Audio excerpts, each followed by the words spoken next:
And we are recording. Okay, let's call this meeting to order at 4:03. Who's called first item? Item number 1, call to order, roll call, and agenda changes. Did you want to announce the meeting, Bruce? Yeah, hold on. I need to bring up something here.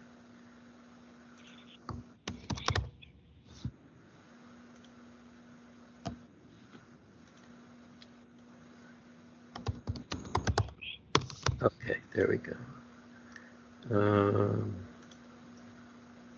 Hold on, I lost my agenda. 1 second.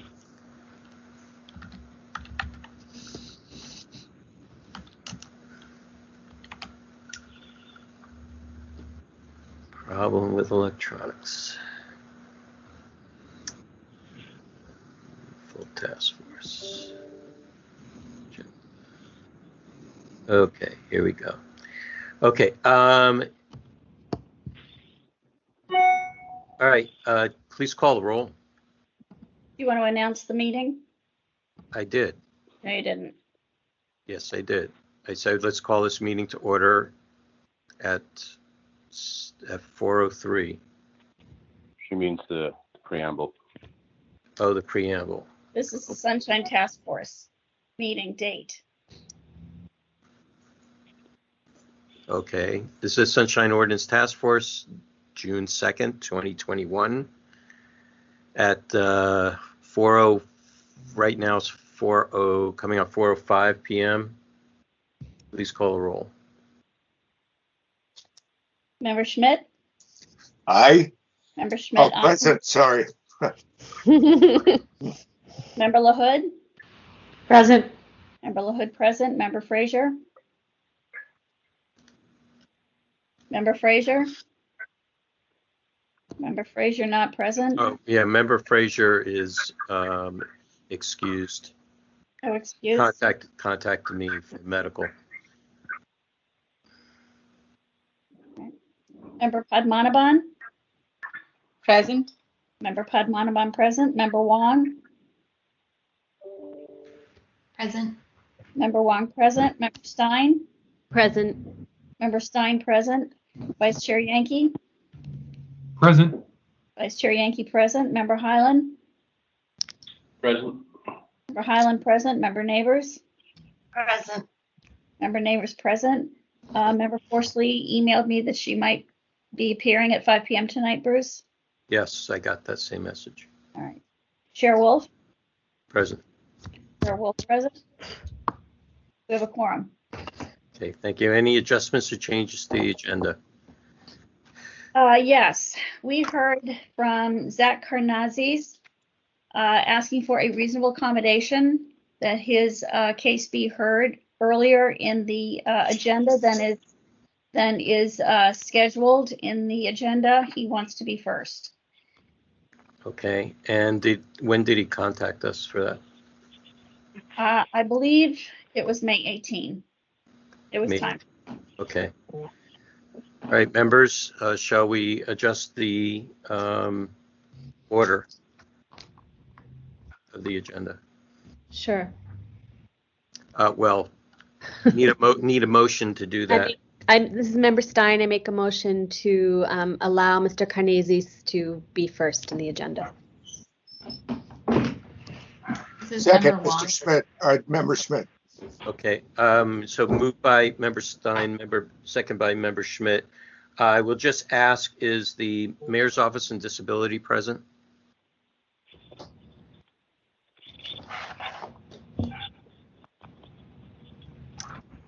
Because they may have planned to come later. Yes, we are here. You are here. All right, would you be prepared to go first? This is Deborah Kaplan with the Mayor's Office on Disability.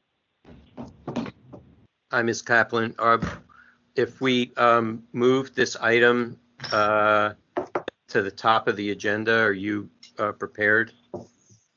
Yes, You are. Okay, Frank. And Mr. Zernakis, are you? Karnazes, are you here? Hear me? Yes. Go ahead, Kate.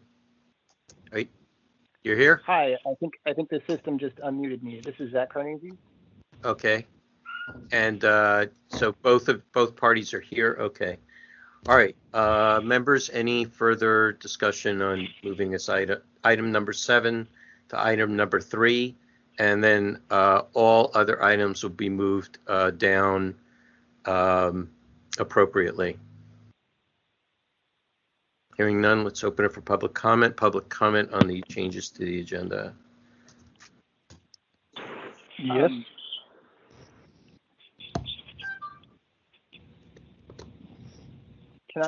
May I make a comment? Yeah, one moment. Waiting for the administrator to get the clock ready. I'm ready for the first speaker.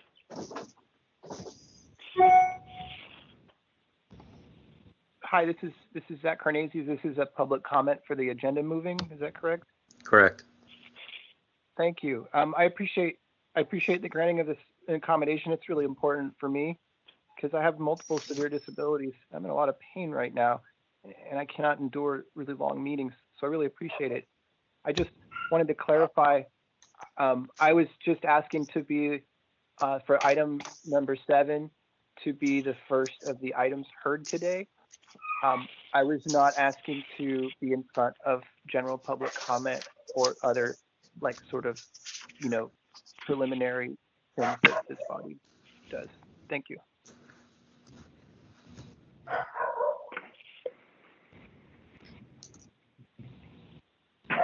Next speaker. Hang on. We have another speaker. Perhaps me. Go ahead, sir. This is Peter Warfield, Executive Director, Library Users Association. You can be reached at libraryusers2004@yahoo.com and PO Box 170544, San Francisco, California 94117-0544. We have the position of first hearing on the agenda, and we have absolutely no problem whatsoever in accommodating the request for precedence for Zach Carnegie. Thank you very much. Any other public comment? Last call for public comment. Okay, public comment is closed. Are we ready for a vote? Okay, please call the roll. Member Stein? Aye. Member Stein, aye. Member Schmidt? Aye. Member Schmidt, aye. Member Frazier, not present. Member Padmanabhan? Aye. Member Padmanabhan, aye. Member Neighbors? Aye. Member Neighbors, aye. Member Forsley, not present. Member Wong? Aye. Member Wong, aye. Member Yankee? Aye. Member Yankee, aye. Member LaHood? Aye. Member LaHood, aye. Member Highland? Aye. Member Highland, aye. Chair Wolf? Present. Aye. I'm sorry. Okay. The motion to allow item 7 become item 1 or item 3 on the agenda passes. Okay, great. And just keep note, Cheryl, of the all the other files moving down one step.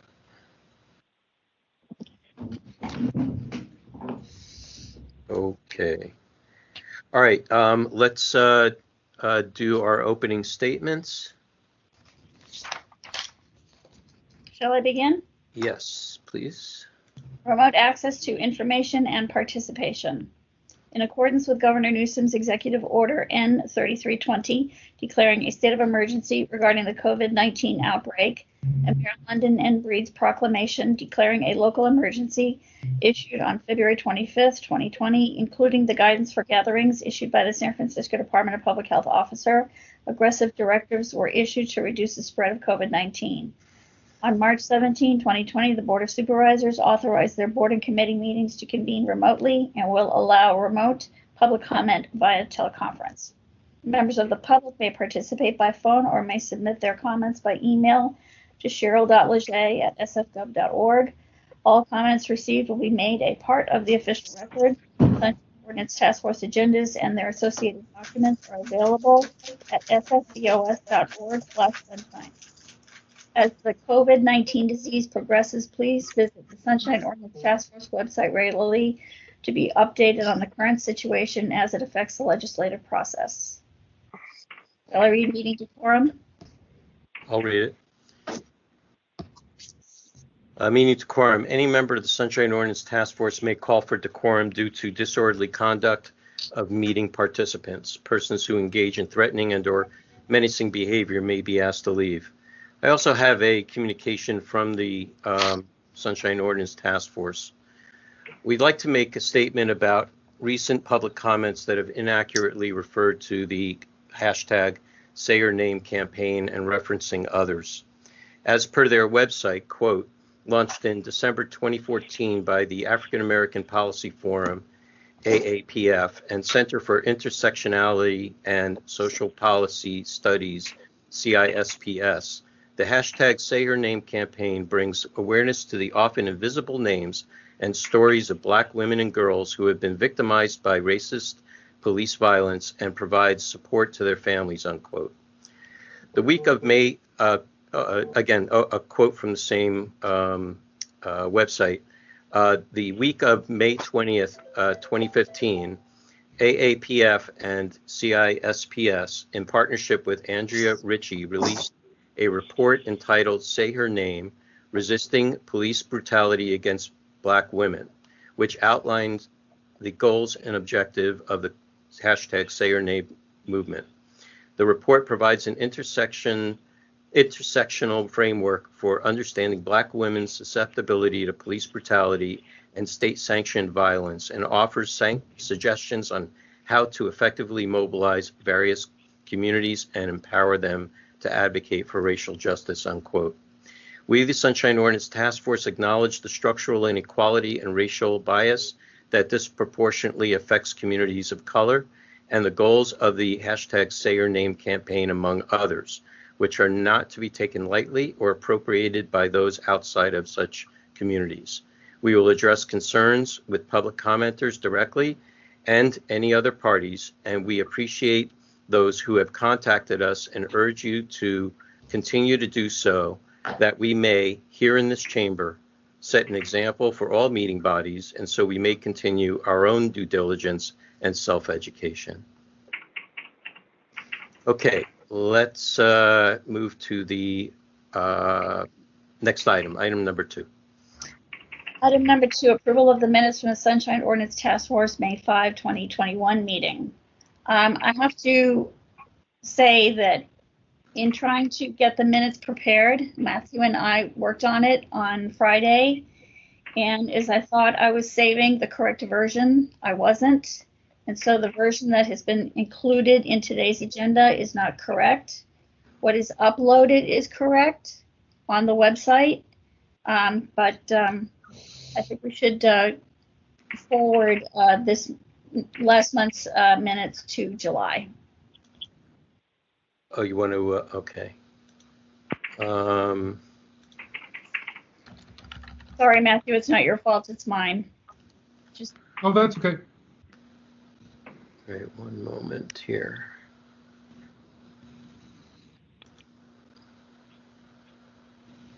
Oh, that was the May 5th minutes. Okay. All right. It was just a Shane Anderes matter. There was a motion that Matthew wanted me to include that hadn't been included originally. Okay. All right. Actually, Cheryl, it looks like you have the version that we worked on together. It's on the website, but she said what was sent out to people, so other people received an incorrect version. Oh, I see what you're saying. Okay, I was gonna say it's okay. Yeah, I got you. Okay. Other than that one issue, is the rest of it okay? or are there other issues with the minutes? Cheryl? That was the only issue that I saw. Nobody has, unless somebody has something to address now. All right, so let's do this. I mean, we can, because the bulk of or most of the minutes, you're identifying as being correct, except for that one item. Then why don't we take any other comments from members and from the public? Let's get this on the floor, and then we can decide whether it should be postponed or not at that point. Otherwise, we can pass at least what we get as additional information and have everything corrected, and then we can decide whether we want to bring it back next month or approve it with the items that are missing. And if the items that are missing on your end, Cheryl, are substantive, then we'll consider postponing at that time. So let's get this on the floor so we can have some discussion. Is there a motion? Can I just add one thing, Bruce? Yes. It was just the Shane Anderes matter. Was it the whole section that's missing? No. Section. I'm sorry? There were 4 motions, not 3. There were 4 motions, not 3. Yes. Okay. So that's the only issue with the minutes. I think it was fairly substantive, so I would move. Yeah, I'm not saying it wasn't at all. Right. So I just to get the floor, I would move to continue the matter till the next meeting. I'll second that. Okay. Moved by Member Yankee, second by Vice Chair Yankee, second by Member Highland. Members, any discussion? And this is discussion on the continuance, not on the content of the minutes. This is a procedural action. Okay, hearing none, let's open it up for public comment. Public comment on the procedural action to continue the minutes to the July meeting. Anonymous Point of Chair Wolf. Yes. Member Highland. Yes. Since it's procedural, is it possible to take it by acclamation and not have public comment on this? We have to take public comment even if we take it by acclamation. Understood. Thank you. Yeah. Do we have speakers?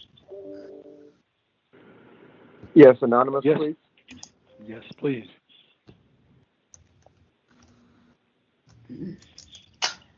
Speaker number 1, Anonymous, you may go. Thank you very much. One reason you may want to not continue the matter is when you continue the matter, since the minutes don't get approved until 1 month later, it also means the orders of determination can't be issued until that occurs. So 1 more month after the decision has occurred, and some city agencies won't comply with your decisions until that happens, which can be N months after the decision. If you don't decide to continue it, then you should correct one thing, which I guess I would have to tell you only if you don't decide to continue it. Thank you.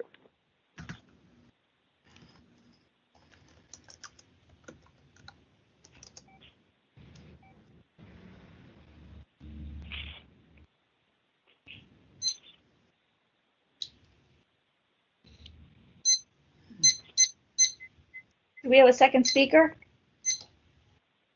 I believe I am one speaker. Mr. Warfield, you ready? Yes, Go ahead.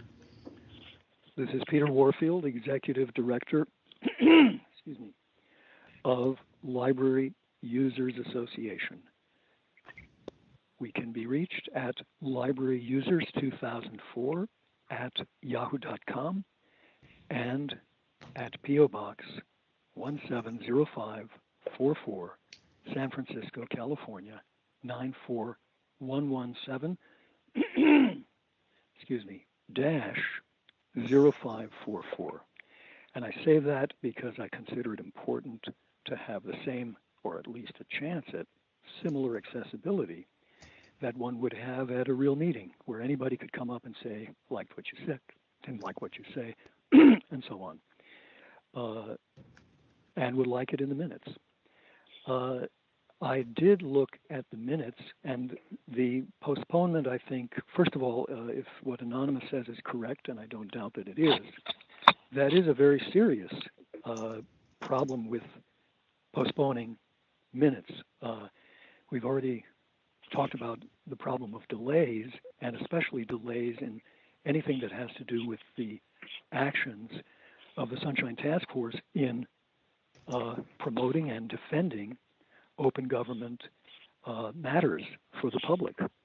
So I think that is a very serious matter to consider in considering whether to do a postponement. The other thing is, there are people who have reviewed this matter and have taken the trouble to attend a meeting who may have something to say about an item that you postpone. And so their memory may fade, their availability may disappear on a second occurrence on a postponement.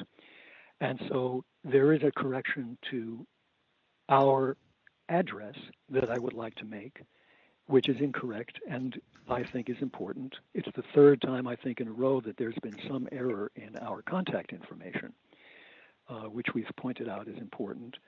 And I would hate to miss or have to miss a meeting or have anybody else miss who has something prepared to say or has looked something over and seen something that would be improved by their contact. And so, I beg your pardon? 30 seconds. Thank you. So that's why I would say please consider those things carefully when you're taking into consideration whether to postpone. And I also haven't heard of doing a split where you agree with part of it and not another. Perhaps you could also approve the minutes as is or as you change them, but then make a correction next time to the portion that you know is incorrect. Time is up, sir. Thank you very much. Any other public comment? Last call for public comment. Okay, public comment is closed. I will just say that, well, I understand the public comment on approving the minutes before issuing an order of determination.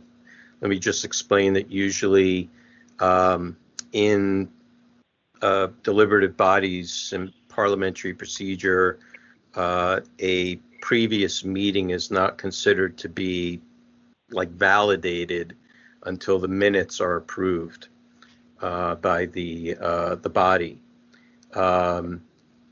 Our complaint procedure does not mention that, and I don't believe our bylaws mention that either.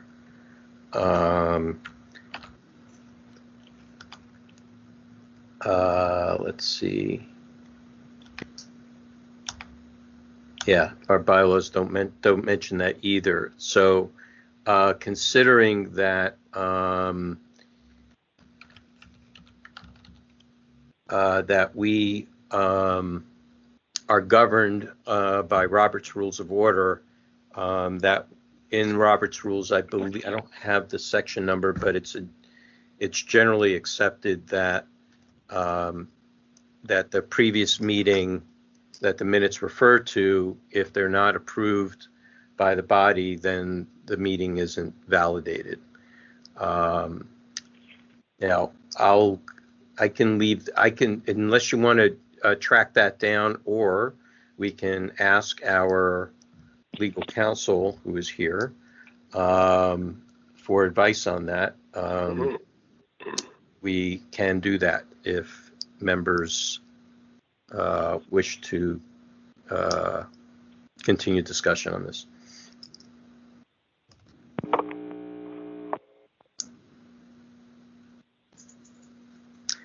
Vice Chair Yankee. I would just note that I had worked with Cheryl actually on other items besides that one, and without knowing which version may have been sent out versus which version is being posted. I mean, I'm comfortable with the version that's posted now with the agenda, but I don't know which version she's talking about that may have gone out, and that may include other changes as well. And so my concern would be that some folks out there may be looking at one version of the meeting minutes that are quite different than what's currently posted. And so that would be my concern with approving something right now, is I don't want someone to have been looking at the wrong set of minutes and misinterpret an action that we may have taken. Anybody else? Okay, are we ready for a vote? Actually, it seems that, yes, thank you. It seems that I understand what happened, and that was unfortunate. As far as we know, the most up-to-date version is posted online now. If anyone read the minutes, the incorrect minutes, and I don't know, I'm having a hard time, even though I understand why we might want to slow things down, I'm having a hard time seeing if there's a logical reason why we shouldn't approve a version that is currently publicly posted.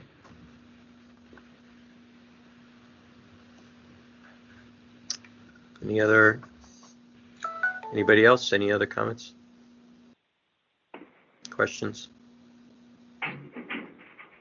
I would only say that if the minutes are incorrect and it doesn't reflect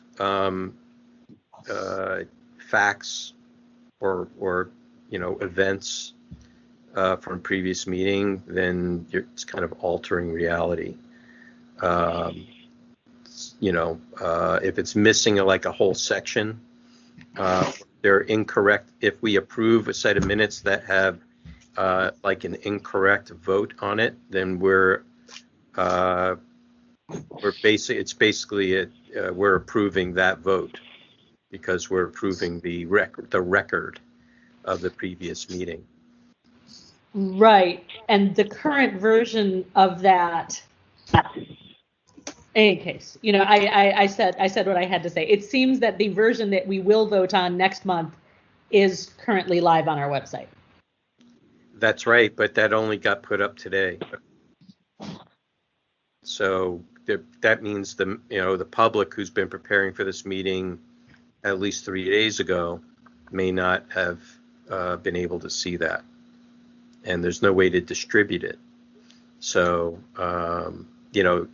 and wait for people to read through it, because if there's a considerable amount of adjustments, it may take people time.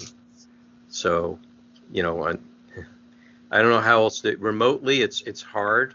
I mean, it's probably easier remotely because everybody who's here, the question is whether everybody has internet access, and versus needing it in hard copy.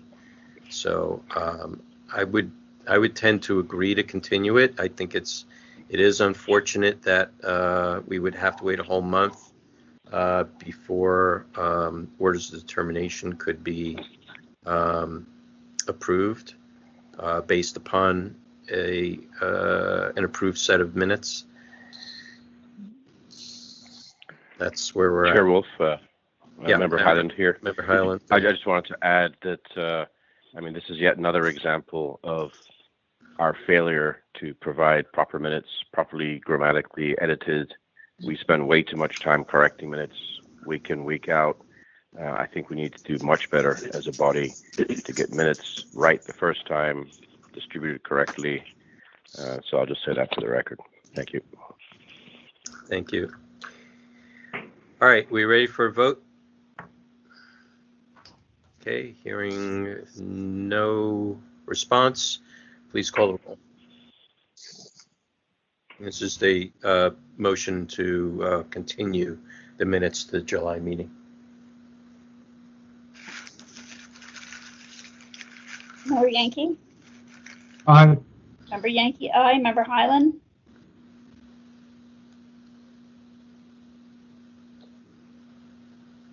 Member Highland? He is just here. Come back to him. Member Frazier, absent. Member Padmanabhan? Nay. Member Neighbors? Aye. Member Neighbors, aye. Member Stein?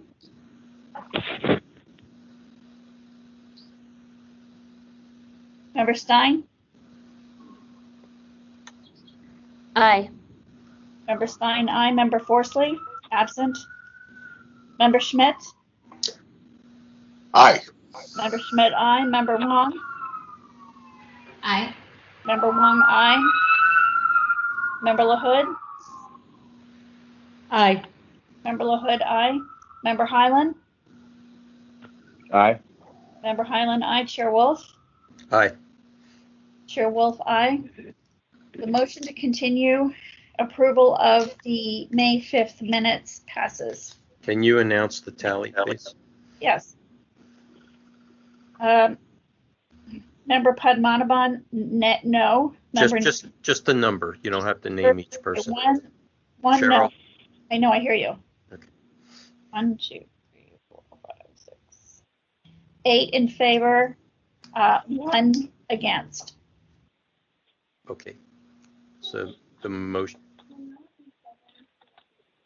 Motion fails. I mean, motion passes. I'm sorry. passes, yeah. I was just thinking of how many we are here.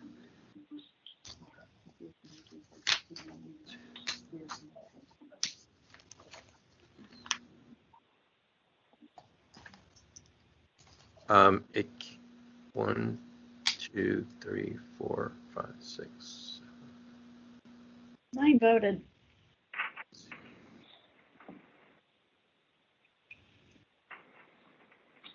Okay, we're 9. Okay, great, thanks. Okay, let's call next item. Item number 3, file number 20067, complaint filed by Zach Karnazes against the Mayor's Office on Disability for allegedly violating Administrative Code Section 6721 by failing to respond to a public records request in a timely and or complete manner.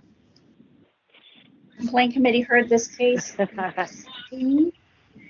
found jurisdiction that the records publish. I'm sorry? Can all members of the public please mute your? Yes, you look good. You look good, girl. Can you please mute your phone? Victor, can you please mute? Shall I read that again? Thank you. Yes, please. On March 16, 2021, the complaint committee found jurisdiction that the records are public and referred the matter to the task force. Okay, thank you.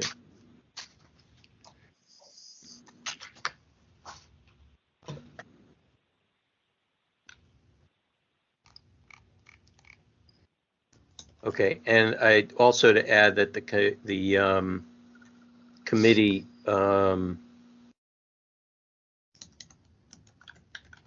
opined that that though the petitioner received his records, it took just under a year to comply with the request. Okay, so it's a regular hearing, 5 minutes, opening statements for each party. The task force will then proceed into a question and answer period for discovery of any additional information we may need. Then there will be a 3-minute rebuttals for each party. After that, the task force will go into deliberations on the merits and then take action. So let's have the Mr. Karnazes, you first. You have 5 minutes. Are you ready, sir?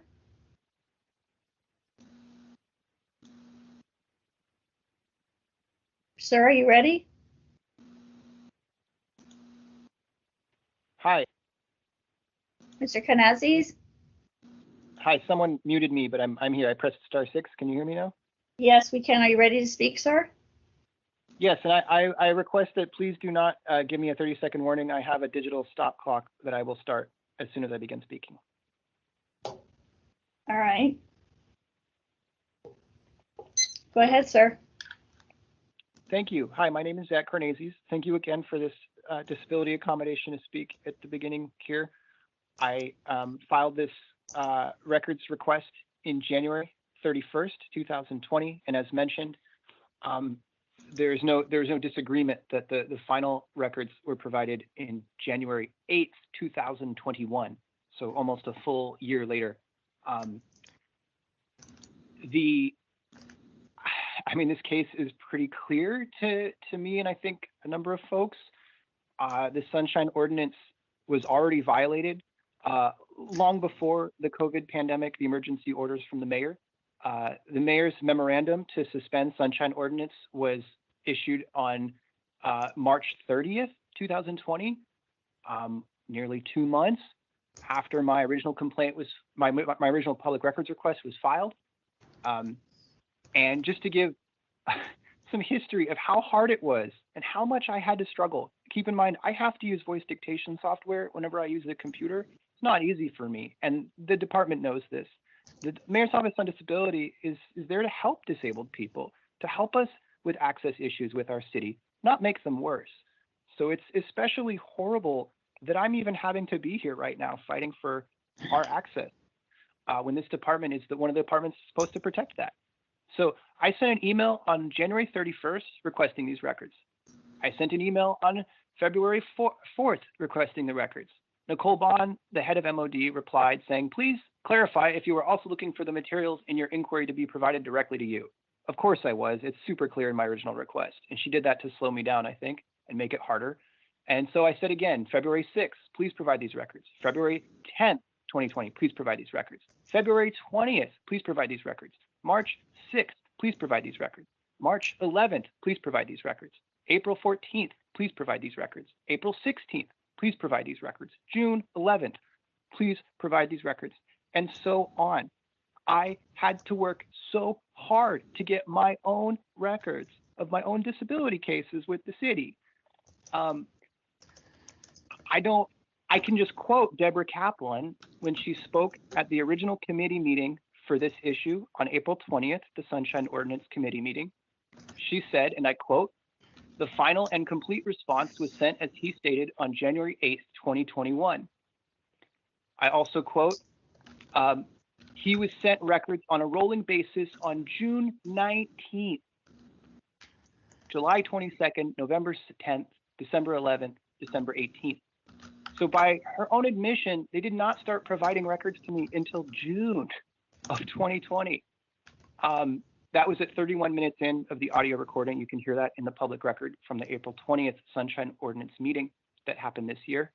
And then again at 32 minutes in, she says, quote, Deborah Kaplan says, quote, in April, we informed Mr. Karnazes that MOD was not fully staffed and was not able to gather the full materials outlined in his records request, end quote.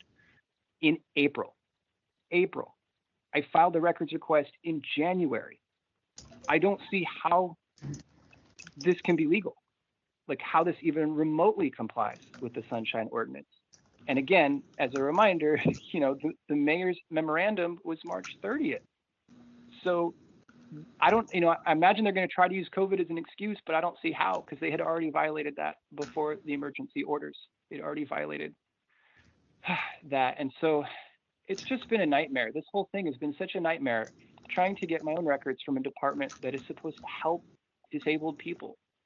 And even if the mayor's memorandum applies, which I don't believe it does, it says, and I quote from the March 30th order, agencies still have a legal duty to provide records promptly if possible, end quote. And again, quote, agencies should make reasonable efforts to provide records to the extent feasible, end quote. Due to the failures, and MOD has not been doing much for disabled people during this time. They have not provided records for an emergency COVID meeting that happened in May 12th, 2020. In fact, those records were deleted. That's a separate complaint that I wanted to make part of this complaint, but was told that I cannot. And I'm still not even able to get the vaccine in my home, the Pfizer vaccine, because of all the access issues. Even though 75% of San Franciscans, all my able-bodied friends, are fully vaccinated, I still can't get access to the one that I need. And so, like Mayor's Office on Disability, what have you been doing during this pandemic? If you're not vaccinating people and you're not filling public records, I don't see what the excuse is. And I'm just hurt that I even have to be here today. Thank you for your time.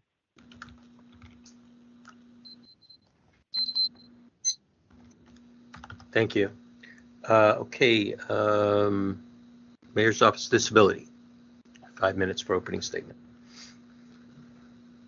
Are you ready, sir? Ma'am? Hello? You may need to press star 6. Thank you. There you go. Thank you. I'm Deborah Kaplan, Deputy Director of the Mayor's Office on Disability. We do not dispute Mr. Carnese's assertions about the length of time it took to get the full record. However, it sounds very dramatic to hear that it took a year for him to get the full record. Most of what he requested was provided over the summer and the fall. If you look at the timeline that we submitted in the response dated the 24th of May that we submitted to this group, you can see that Mr. Carnese started receiving records and in June and July, and one of the problems that we had was a lack of confirmation that they had been received, or a lack of response to several emails that we sent requesting confirmation or letting us know that they hadn't been received. Because of that, we weren't sure whether the records that had been provided had reached the recipient, and so we tried other methods and made them available online using the secure share system. And we also did not receive confirmation of receipt using that system as well. And so we finally resent them, and they were received in January. The beginning of 2020, during February and March, the pandemic was already starting to affect our operations, although the shelter-in-place order had not been issued yet. The reality for the Mayor's Office on Disability is that it is a very, very small office. And during February and March, 3 or 4 staff positions were not filled. And so we were operating at even lower capacity than ordinary. As it was, we would have started offering the records at that point on a rolling basis, had the staff had the capacity to begin to look at the records and understand how voluminous they were.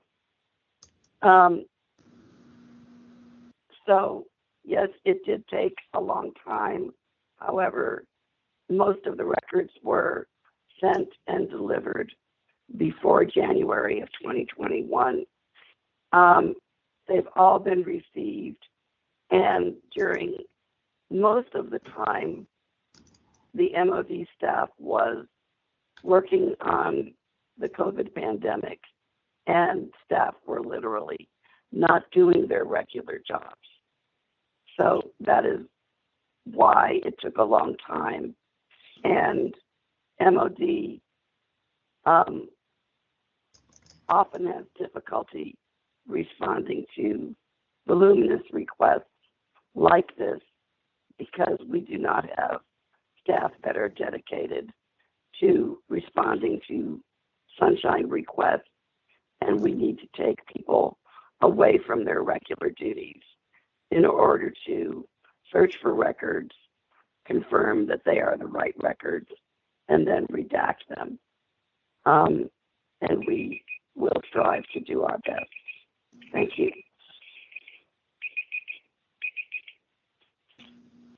Okay, thank you. I failed to ask for each of the parties if there's any persons or witnesses to provide any facts or evidence on behalf of the petitioner.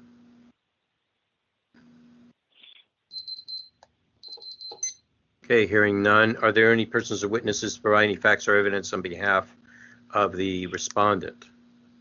No.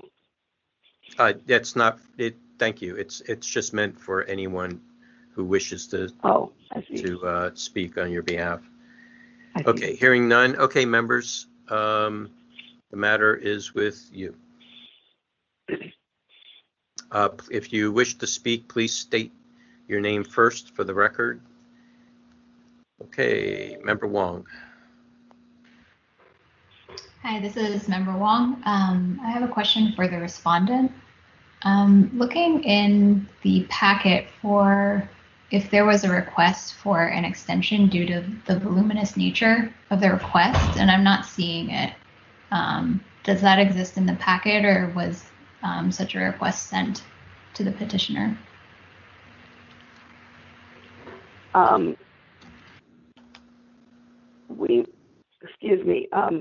We have not been advised by the mayor's office that we should be making such a request in writing. Most of us are relatively new and not that familiar with all of the processes associated with responding to sunshine requests. If we had known that, we would have requested that. I have a quick question before Member Highland. Mr. Kornaitzis, was this a immediate disclosure request? I'm not sure because I just learned very recently in April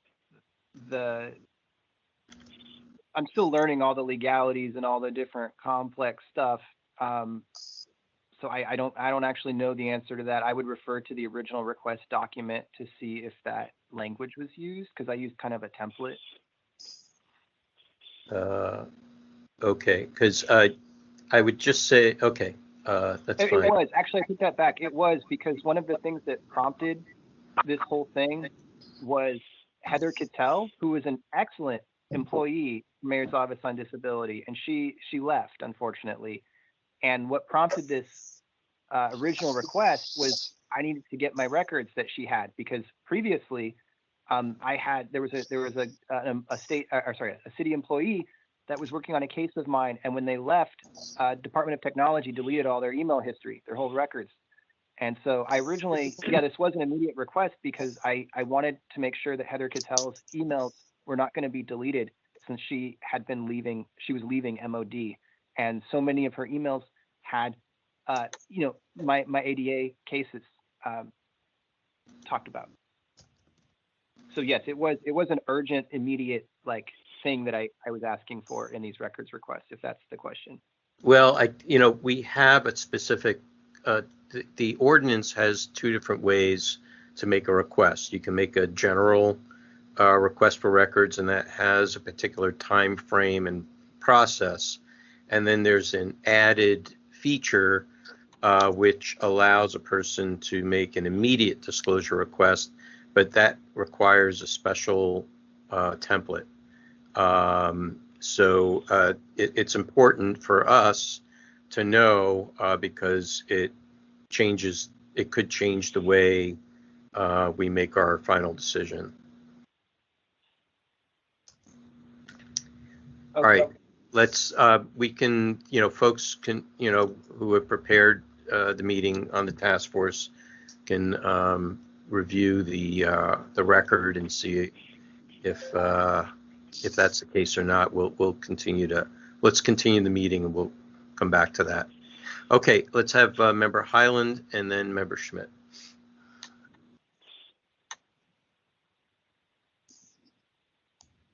Unmute, please, Member Highland. There you go. Yes, Member Highland here.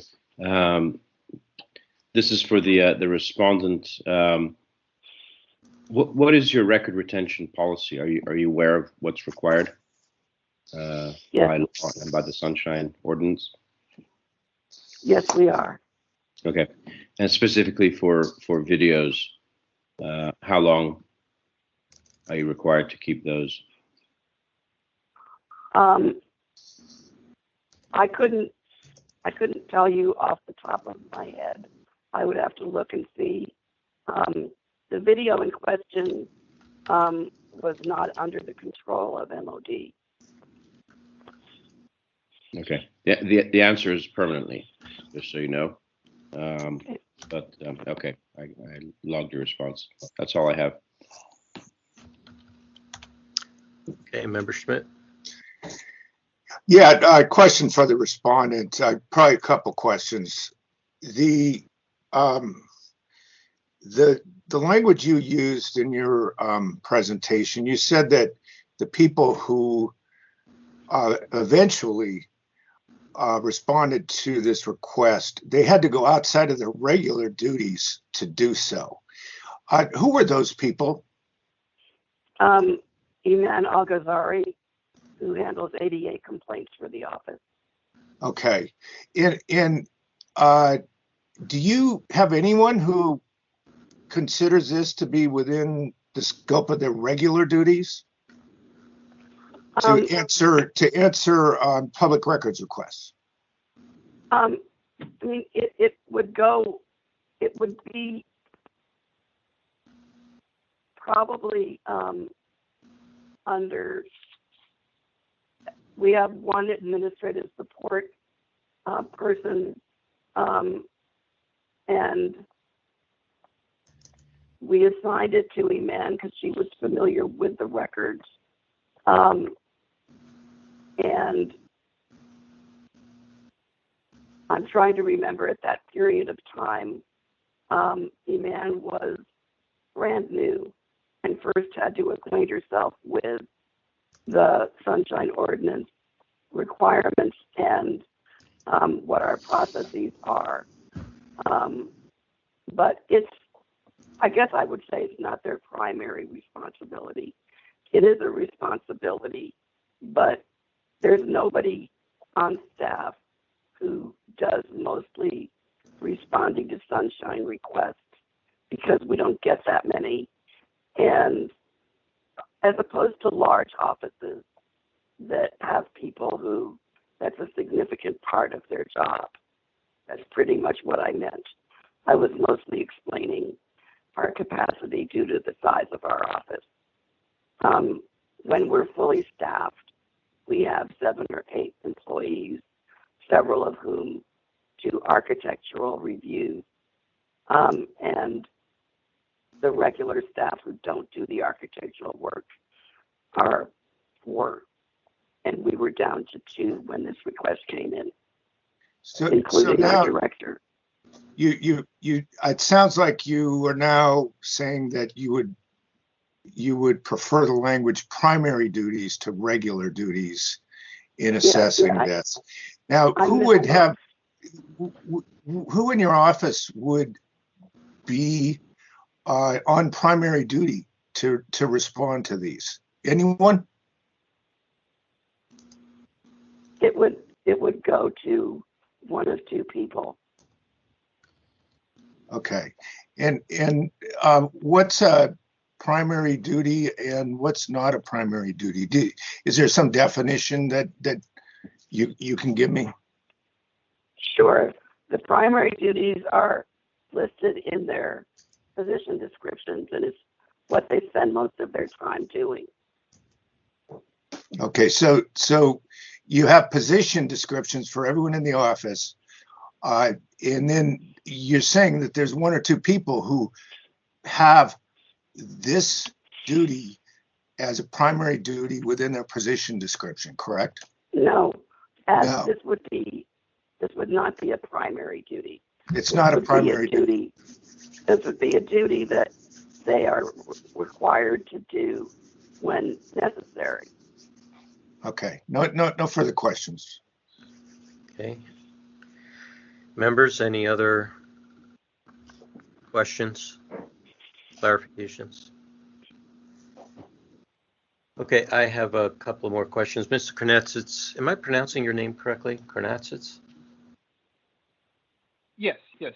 Okay. I see your original request to the Mayor's Office of Disability on January 31st. When did you get your first response from them? What date was that? I was trying to find that today, and the thing is, I didn't get any really clear response. I would check with MOD because there's so many emails and it's so hard to access them, but I think it was sometime in March. I did get a reply from Nicole Bond, the head of MOD, as I mentioned before, on February 4th, but it was this really weird reply that was like, please clarify. It says, quote, please clarify if you were also looking for the materials in your inquiry to be provided directly to you. I don't know if I can count that as a reply because of course, it's a public records request. It's labeled as such. It's like in a legal template. Like, as far as an actual substantive reply of like, we need more time or, anything like that, I don't even think it was until April. Like, it was a very long time. And so, yeah, I think the questions that the members are asking are really valid because if things would be very different if I'd gotten an email in February that said, hey, we're really busy right now. We're going to fill this request. We just need some more time, rather than being ignored and having to write, a dozen plus emails repeating the same question over and over again. Are you talking about April 2020 or April 2021? I'm sorry. All the dates I'm referring to right now are 2020. Okay, thank you. Members, any other? I have a question for Ms. Kaplan. You mentioned that that you were providing information on a rolling basis. It's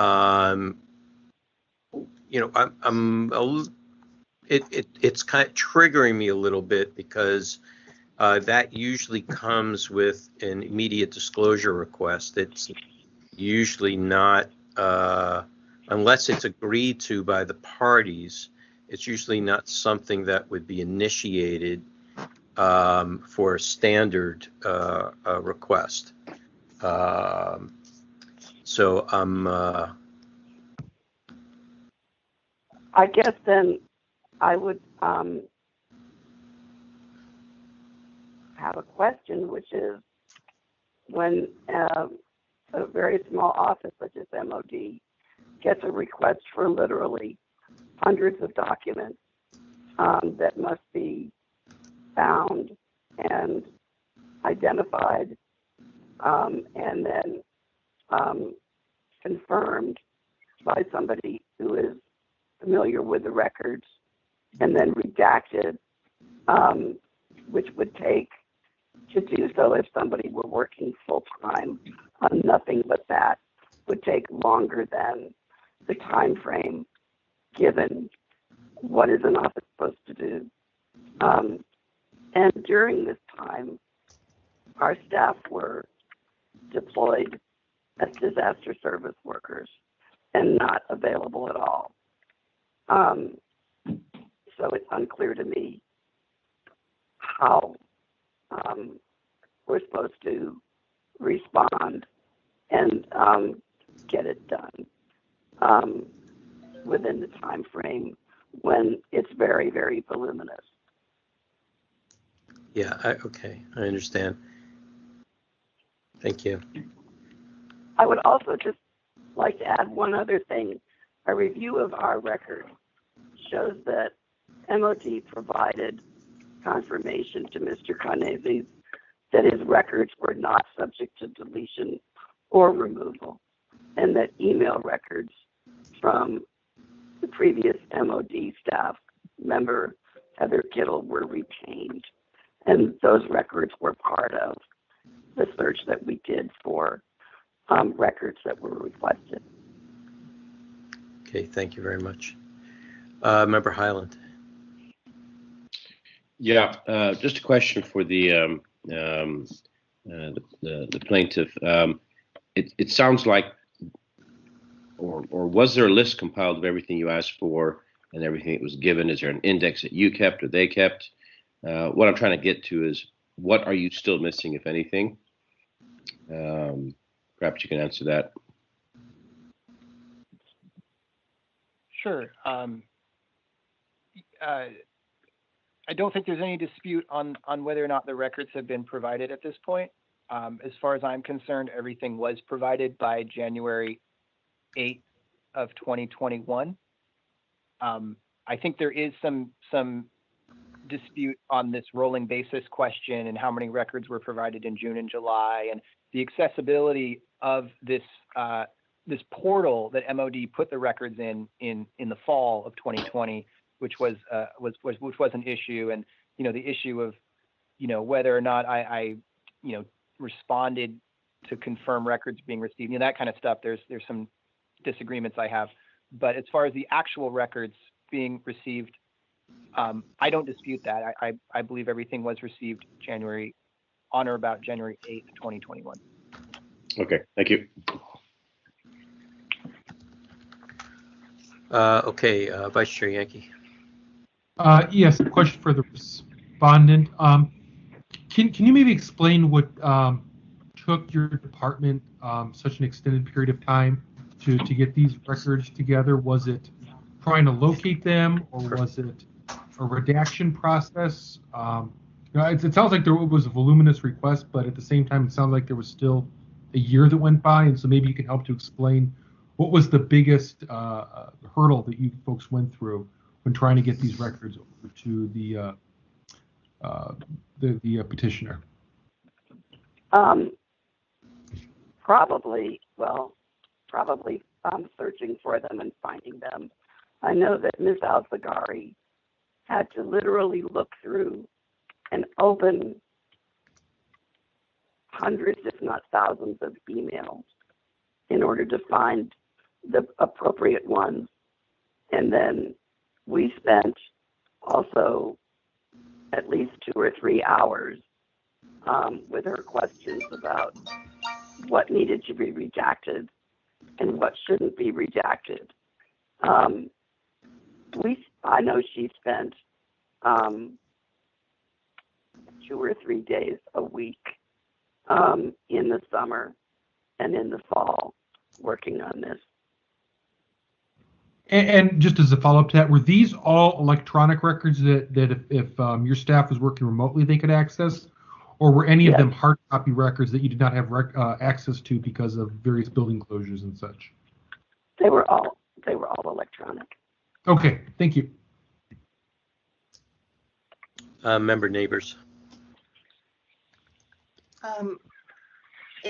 It seems like to me that what is maybe kind of new in the known territory for Ms. Kaplan and the staff of the Mayor's Office on Disability is in some ways really routine to us, right? And Member Neighbors, I'm going to interrupt you because this isn't the period where we're deliberating. So if you have any questions, this is discovery. Okay, so I was going to ask them, what before this request, then Ms. Kaplan, what kind of preparation or exposure had you had to the Sunshine Ordinance? Myself. Your office. Our office had plenty. However, Nicole Bond was on detail or deployed during most of it, and so she was not able to give much guidance and both Ms. Algazari and I were learning as we were going. Thank you. Okay, we have member Padmanabhan and then member LaHood. So this question is for Mr. Karnazes. What did you receive on June 19th and July 22nd then? I'm afraid I don't have immediate access to that right now. I don't know off the top of my head. I think Mayor's Office on Disability might have more information to answer that question. Okay, so that could I ask the respondent? Absolutely. Go ahead. I believe it was several files that were in a zip folder of emails and attached documents. They were directly responding to the records request? Yes.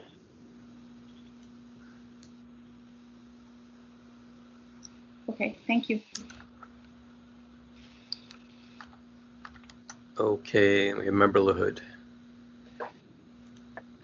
Yes, Ms. Kaplan, you mentioned the pandemic and the emergency order, which came at the end of March. This original request came in on January 31st, 2020. So there was a period of 2 months. Can you describe what was done in that 2-month period? And I know you said that there were concerns about the pandemic that your department was involved in addressing, but can you tell us what was done in that 2-month period? I know that Ms. Alzagari began to become familiar with the Sunshine Ordinance and the procedures used by our office. And I do know that it languished for a while, partly because she was unfamiliar with the time frames that were required. Once she elevated the issue, we began to prioritize it. However, by then it was March, and our office was already very involved in advising public health and other parts of the city about reaching people with disabilities and thinking through the impact of a potential shutdown on people with disabilities. Thank you. I have another question for Mr. Karnazes. I'm reading in our file, starting with page 263, and that would be PDF page 11. It starts out with one request dated January 31st. That has a significant list of items for email history. And then there's on page 266, PDF page 14, you have a second request on the same date, also to the Mayor's Office on Disability, for all grievances filed. And then you have a third request, same date, January 31st, 2020, on page 268, PDF page 16, for a list of meeting dates that you attended and minutes, notes, and video links for meeting dates requested between December 2016 and January 31st, 2020. Are you saying you did not receive any of these records within, let's say, a month by the end of February? Yes, that is absolutely correct. According to my records, I did not receive a single record from this department for anything until sometime in June of that year. So nearly 5 months, 4 or 5 months later. Okay, great. Thank you. Okay, member, any last questions? Should we move to rebuttals? Okay. Ms. Kaplan, you have 3 minutes for rebuttal.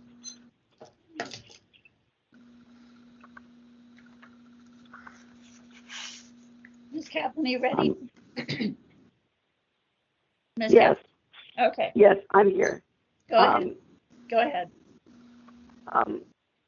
I would simply like to point out that Iman Al-Zaghari had just started her work. And in part, that was apparently what prompted Mr. Carnese to be concerned about the retention of his records. She was brand new and unfamiliar with the importance of a request of this nature. It wasn't elevated to the appropriate parties in our office until, I'm not positive, the end of February or beginning of March. And it definitely, under the ways that we are operating now, I mean, I would have to say, because of the hearing and preparing and doing the work of responding to this request, all members of our staff are now fully cognizant of what is required and understand the importance of responding to requests of this nature in a timely fashion. We still do have problems with providing materials when the request is very, very voluminous and requires searching through large numbers of files, like email files, just to identify what needs to be looked at. However, we understand, and it definitely was an error on the part of MOD that the documents were not provided, and we didn't begin the process of going through them, identifying them, and at least providing what we could earlier. And we would welcome guidance about what is possible for a very small office to respond to large volume requests.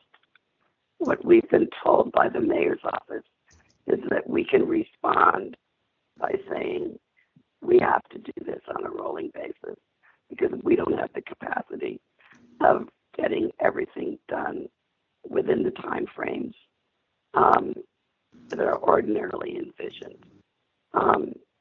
And I guess I would simply like to point out it's not a ruse and it's not an excuse that MOD has been and continues to be very involved in working on the pandemic and working on now pandemic recovery. And so it's been an unusual year. Thank you. Thank you. Mr. Knatzis, you have 3 minutes for rebuttal. Hang on a second.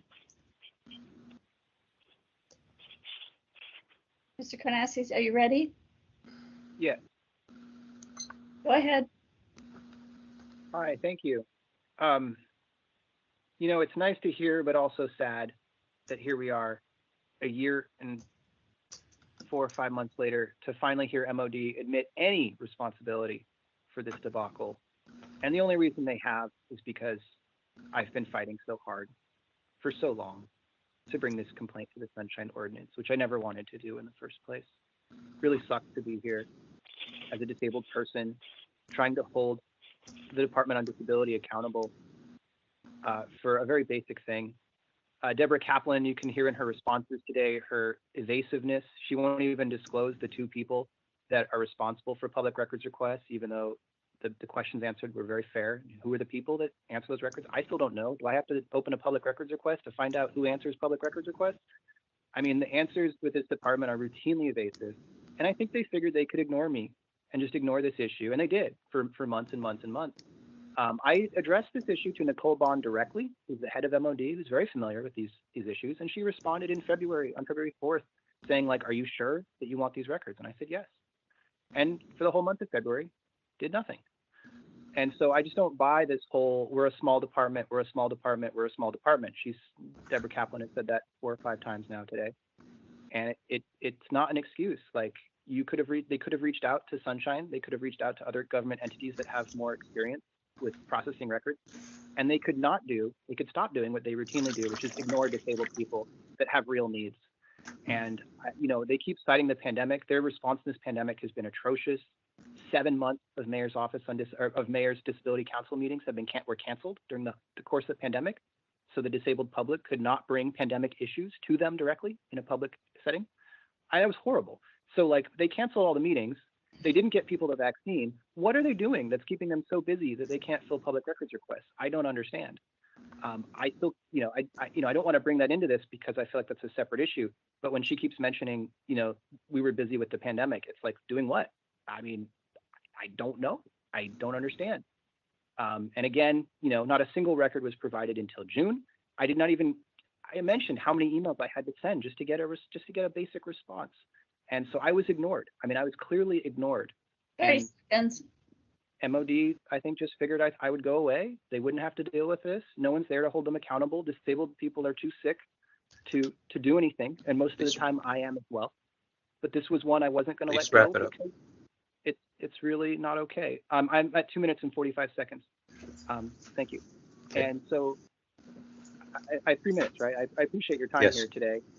And I think this department really has a long way to go and really needs to do a lot of things differently. Thank you.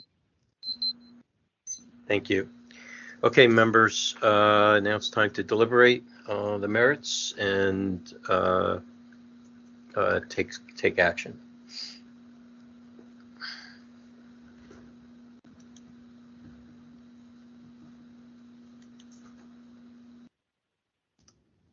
I'd like to recognize Member Forsley at 5:20.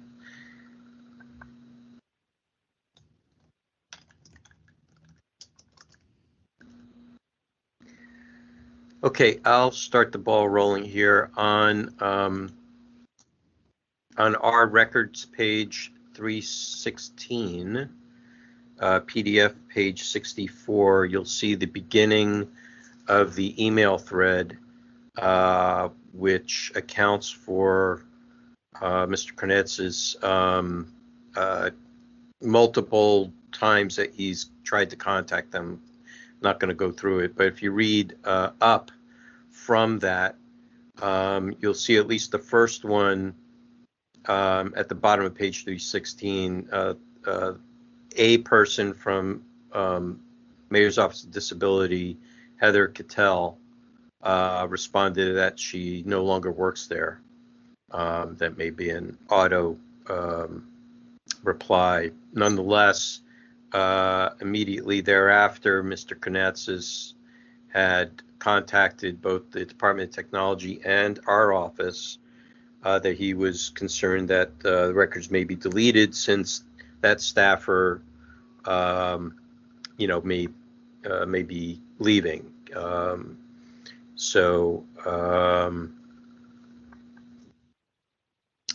Let's see, contacted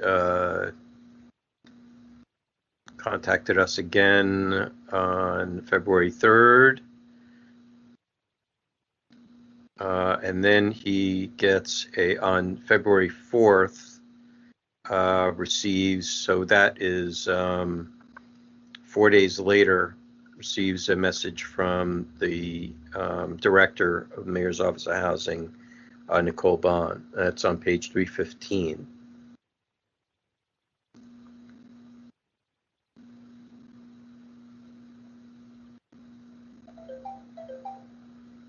And basically states their retention policy, and if and requesting some clarification.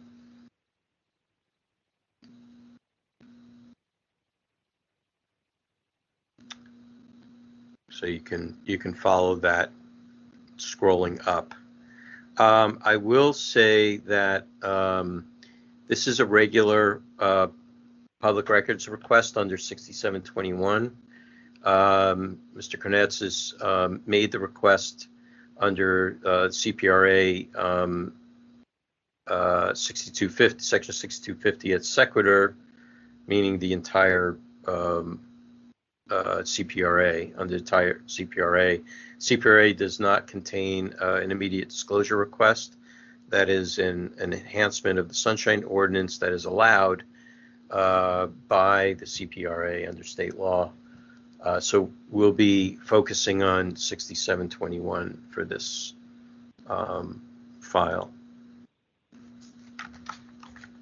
Sorry, I'm not watching the, yeah, okay, Member Schmidt, then Member LaHood. Yeah, I am actually interested in asking a question of our legal counsel. Is that okay with you, Chair? Yep, absolutely. Okay.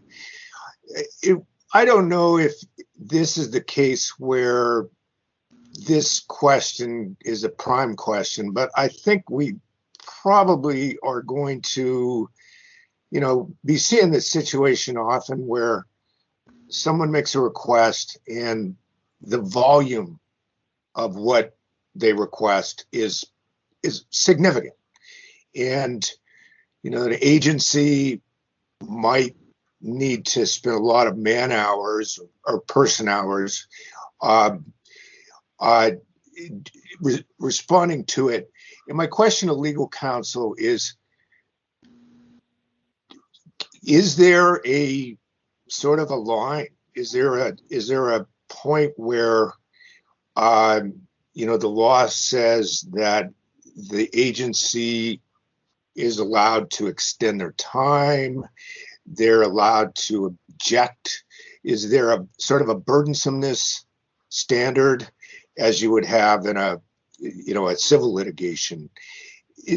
Or in these kind of cases, is that never going to be an issue?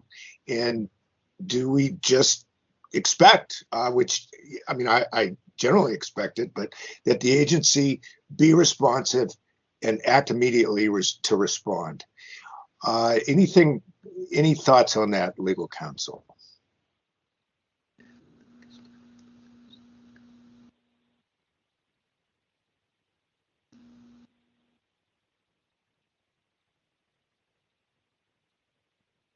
I know DCA Price Wolf is here in the meeting.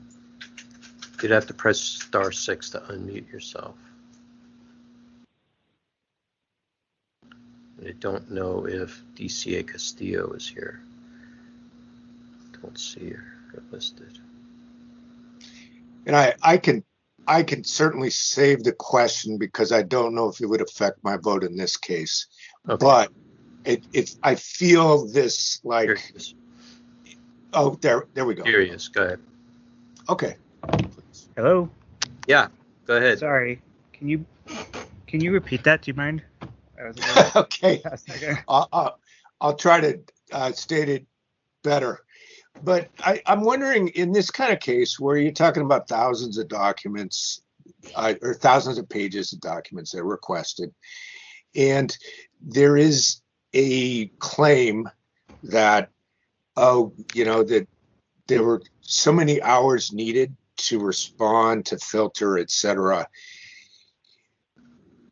What would the threshold be, if there is one, where the request is so massive that the agency just has to say, look, we get relief here, we can take more time, it's too burdensome?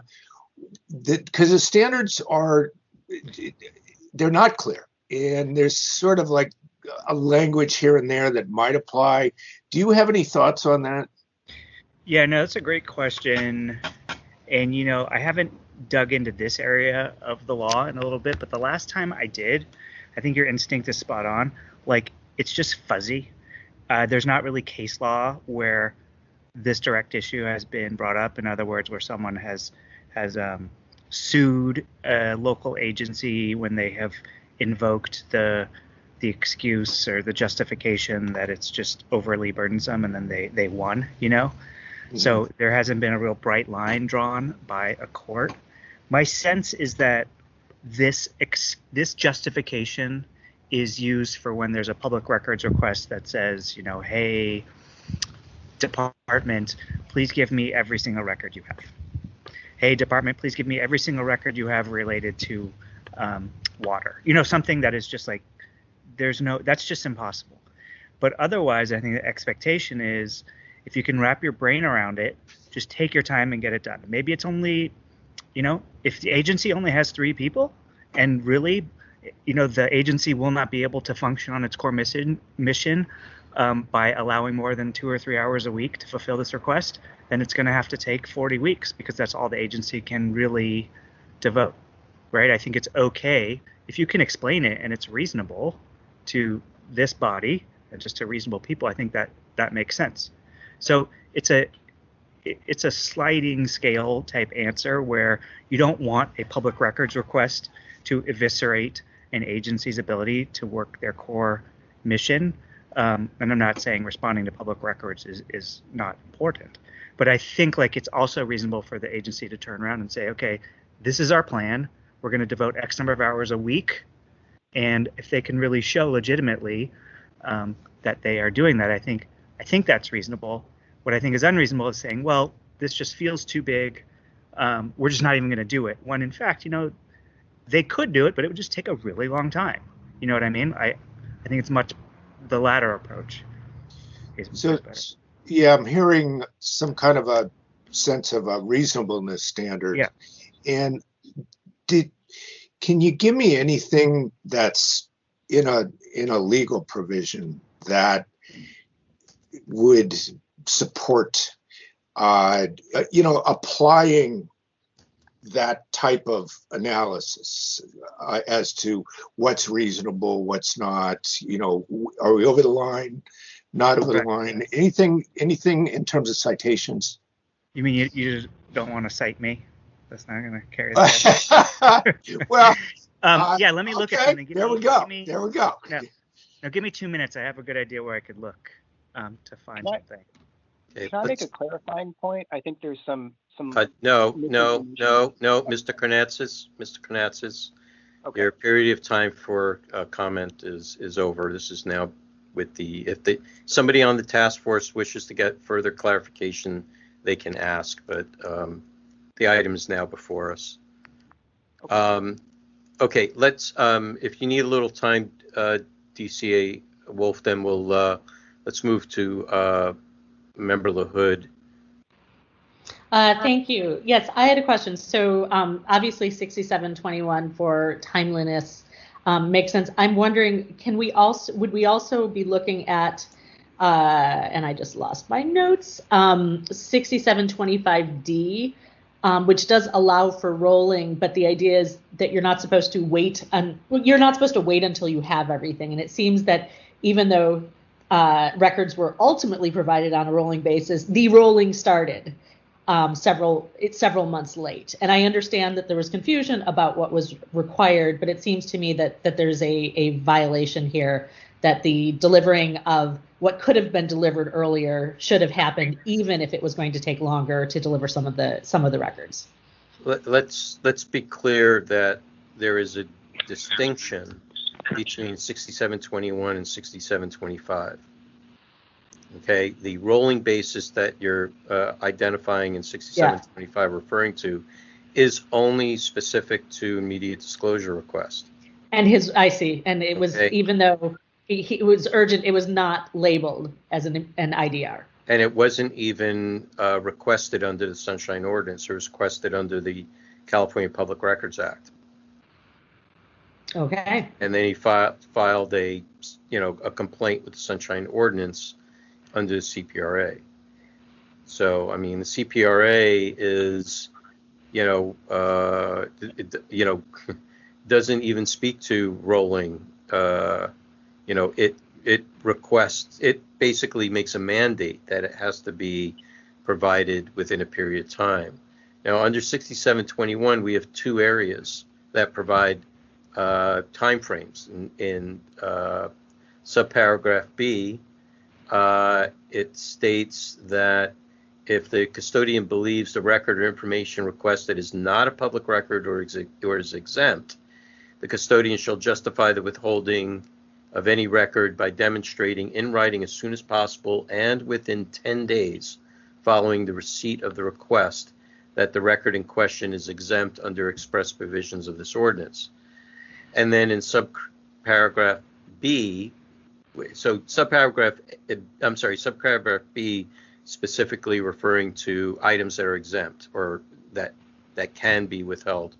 Subparagraph C is speaking about items that can be disclosed, and states that a custodian of public record shall assist the requester on identifying the existence, form, and nature of any records or information maintained by, available to, or in the custody of the custodian, whether or not the contents of those records are exempt from disclosure, and shall, when requested to do so, provide in writing within 7 days following the receipt of a record a statement as to the existence, quantity, form, and nature of records related to a particular subject or question or questions with enough specificity to enable a requester to identify records in order to make a request under subparagraph B. Okay. Further, the last sentence is a custodian of any public record, when not in possession of a record requested, shall assist a requester in directing a request to the proper office or staff person. So even just a response within a week saying, we have these records, we know they exist, here's where we think they are, and even at that point saying, this is such a large request, a voluminous request, as member DCA Wolf was saying, here's a schedule of how we're going to make this happen for you. And it basically becomes just the negotiation between the parties at that point to do that. That's why subparagraph C is written the way it is.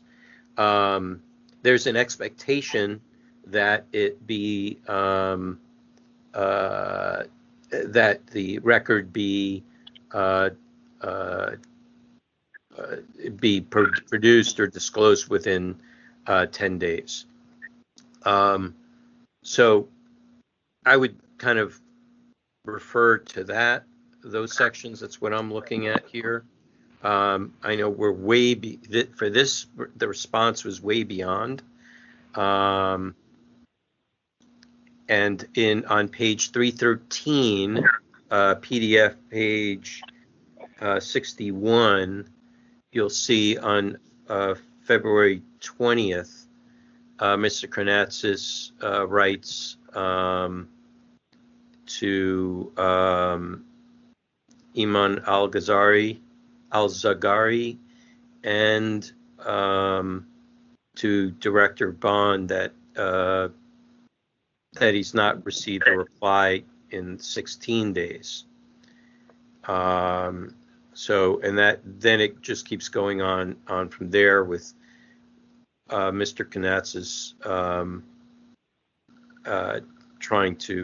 continuing to get a response. And then finally on April 14th, he does receive a response from Director Bond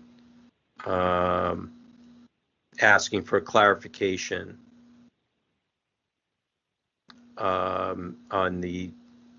so that's there, basically stating that his The records are being retained and filed.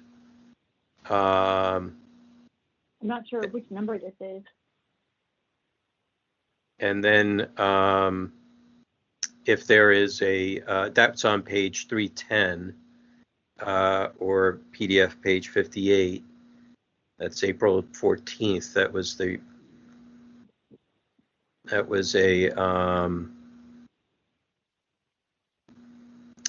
was after Mr. Karnatzis had made another request on March 11th, stating it's been 35 days, and then over a month later, he makes another request on another inquiry on April 14th, and then finally gets a response on April 14th. He's basically asking if there's a specific correspondent that he's looking for. His original request is well stated on three separate documents. So this is after the shelter-in-place order was made, but almost 2 whole months went by.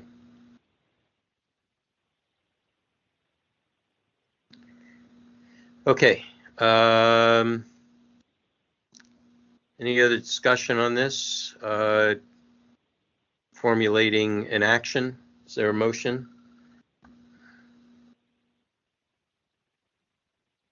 Sorry to break the silence without a motion, but I found two cases, Member Schmidt, that I'm just going to send you the citations. One is in the context of like someone making tax records requests, and another is in the context of someone making a public records request for grand jury transcripts. And the California appellate courts have said, look, there is an implied sort of common law rule of reason that we balance our requests against. It's about as far as the cases go in describing it. Absent limiting statutes, I think it's okay. So I'm going to send those cites in a group text right now, but I found those two cases that are where the implied quote unquote rule of reason is applied in the public record context. Thank you. That's extremely helpful, and I don't think it would affect my thinking on this case, but I'm seeing this more and more, sure. And I'd like to. Those are something new to me, and I feel like I'm kind of at sea as to what are the outer limits here. So appreciate that. Good. I will say that the task force has received over the years a number of responses from respondents citing the rule of reason, and we've had to grapple on how to manage a response like that. What we have been doing is requesting or asking or demanding that the respondent make specific as to why they're citing the rule of reason, and to show evidence of why that they feel that this citing the rule of reason is appropriate, and we should take it into consideration. Considering that there are no guidelines or there is no law, it really becomes somewhat arbitrary, and then we would, in our wisdom and collective wisdom, can deliberate as to what that could or should be on a case-by-case basis. Member Wong. I'd like to make a motion. Go ahead. So I'd like to find a violation of the Sunshine Ordinance section 6721 for failing to respond to public records requests in a timely manner. And this is found against the Mayor's Office on Disability. I'll second that, Member Highland.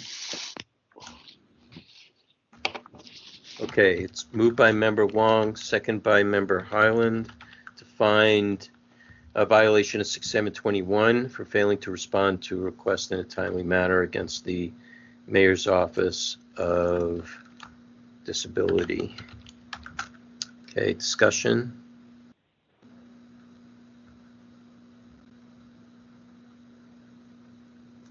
Any discussion?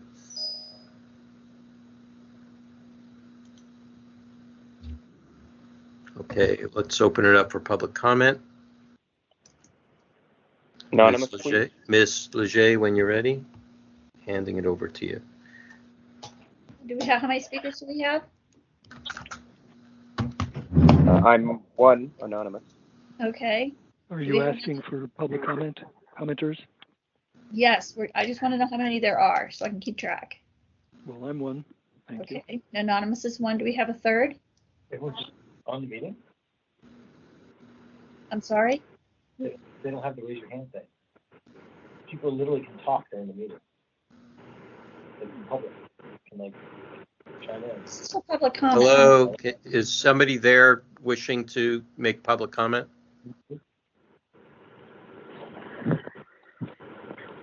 If you're not going to be making public comment, please mute yourself. There's a lot of background noise. Please press *6 to mute yourself. It toggles back and forth. *6. Thank you, Chair. Am I allowed to make a comment as a plaintiff or no? No. Okay, thanks. Mr. Warfield, are you ready? Actually, anonymous was first. Okay. Hold on, before you start, could whoever's on the phone with a number ending in 0633, please mute themselves? I believe that's the plaintiff. Is that you, Mr. Krenetsis? No, that's There not you me. I'm muted. Okay, great. Thank you. Thank you, caller. Thank you. Okay, go ahead, Ms. Leger. Anonymous, you may begin. Yes. Thank you very much. So there's a few points here. I actually agree with Member LaHood. This is a violation of the rolling response requirement because 6725D does not require or rely on 6725A or B. I don't believe you have to have an immediate disclosure request. But regardless of that, there's an additional violation here of a very specific timeline, and that is CPRA Government Code 6253C, wherein the respondent had to provide within 10 days a notice of determination of whether there were disclosable public records, or an extension of 14 days up to a total of 24 days. And that's a very specific timeline that has nothing to do with the rule of reason or volume. You just have to tell them, are there records? What are the reasons you might not be providing them, etc. And that is CPRA Government Code 6253C. Now, finally, the rule of reason is absolutely a real thing. It does apply even in San Francisco, and I'm just going to read what it applies to because it definitely doesn't apply here. And that is, the right to inspect is constrained by an implied rule of reason to protect records against theft, mutilation, or accidental damage, prevent interference with the orderly functioning of the office, and generally avoid chaos in record archives. And that's from 2 court cases and 1 Attorney General opinion. And they should still have provided within 24 days at the maximum the notice of determination of disclosable public records, an explanation, the schedule, whatever you want to call it. But they should have never started to give the first rolling response months later, and that's admitted even in their own response. So yes, you should have this motion, but you should add a violation of 6253C, which has very specific timelines about a 10-day response and with a 24-day maximum extension. Thank you.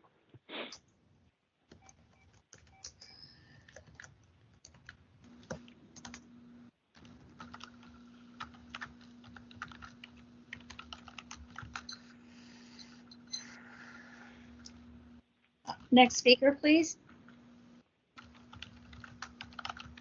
Please let me know when to begin. Okay. You may begin. Thank you. This is Peter Warfield, Executive Director of Library Users Association. We can be reached at libraryusers2004@yahoo.com. Also, P.O. Box 170544, San Francisco, California, 94117-0544. With respect to the comment of Anonymous, I completely agree. I was going to be a little more non-specific about the exact citation. because CPRA does require that, excuse me, that there be a response within 10 days as to whether the records are public. They're not supposed to just leave you hanging and wondering what happened.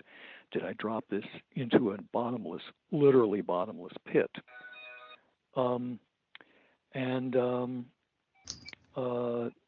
There goes my timer, so I guess I'll get a thank you for the 30-second warning.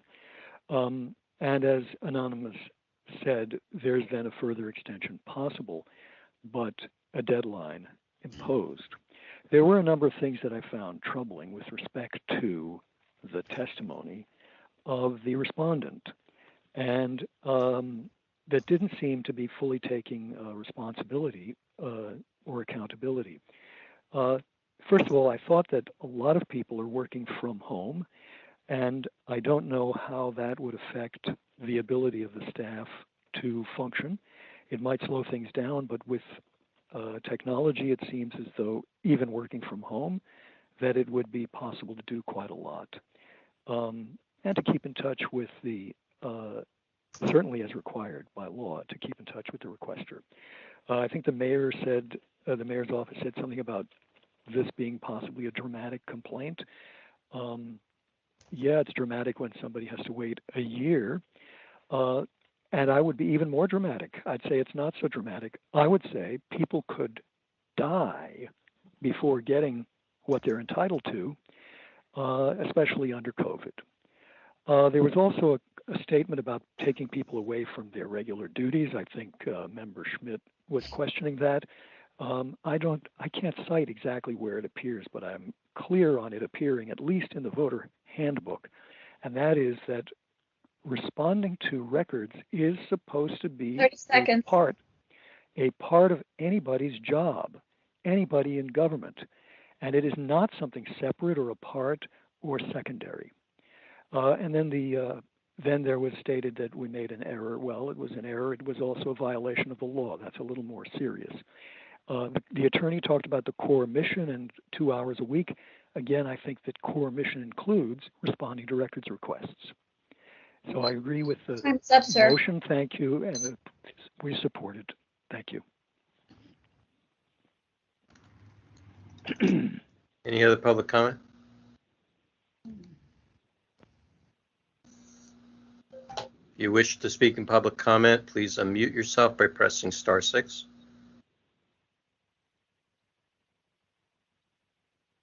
Okay, hearing no public comment is closed.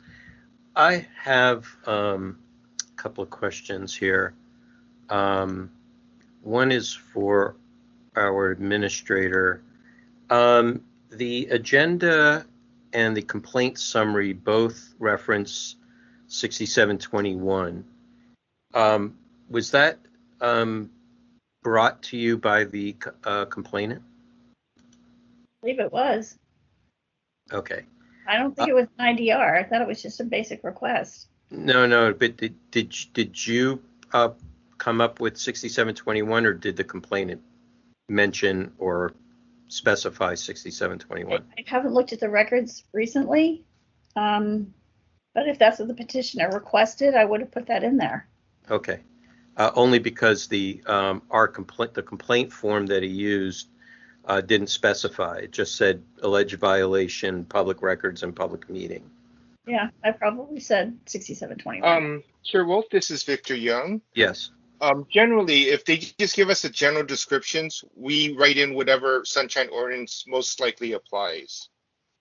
And we do that, if it's not specific as to what code they're filing under, we pick the relevant Sunshine code on our own.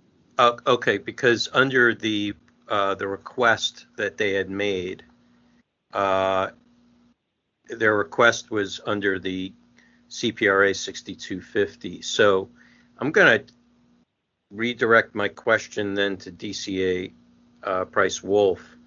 When the request is made under the CPRA, but a complaint is being brought to the task force without specifying a particular site, a particular body of law, whether it's a CPRA on its own, or the Sunshine Ordinance, something specific to or unique of the Sunshine Ordinance, how should we be considering it? So, I mean, that's a really interesting question, because on the one hand, I don't think the complainant should be penalized if they, don't know every citation out there, but they feel like they're unhappy with the response that they received, and they can articulate what the problem is, but they might not have put the right citation. And then through the discovery process and going back and forth, you realize actually there's three big problems here, but since the complainant didn't put down the right one, we're only going to focus on one, right? But I think the right approach is, to the extent that you guys have identified the right statutes at hand, as long as both sides feel like they have had adequate time to address those issues, I think it's fine if it wasn't originally brought up by the complainant or respondent. So in other words, like, as long as the respondent isn't feeling surprised or didn't have an opportunity to address these issues that are coming up, I don't think you're restricted from talking about other violations that you might be seeing or that are in the record. Okay, that's a good response. Thank you. You just triggered another thought for me, in that it's the Sunshine Ordinance is applicable to the city and county of San Francisco. So the operative procedures should be with the ordinance, despite a request citing the California Public Records Act, because what's active here by extension is the ordinance. And I would generally think that the provisions by that extension are just it should be just applied in general by the city and county, whether or not the request was made under the CPRA or under Sunshine. Does that sound right? Yeah. Okay, great, thank you. All right, anybody else? Okay, Member LaHood. Yeah.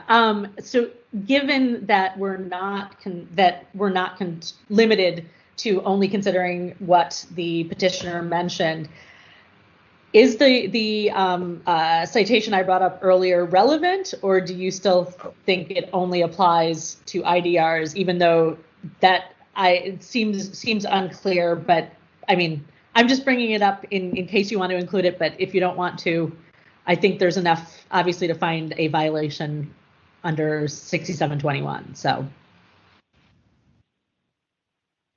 I have a response to that, but I'll let others speak up first if they have thoughts.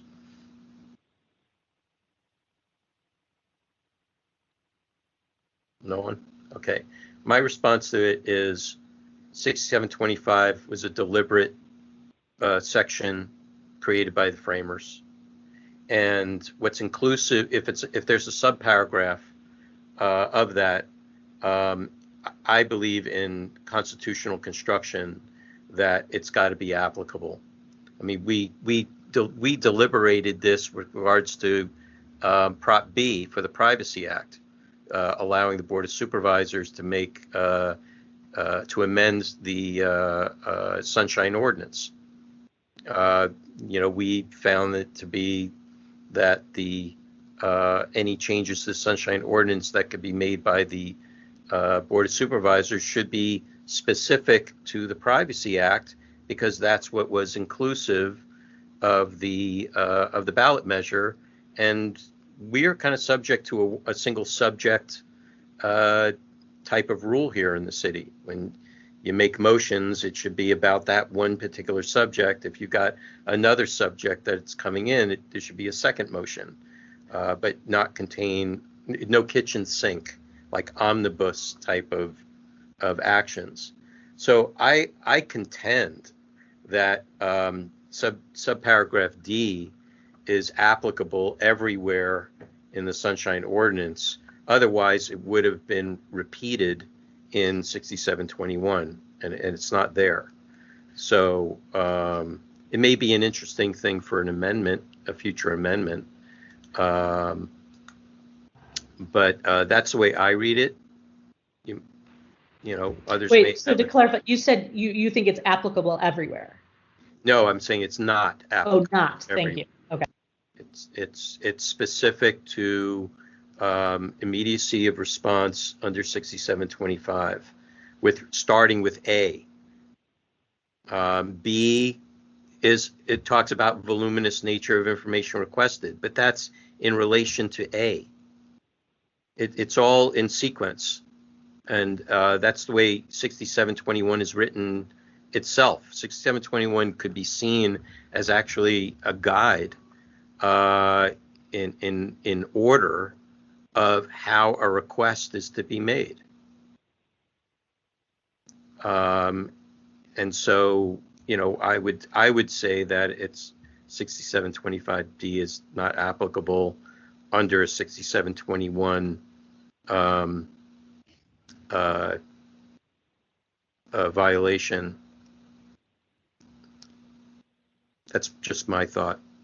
Others may want to argue against that. Okay, anything else, members? Are we ready for a vote? I think Member Stein had something to say, but was muted. I was just going to say I would also be more comfortable just leaving it with 6721, because I also read 6725 as just being about immediate disclosure requests, and none of the complainant's requests or none of the petitioner's requests were identified as immediate disclosure requests. Okay. Vice Chair Yankee. Yeah, not related to that particular topic, but just, you know, I don't know if we want to consider possibly referencing Government Code 6253C, which kind of supplements, I suppose, what's in 6721 of the admin code, but it also ties in the CPRA as well. I don't know if anyone has any thoughts about that.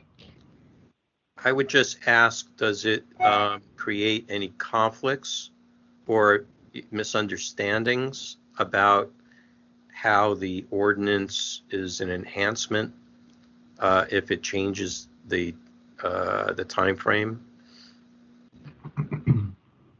I mean, to me, I would think that my reading of 6721B and C would essentially, you know, if those were fulfilled, then 6253C would have been also fulfilled. So I'm not sure it's necessarily required that we include it in this situation, but seeing as how there was also an initial request made under the DPRA, maybe it's worthwhile to throw it in there as well. I'm not sure they conflict, but I could see certainly a violation of both simultaneously.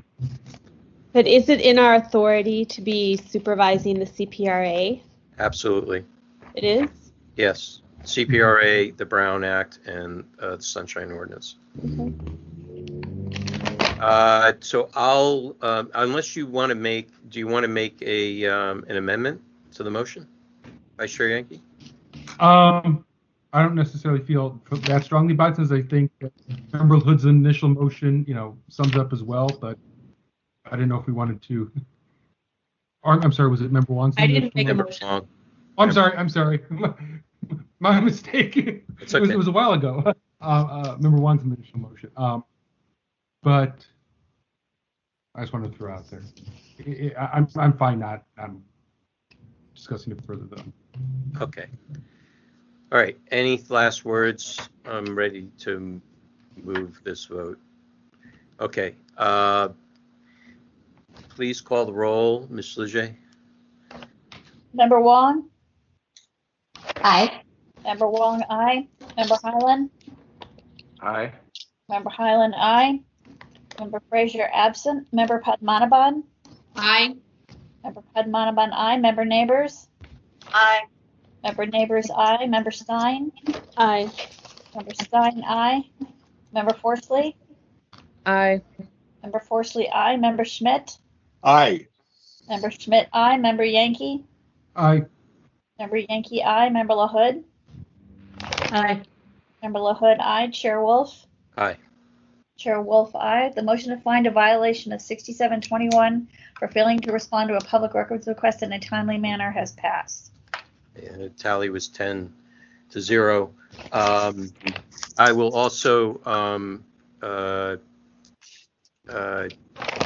direct the Complaints and Amendments Committee to monitor this item and report back if there are any issues to the task force in July. Chair Wolf, by monitor, could you clarify that? Well, Just so it's their charge to monitor. That's in our bylaws.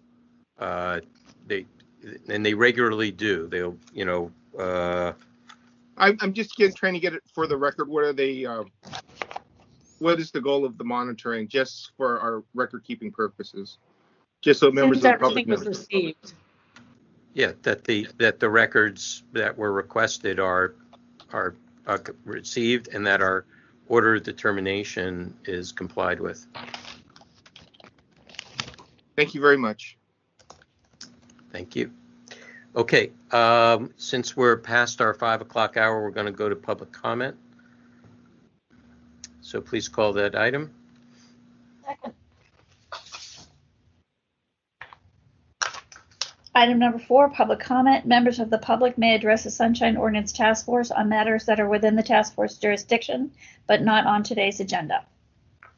Okay, members of the public, this is your opportunity to address the Sunshine Ordinance Task Force on any item not on today's agenda. Ms. Leger, I will hand the clock over to you. Do we have speakers? Sure, I'm one, anonymous. Anonymous? Yes, okay. please. Mr. Warfield, you're number 2. Do we have other speakers? Zach Carnazes, number 2. Okay, number 3, Mr. Carnazes. And can you please press *6 for anyone on the line for accessibility purposes? That's how you speak right You now. press *6 if you wish to speak. If you're not speaking, please press *6 to mute yourself. Okay? Okay. Anonymous, you're first. Go ahead, sir. Hello, may I begin? Yes, yes. Oh, okay. Thank you very much. So first, I would ask that the task force, not with regards to the previous complaint, but in general, consider what its position on 6725 is, because the restriction in Section C, where they can't ask you for your intent, I don't think should apply only to immediate disclosure requests, and I don't see why that would be the interpretation. 6725A and B are about immediate disclosure requests. 6725D is not a subsection of 6725A or B, neither is 6725C. And I would hope that the protection of not having to ask for the intent of your request applies to all requests. And I think it would actually make more sense when you have a voluminous request that is not an immediate disclosure request. It might actually be a bad incentive to say the city can only do rolling responses for immediate disclosure requests. So I'd ask you to consider that, what the task force thinks about it. I'd also ask the task force to schedule, whenever it can, Mr. Hooper's long-standing Green Benefit District complaints against OEWD and DPW. He has waited 2 years. Member Schmidt had already identified a solid violation against at least OEWD at your December full task force hearing. I don't think it's right that Mr. Hooper has to still give more lists and whatnot. There's solid proof, not only what Member Schmidt's legal argument was in December, but also because I found additional records that are exactly about that financial paper trail. They were dated before his request, and they did not provide those records. And they gave them to me, so they're not hiding it anymore. But you should schedule that, and Mr. Hooper deserves. He doesn't need to find all the violations.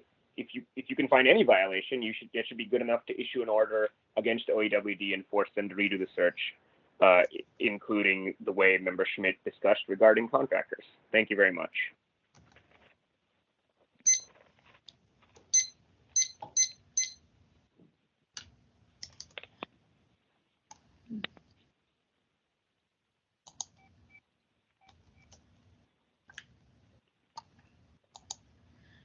Mr. Warfield, are you ready?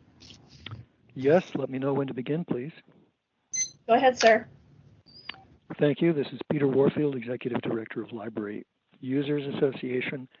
We can be reached at libraryusers2004@yahoo.com and also at P.O. Box 170544, San Francisco, California 94117-0544. First of all, I'd like to second what the anonymous caller has said with regard to rolling requests. I'd also like to maybe expand it somewhat. And that is, it seems to me a business-like way of doing business would be to have contact with the person making the request so that they don't have a wall of silence as the minimum response from the agency. I know that at one point, Library Users Association started making pretty much every request an immediate disclosure request of one particular agency, because if we didn't, we wouldn't have a clue what was happening until the maximum time elapsed would happen, which would be 10 days, and then maybe we would get a response.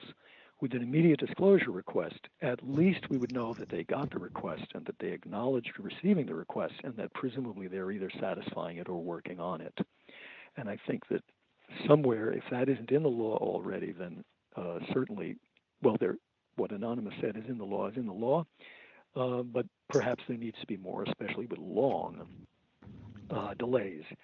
It just seems to me a decent business practice.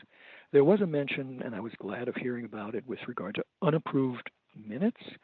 And one of the things that I've been puzzled about was that the first meeting in recent times that we attended, there hadn't been a meeting of that body that Mr. Hyland chairs, and I can't think of the name of it, hadn't met for just a few months, less than 2 years. And there was an unapproved minutes in there, which seemed to me ought to have been approved if it hadn't, in the full task force, under the bylaws, if it hadn't been approved within 6 months. And then fairly recently, the task force was approving a committee meeting minutes, that was way under 6 months, and I think even less than a month. So that led to my asking a question at that meeting, and I appreciate very much Member Yankee answering, but it was a bit of a sort of a partial answer that he cited the rule, but perhaps I didn't explain more clearly why I was raising the question. In other words, in one case, 2 years, minutes were sitting without approval. In another case, less than a month. And it's particularly painful, I can say, for our reason, our purpose, because there have been minutes that have specifically said things incorrectly, and in particular have undermined our wish to have our contact information in the minutes, and have placed what little they have put incorrectly. Thank you. We have another speaker. Yes. Are you ready? Yes. Please let me speak without interruption, though. I have a stopwatch that I'll be using. Go ahead. Hi, this is Zach Carnazes. Thanks everyone for your efforts. It's been a very long meeting already, but I really appreciate everyone's thoroughness here. I have some concern with what seems to be a pretty high bar that members of the public, especially disabled members of the public, need to know to file complaints with this office, especially in regards to like these really specific citations and California citations and local citations. And I just really worry because, you know, when I file public records requests, I say urgent, I'm disabled, I need help filling this out. Can anyone help me? You know, ironically, the Mayor's Office on Disability is the department that's supposed to help disabled people, as far as I understand it, for that kind of a thing. And it concerns me that members of the public are sort of required to say the magic words immediate disclosure request, or that they lose their rights under the Sunshine Ordinance for certain things. And that doesn't seem right to me. That's kind of a worry, because how is anybody supposed to know those magic words unless they come to these meetings and talk to lawyers and stuff? that's a pretty high bar, and I'm learning as I go. This is a really difficult system to engage in and understand and file with. It's just, I can't imagine many disabled people are able to navigate this at all, and kind of amazing that I've been able to. So I appreciate any consideration that task force members and staff can have around that. It's very different in the world when you can't walk or type an email, and you might struggle to wash your own dishes or cook your own food. It's just a different world. Also wanted to raise a concern about the deletion of public records for government employees that leave the service of the government, that leave their job. I've raised this concern previously. I will keep raising it, that I was told by Department of Technology that records, email histories, email records of public employees who leave their job without notice to anyone in those records, or even if it's a case that they're helping somebody with, that those records will be deleted permanently from all databases within 14 days. So you might not even know that someone helping you has left their job, and all your records are gone if you haven't requested them, not even knowing to request them in 14 days. That seems to me a pretty awful use of open government and the public trust, and to erase records like that is concerning. So I hope somebody can look into that. Thank you so much for your time and attention here today.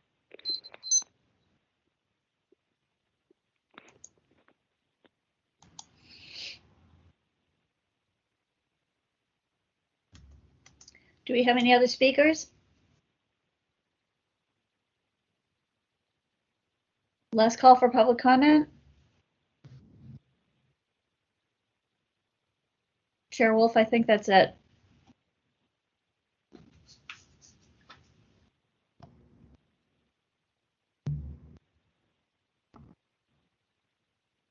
I think you're on mute. Thank you. Yes, I was. Okay, thank you. Let's call the next item, and then after that next item, we're gonna have a recess for 10 minutes.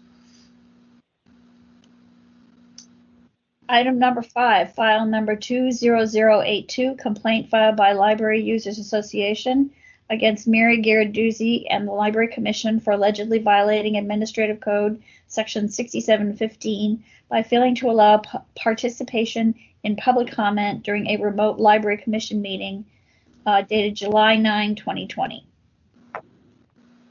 So on March 23rd, the Education Outreach and Training Committee found jurisdiction, the record's public, and referred to the matter to the task force. Okay, great. Okay, same call as before, folks.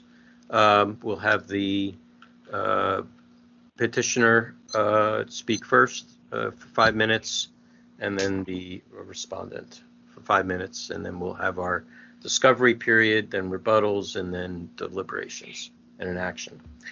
Okay, if you're ready with the clock, Ms. Leger, we'll hear from Mr. Warfield from the Library Users Association. Mr. Warfield, are you ready? Yes, thank you. Tell me when to start, please. Go ahead. Thank you. This is Peter Warfield, Executive Director of Library Users Association. Our contact information can be found in the agenda packet, but for those who don't go there or are listening on a recording or in some other fashion, it's libraryusers2004@yahoo.com, and also P.O. Box 170544, San Francisco, California 94117-0544. This is a basically simple complaint. It basically consisted of 2 sentences that we sent to the task force the day after the Library Commission meeting a special meeting of July 9th. And I'll read you the core. At yesterday's special meeting of the San Francisco Public Library Commission, July 9, 2020, Library Users Association was denied the ability to make public comment on item 2, SFPL reopening plan, which was the major item on the agenda. This was despite my best efforts to alert the Commission of my intention at this remotely conducted meeting. Thank you for your attention to this. Sincerely yours. That's basically it. Now, there's been a bunch of material that I have supplied, and also there's a bunch of material that I haven't supplied and that we haven't supplied, some of which has been supplied, for example, to the administrator and so on and so forth. So let me just point out the key documents I think that would be useful for your reference. First of all, number 1 would be P45 to 50, what constitutes fair and reasonable access to public comment. Earlier, we sent to the task force asking very much for folks to attend an actual meeting under WebEx because we thought that it would be useful for you to attend via telephone, as we have been attending all the Library Commission meetings under COVID, and as many people are required to do because they don't have a computer, they don't have internet access, and so on. I think I've repeatedly mentioned the statistics which come from the mayor's office, fairly recent, that over 100,000 people in San Francisco don't have internet access, and certainly that minorities, older people, poorer people have the least access, disproportionately. So that was on P27 to 33. The complaint presentation, the introduction, was on P38 to 40.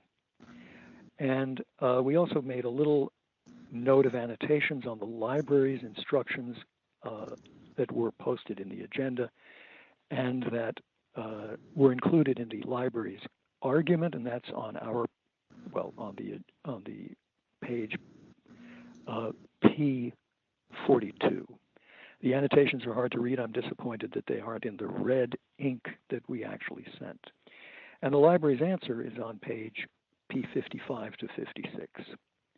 So basically, you've heard the complaint.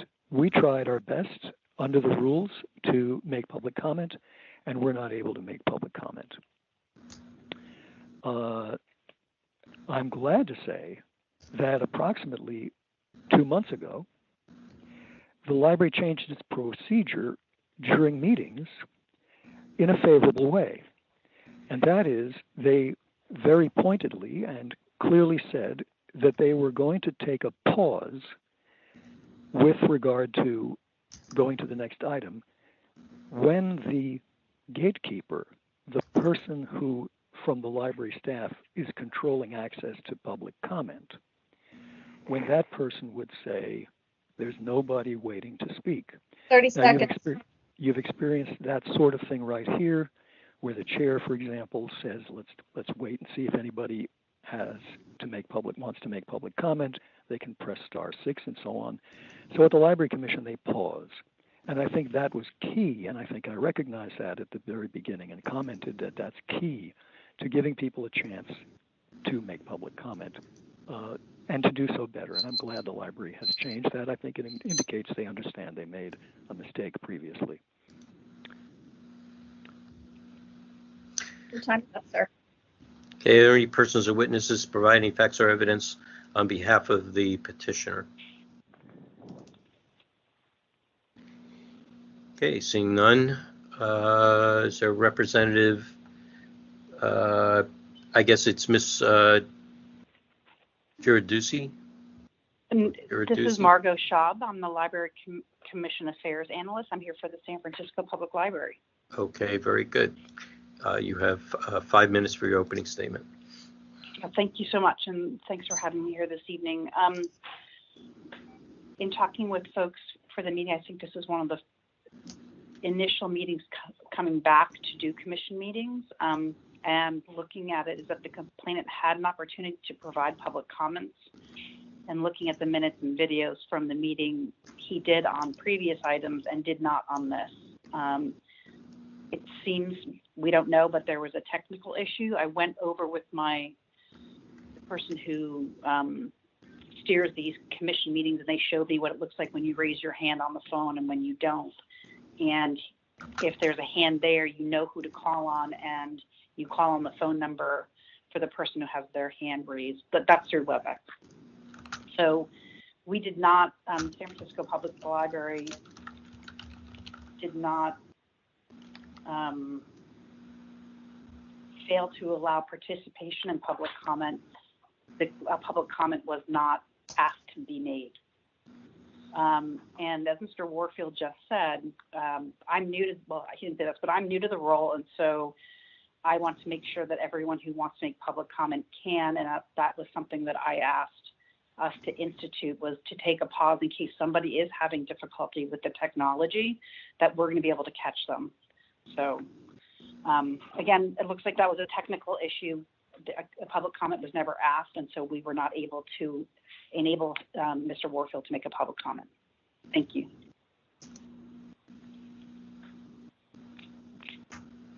Is that the end of your testimony? Yeah, no, thank you so much. Okay, great. Appreciate it. Are there any persons or witnesses to provide any facts or evidence on behalf of the respondent? No, sir. Okay. It could be somebody other than from your department. It could be a member of the public. Yeah, anybody. Okay, hearing none, members, this is question and answer, clarification, or discovery. I've got member Padmanabhan and then member Stein. So this question is for, I'd like to understand the technology. So this is for Mr. Warfield. Do you normally hear an announcement when you are toggled out of the queue?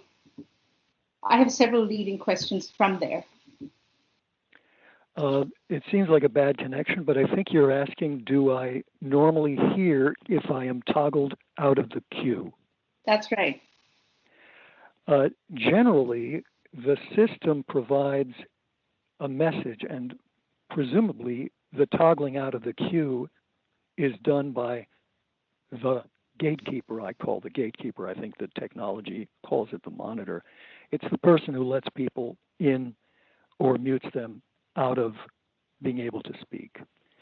So there's a couple of issues. One of the issues is, as I mentioned in some of my documents, the message that the system gives is given in a very soft voice, and there's a momentary pause, and it varies. It can vary. I don't know how it varies. I know in different meetings it varies and so on. So there's a momentary pause after you press *3, and then there's a very soft voice who has rather a long message, which I think I've quoted in the documents.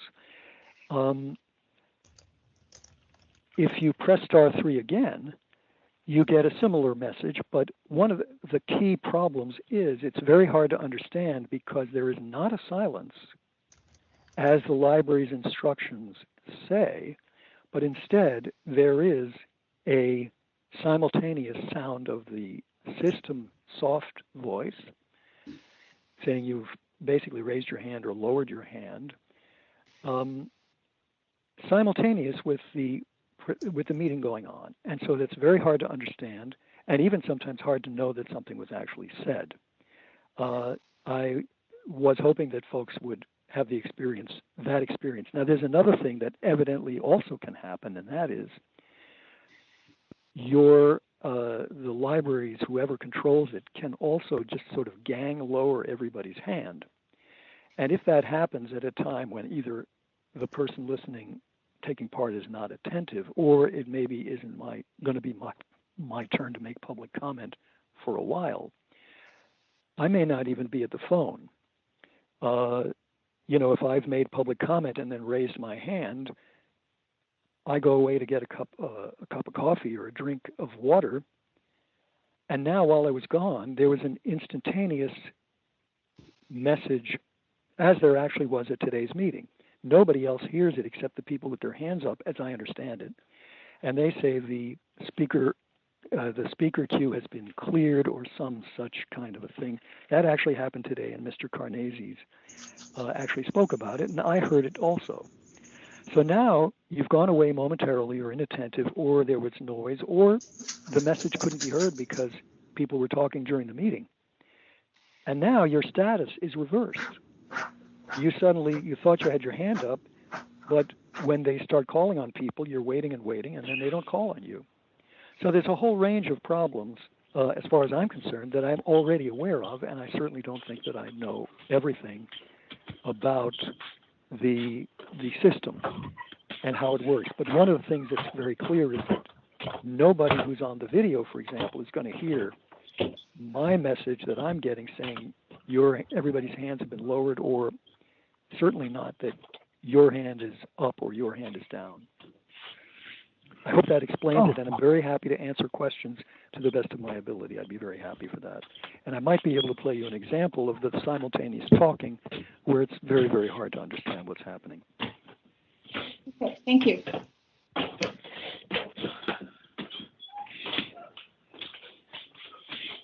right, we're getting a lot of background noise. Could folks please mute themselves? We have many people on the phone that are unmuted. Please press *6 to mute yourself. Thank you.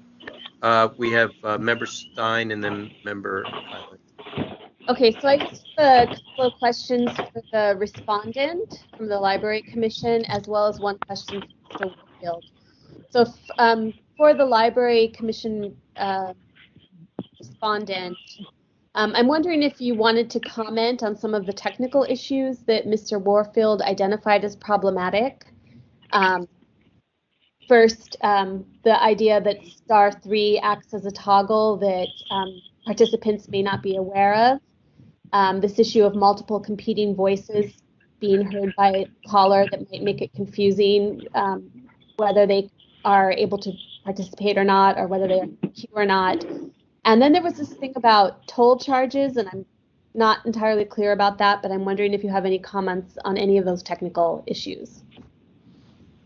I don't know about the toll charges, and I don't run the meetings through WebEx, so I can answer what I know, which is it's easier to participate over WebEx than it is by phone. I do know that if you press, and I should go back and say this, the library has put out on each of its agenda how you can join a call. And so we have given directions on how you join it by phone and how you join it by WebEx. One thing I'm aware of is if you are somebody who presses *3 early to say that you want to do public comment way before public comment is called, and then if you do it again because public comment is called, your hand goes down.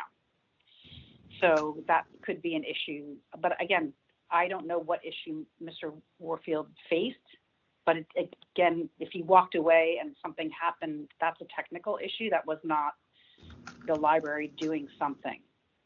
It's either a technical issue on his end or there was a technical issue in the meeting. So. Okay, so and any comment about multiple competing voices being heard by a caller? So right now, when I just press *6 to come back in, somebody talks to me so I can't hear what you're saying. And so that is an issue. I don't know, I'm not an expert at WebEx, but I do know that I was, I couldn't hear you talking for maybe 2 seconds, not even, it was about a second. So people don't cross talk in our meetings because everyone's muted until you raise your hand and you're called on for public comment. So I don't know what the crosstalk would be that he's referring to. Okay, thanks. And then my question for Mr. Warfield is, you mentioned that they are now instituting kind of a pause to check whether anyone might be having technical issues and ensuring that people can be in the queue if they want to be. Were there any other procedures that you had in mind that you feel like would be a remedy to the technical difficulties that you identify? Well, certainly the pausing, which you do all the time, and in your meetings, even folks I understand and I can't see that are doing it directly through WebEx forget to unmute themselves. They forget this, they forget that, they, whatever. It's normal to say, okay, let's try and adjust for that. And the library particularly not only didn't adjust for that, but they, a lot of their procedure is problematic. For example, when they say caller number 6 or caller number 2, your time begins now. Well, they start the timer whether you're talking or not. If you ask a question, can you hear me? The timer seems to be still going, but it makes tension over straightening out any kind of technical difficulty. And I have actually asked several times at different meetings, will you give me a 30-second alert, please? Because in a regular library commission meeting, there's a big square timer sitting counting down, and you can see at any moment in your 3 minutes, 2:59, 2:58, 2:57. So at any moment, you can look up and see how much time you have left. At the supervisors, similarly, the podium has a countdown. And at the task force, you routinely give 30-second warnings. The Library Commission won't even answer. I've had several occasions where they will not answer. I leave a blank few moments, and then I say, well, I guess I won't get an answer. And I've had the city librarian say, Mr. Warfield, you can go ahead, or go ahead and speak, which is frankly, pretty insulting. As far as Ms. Schaub's understanding of contention, which is what happens when two voices are speaking at the same time, I'm not sure what she is referring to. If I press *3 or whatever I have to press *3, I can press that any time in the meeting. Up, down, up, down. I can do it throughout the whole meeting if I want to. Not that I'm doing it. But if I do that, for example, after public comment is over on item 1, and I figure, okay, next up is item 2, they're going to discuss this one a little and then go on, I press *3. I'm pressing *3 while the commission is talking about, let's say, item 1. And they're talking the whole time. There isn't a lot of space where they're talking. They talk. And so I'm going to hear the message about my hand up or my hand down while they are talking. So, those are some of the problems. I could probably give you a list of other issues, but right now, you mentioned, I believe, the toll charges. And by the way, I'm glad you're asking. I'm grateful you're asking. It is something that I found a problem also, and mentioned it. Toll charges meant that if you wanted to participate in the Library Commission meeting of that date and the prior date, and I'm not sure how many dates further, you literally had to call a toll number which was in San Jose. And I called up the O operator multiple times, and they told me from a AT&T landline, which I'm speaking to you on now at home, your cost is 59 cents a minute plus tax. Well, that's kind of a lot. And they've changed it since then to a local call, but at that time, and I'm looking at the library's response. I don't know if this was the current response. I'm looking at page 55. And let me just see where the number is. So yeah, on page P for Peter 55, the library's own response says, right up in the agenda, listen and public comment call-in. Should I pause for a minute to let people look at it? So the number is 1-408-418-9388. Then it gives the access code and so on. So you had to spend a fortune or find some other way. Frankly, I don't even know that that's legal within the concept of sunshine, that you should be able to attend a meeting without any charge. But that was certainly a very steep thing to do. And for those who might have a cell phone connection there where it's cheaper or no extra charge for them, they're then forced into using an inferior kind of a connection where it's even hard to understand when there's no crosstalk and no contention with any other voices at the same time as the meeting voices. So those are some of the things that could go on. Yeah. We have other folks that want to ask questions. Sure. Yeah, please. Okay, thank you. Okay, Member Highland and Member Schmidt.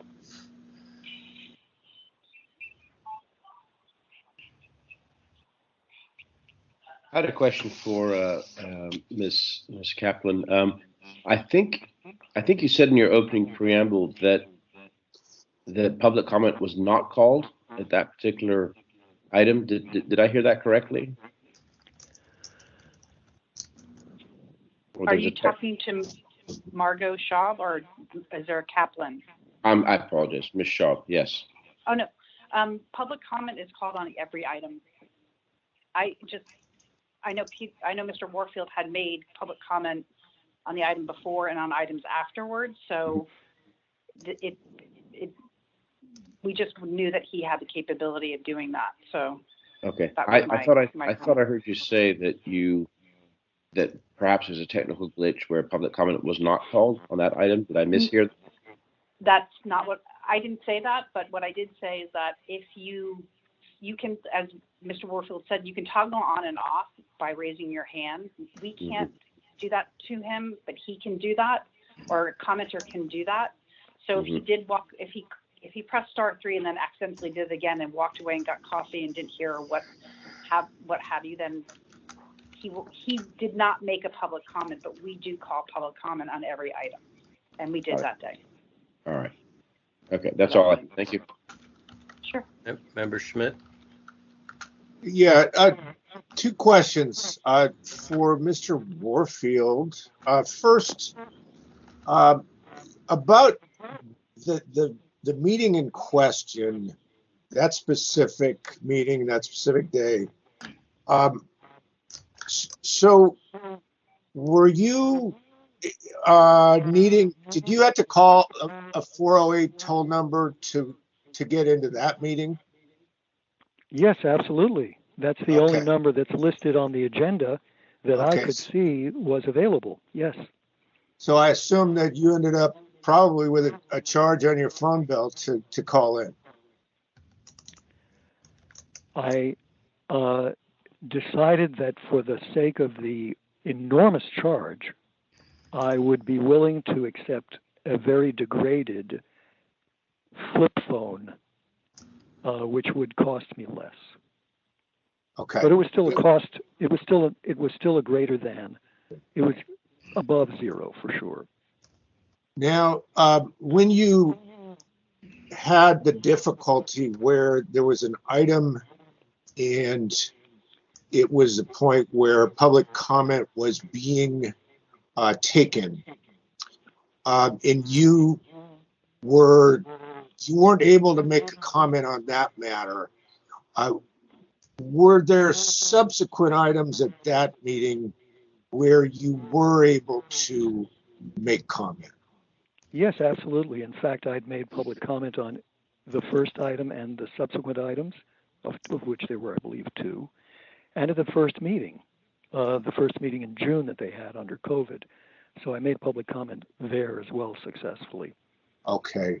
Did you bring up, in the subsequent public comments, did you bring up this issue that on a prior item, your comment was not made, and so you needed that problem remedied? I certainly did. On the immediately following item, I spoke up immediately. And by the way, this is another tension point. How much of my time do I want to spend complaining about some kind of a problem that I've had on a previous item? And am I going to run into flack from the Library Commission over, well, that's not relevant. The issue now is item 3. But I certainly did make a comment, and I believe I even put my finger on something that ultimately 9 or so months later they've done, which is take a pause And if anybody has misunderstood or been misled or just doesn't know or can't remember or whatever it is, their status, just as you guys routinely don't remember that you're muted and somebody has to say, hey, please, okay, fine. That's an accommodation. That's a reasonable thing. I wanted to say something about Ms. Schaub, that she said they can't change my status. That is not true. You've just done it today at the meeting. The library is able, without anybody in the meeting hearing it, as I understand it, and I've experienced it, at this and other meetings, where the library gatekeeper who controls admission into the room for sound, for making public comment, is able to lower a person's hand or lower, I believe, everybody's hand whose hand is up. So the reversal is entirely possible within their control. When you mentioned at a subsequent public comment that you had not been able to make your public comment on the prior item, did anyone with the commission allow you to go back and to put your comment on that item? What a lovely thought. I appreciate that very much. No, absolutely not. Okay, so And they as I didn't said, offer to accommodate Pardon? you in any way? That's correct. Okay, got it. Okay, thank you. I think that's what I was looking for. Okay, thank you. Member Forsley. Hi, yes. I was wondering for the library commission or library representative, do they remember Peter Warfield subsequently referring to not being able to make public comment?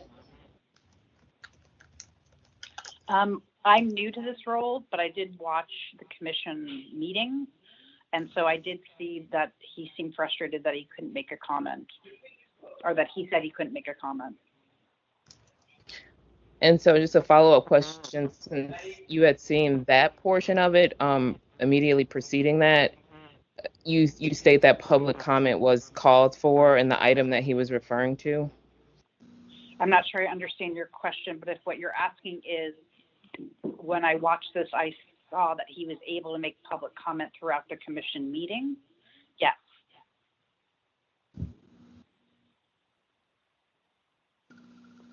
Okay, yeah. Any other questions on discovery, folks? Clarifications? All right, I have one, Ms. Shaw. What system do you use exactly? The platform is WebEx. Okay, and is the phone service also provided by WebEx? Through WebEx. Okay. I thought I heard you say that that the phone service was not WebEx before. I don't have enough technical information. No, it's a WebEx platform, and that's what we use to run our commission meetings. So the phone is part of the WebEx system that they provide to us when we use their product. Okay, great. Okay, that's what I wanted to know. Okay, thank you very much. Members, are we ready for rebuttal? Your last chance for Q&A. Okay, let's move to rebuttals. Ms. Shaw, you go first. You have 3 minutes. Are you ready? Yeah, so Margot Schaub's going first? Yes. Okay, I'm ready when you are. Okay, go ahead. Just wanted to reiterate, I'm new to this role, and we did institute a pause to make sure that we did not miss people who were having technical issues with the WebEx platform so they could make public comments. We were not missing people making public comments, although this is the only one I've heard of since I've started. And, thank you for inviting me tonight and hearing me, and I have nothing further to add. Thank you. Mr. Warfield, you have 3 minutes. Hang on. Can you tell me when to start, please? I'm not clear. Yeah, you can start now, Mr. Warfield. Thank you. First of all, the calling of public comment, that is done, but the opportunity to make public comment requires me to be able to speak. If you locked the door and call it a technical problem, well, yeah, I can't walk through a door. I'm very interested. I'm glad Mr. Wolf asked about what system was being used, because I heard it too, that we're not using WebEx. And now it turns out we are. I'm interested in what the technical issue is, but in any case, as far as I'm concerned, it is the responsibility of the Library Commission to provide an opportunity for public comment, whatever it takes. And certainly if there was a problem with a microphone, if somebody gets up there and they're too short or too tall, people will say, please adjust the microphone, or if somebody is slow in getting to the podium and so on and so forth. I provided in my documentation that the library's argument about nobody else had a problem, first of all, it's irrelevant because all kinds of things can be different for different folks, different circumstances, statuses, hands up or hands down, and so on. But in fact, Mr. Hasbrook was called on specifically to make public comment, and about 17 seconds of waiting through silence found that he wasn't able to make public comment. And so he came back on as something like the seventh person speaking, and I'd be glad to play it for you if you let me play it, but I have it on page your P49. Item 13, others have complained about public comment during COVID-19, including 2 people at the July 9th, 2020 meeting that we attended. And the first one I said 13A, Edward Hasbrook, exactly at 10:07. He was called to speak on. There was a silence. No, it didn't seem like it was happening. And then later, 7 minutes later at 17:10, if you play it yourselves on one of your computers, you'll hear him say, very snippy and very not happy. I did try to call in on WebEx, and that wasn't working, for your information. And by the way, they called on him by name at 10 minutes and 7 seconds into the meeting, and he wasn't to be found. So he very snippily said it wasn't working. And then Anonymous also complained about the barrier of expensive toll charges, and that's actually mentioned in the minutes of the July 9th, 2020 meeting, if you want to look that up as well, and I would actually appreciate it if you would. So we did our best against a lot of uncertainties and odds. I would certainly ask what were the technical issue that Ms. Schaub is blaming for this.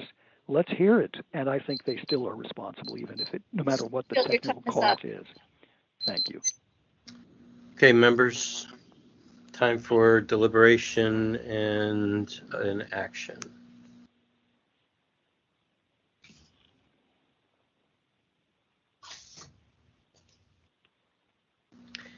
So I have one thought about this is, at the time that they were of these meetings that they were using, not just in one meeting, but in multiple meetings, a long distance number, and considering it's out of the what they call LATA, it's a local area telephone access or something like that, or local access telephone area or something like that. If you're using a landline, it is a long distance phone call to 408, which is San Jose. It is quite expensive. I agree with that. There cannot be an assumption that everybody is using a cellular phone, which most plans include long distance. So I'm wondering if that might be considered a barrier to access of a meeting. It's an interesting point.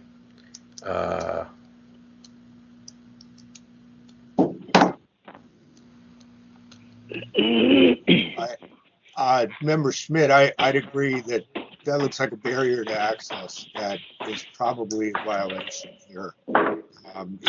It's unclear if it comes within the scope of the claim itself, but it did happen on the day of in that moment that he was being charged money to attend a meeting by calling a 408 number.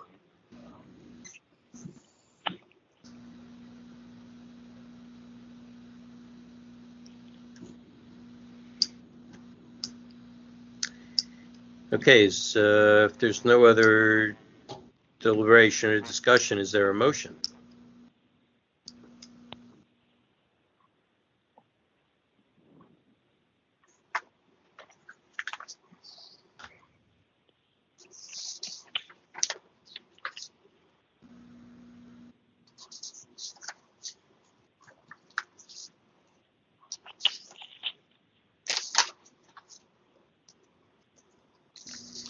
We need a motion one way or another.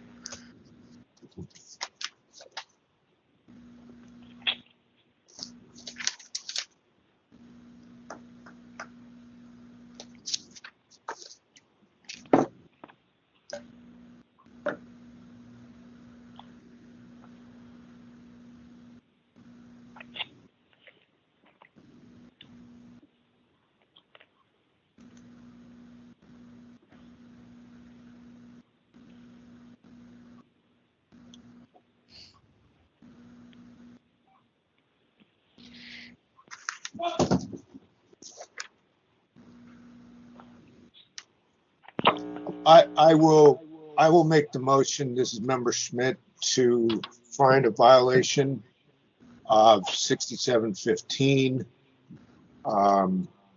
failing to allow participation. And at least at this time, I'd also like to make a finding of a violation of 67.13A, requiring a payment or purchase in order to attend. Okay, moved by Member Schmidt. Is there a second? I'll second. This is Member LaHood. Moved by Member Schmidt, second by Member LaHood, to find a violation of 6715 for failing to provide opportunity for public testimony, and a violation of 6713A for requiring a payment or purchase to attend a meeting. Any discussion, debate on the motion? Vice Chair Yankee. Yes.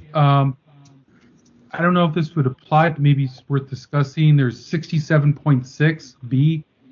Talks about a lot, but ends with all meetings of its policies bodies shall be held within the city and county of San Francisco. And so I wonder if the fact that this area code is not within the city and county of San Francisco, if that provision would virtually apply, for lack of a better way to put it.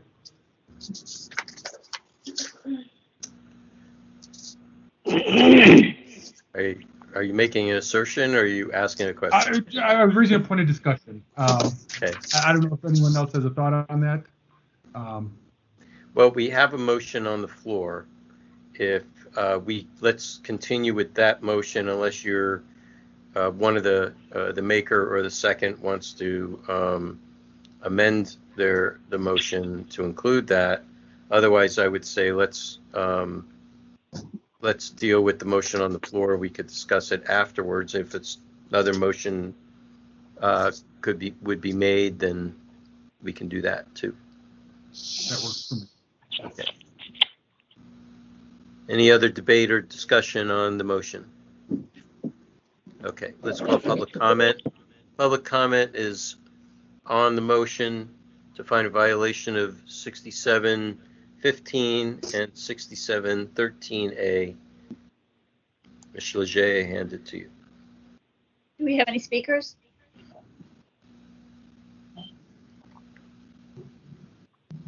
It's calling for public comment on the motion. Find a violation of 6715 and 6713A. we have any public comment? Yes, anonymous, please. Hello? I hear you. Yep, just a second. Can you hear me? I can hear you now. Okay. Are you ready? I am. Go ahead, sir. So exactly what Mr. Warfield said happened to him just now happened to me. I was sitting there saying anonymous number one, but I had to swap my *6 back in, not realizing I had been *6 in between. But this violation is important. I would say both the ones that you're in your motion now, which I support, but also the one that was suggested about the location being inside San Francisco, because it's not just about some meeting that happened months ago. This is how the city is going to set its standards for other virtual meetings and if there's another pandemic or emergency. And just like in a physical, real-life meeting, if you ask for some public comment and someone is sitting at the back and they need a walker to get to the front, and they say, well, there's no one at the podium, let's move on, that would not be giving that person a meaningful opportunity to comment. And the same exact thing applies to, for example, as I just experienced, having to press *6, I just had to sit through some comment that I'm saying, and I don't know if you know I'm trying to comment. And so this matters, and it's the meaningful opportunity to comment that matters. Just performative asking for and then moving on doesn't count. And by finding this violation, you'll ensure that all other commissions properly set their rules going forward. Thank you.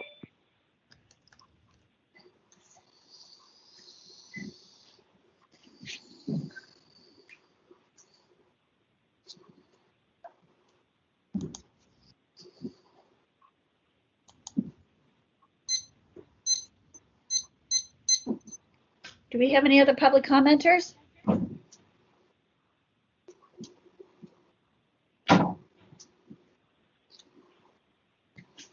Chair Wolf, I think you're on mute. Thank you. Let's close public comment and any other last debate, or are we ready for a vote? Member Schmidt, I really like what Member Yankee said, and it's a good idea. I think it's ambiguous, though. Where is a meeting held, if anywhere, if it's not held physically? I mean, I'd be willing, if others want to add that to my motion, but I don't know if it's that clear whether there was a violation of that. So that's my response on that. Well, I would say, the meeting in question was not during the pandemic. The meeting in question, was it? Oh, yeah. So July 2020. July 2020. I'm sorry. Yes, it was. Okay. I think so then I'll say this. Because virtual meetings were allowed under the shelter-in-place ordinance or declarations, it's a bit of a reach for me to say that the meeting didn't happen, in a physical place, and I would at least say that the access to it needs to be in the locale of San Francisco, which would require a 415 area code to access. I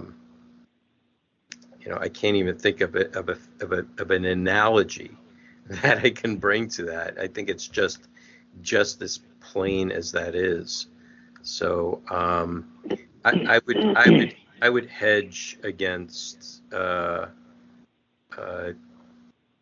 Vice Chair Yankee's suggestion, but I do understand it. I think that is important, but I think as long as access to a San Francisco meeting remains free of charge. That it contains all the ability to access from within the confines of the city. I think under the shelter-in-place order, I think that would be reasonable. I think outside of it, like if the shelter-in-place order was lifted as it's planned to be on June 15th, and city buildings are still not open for public meetings, and we're still doing this remotely, then I think there's an issue. We can take up that issue at that point if meetings are happening not in the confines of the city. I'll stop there. Member LaHood.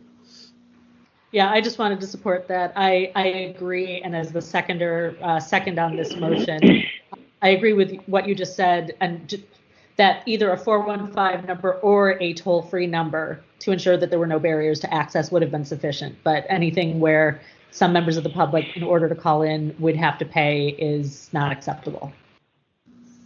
Okay. All right. Any last thoughts? Are we ready for a vote? Okay. Please call the roll. Member Schmidt? Aye. Member Schmidt, aye. Member LaHood? Aye. Member LaHood, aye. Member Frazier, absent. Member Padmanabhan? Aye. Member Padmanabhan, aye. Member Neighbors? Aye. Member Neighbors, aye. Member Stein? Aye. Member Stein, aye. Member Forsley? Aye. Member Forsley, aye. Member Wong? Aye. Member Wong, aye. Member Yankee? Aye. Yankee, aye. Member Highland? No. Member Highland, no. Chair Wolf? Aye. Chair Wolf, aye. The motion to find a violation of 6715 by failing to allow participation in public comment, and 6713A requiring a payment or purchase to attend the meeting. And the tally? 9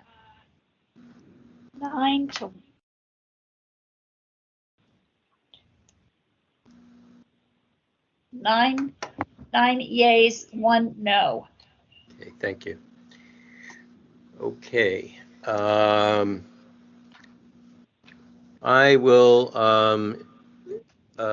initiate a recess for 10 minutes. It's 7:05. We will return at 7:15.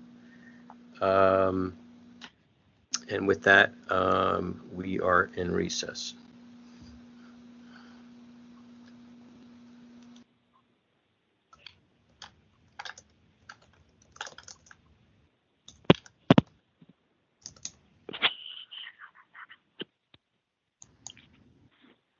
嘅7:15再開過。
Okay. We back.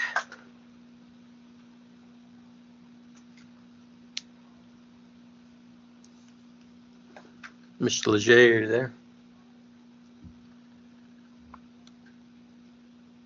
Getting myself organized. Okay, great. When you're ready, I think it would be a good idea if we call the roll, make sure we still have a quorum. Okay.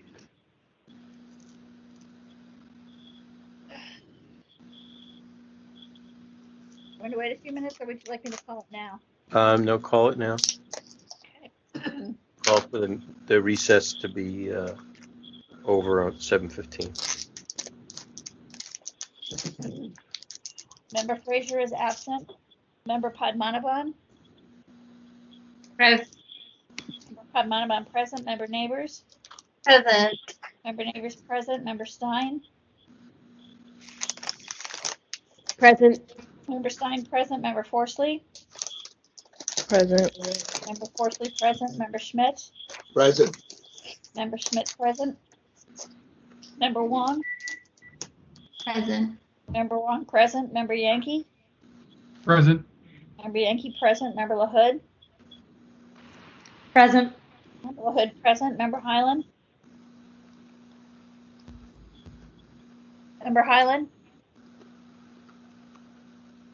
He's muted, but go to the next person. Chair Wolf?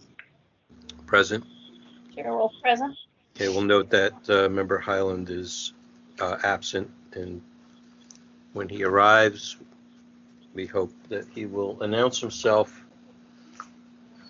If not, he'll remain present, absent. Okay. Just need to close my door. All right, come inside. Okay, let's call the next item.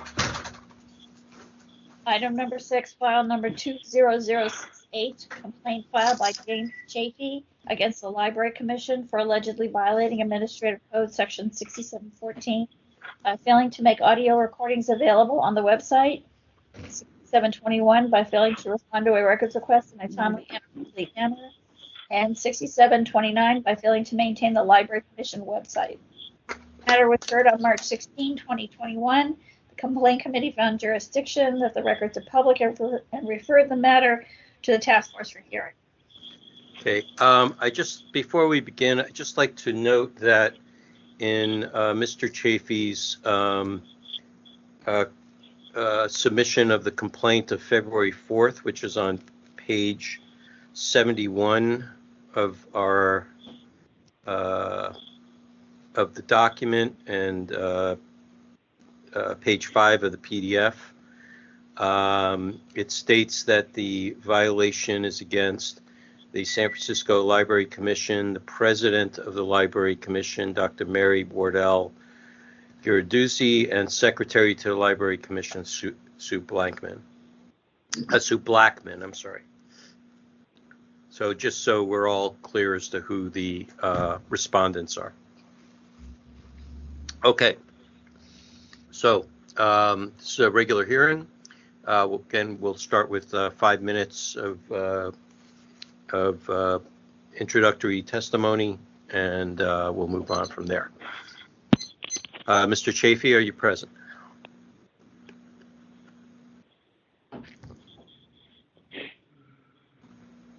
Star 6 would unmute you. Mr. Chafee, are you present?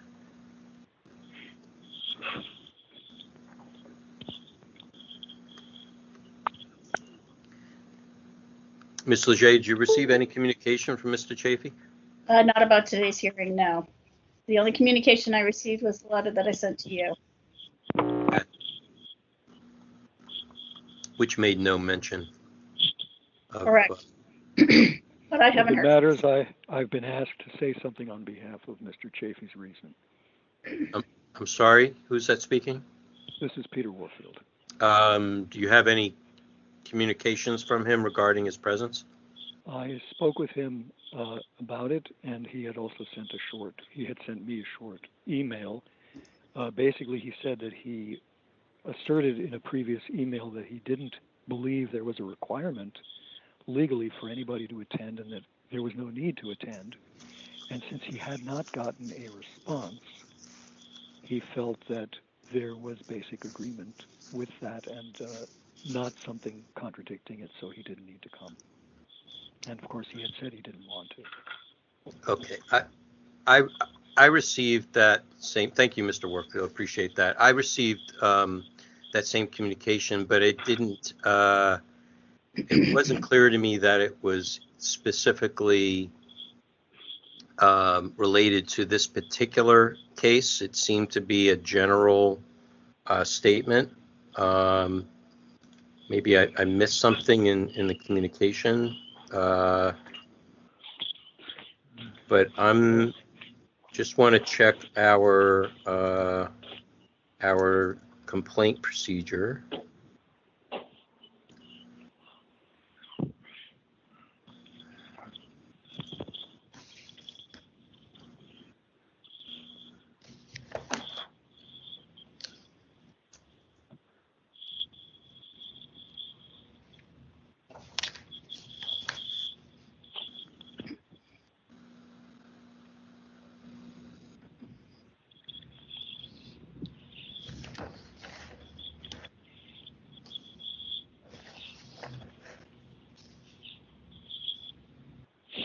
Our complaint procedure makes a requirement of that, being that the ordinance allows us to have a hearing. We've been operating in this way with this requirement for a very, very long time. Recognizing that Mr. Chafee's history with the Sunshine Task Force, being a member and a chair since the beginning of its inception. You know, I'm not necessarily recognizing how this is.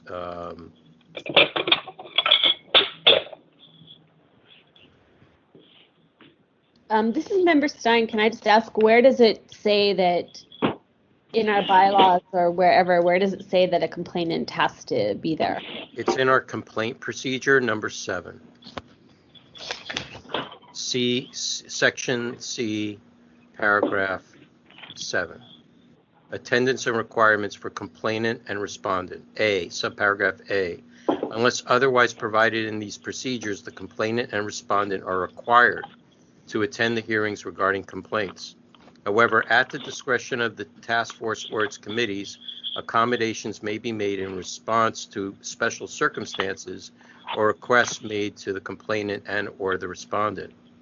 And then in B, if the complainant fails to appear at a SOTF or committee hearing regarding their complaint without prior communications, the matter may be filed and dismissed without prejudice. What it means to be filed, it may be closed. Can everybody on the phone please mute themselves? Please press star 6. Specifically, the phone number ending in 6151.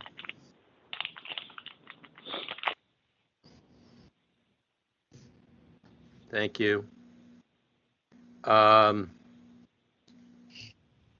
Okay, if the well, we had complaints dismissed without prejudice are considered closed and no further actions are to be taken. The complainant shall be notified of the action and may request their complaint be reopened in writing if requested within 60 days. The complainant may also refile the complaint on a future date, period. The task force or its chairperson shall determine if the complaint shall be reopened.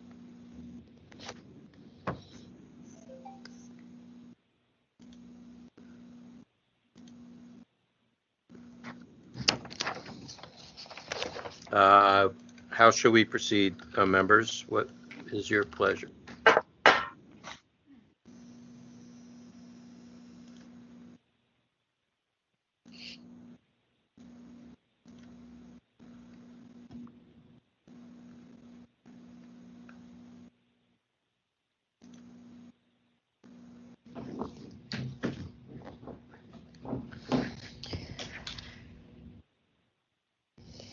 and this was, the letter was addressed to myself and to members.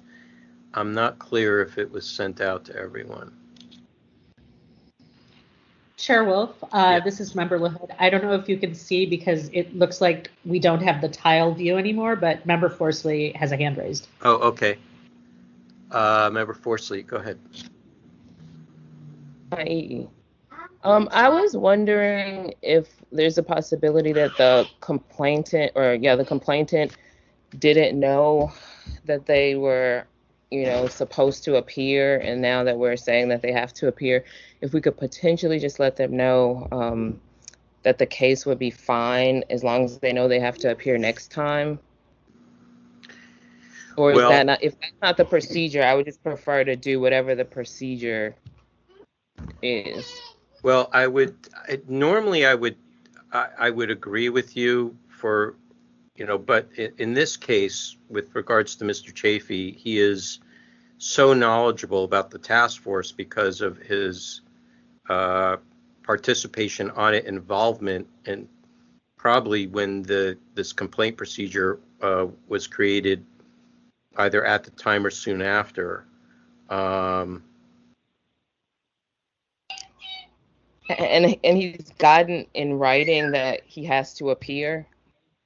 He got it. Oh yeah, he had. That's why he sent a letter. Oh wait a second. This is not the letter that I was referring to. He said in his letter he was challenging our ability to require the complainant to appear. Let me see if. Yeah, it doesn't seem like the ordinance itself requires that the complainant appear, only the respondent, only the government agency, but it's in our bylaws that the complainant is being asked to appear. I think it's a problematic bylaw personally, but it is in there. Well, we have been back and forth on this. We've had changes to, it's not a bylaw, it's part of the complaint process. Okay, sorry. Got those documents together. Yeah, so the procedure. We have, because there were mostly city staff or respondents that complained about having to come to 2 meetings, we've gone back and forth as to which meetings that are they required to attend. And we made those changes more at the behest of the respondents. So if they didn't want, we basically have it now where they're not required, I think they're not required to attend a committee. Oh no, they're required to attend both. It used to be they weren't required to attend the committee meeting and then not the actual hearing, and we've done it the reverse also. And the problems that we were having is if they didn't attend the committee and we weren't able to get all the full information, then we'd spent way too much time at the task force doing discovery at the task force hearing. Vice versa, not getting enough information at the committee meeting, if they don't show up at the full hearing, then we get all this, then we get not enough information to be able to have a fair hearing. So, yes, Member Forsley, you're on mute. So I guess my question is, do the place where it's written that they have to appear, does that particular statement, whatever it's called, override the Sunshine Task Force ordinance itself? Well, the ordinance is in 6721. Let's see, it's 6721E. It says if a custodian refuses to fail a complier and completely complies with the request described in subparagraph B above, or if a petition is denied or not acted on by a supervisor of public records, the person making the request may petition the Sunshine Task Force for determination of the records. The task force shall inform the petitioner as soon as possible within 2 days after its next meeting, but no later case than 45 days from when the petition in writing is received of its determination whether the record is requested or any part of the record requested is public. And then skipping down,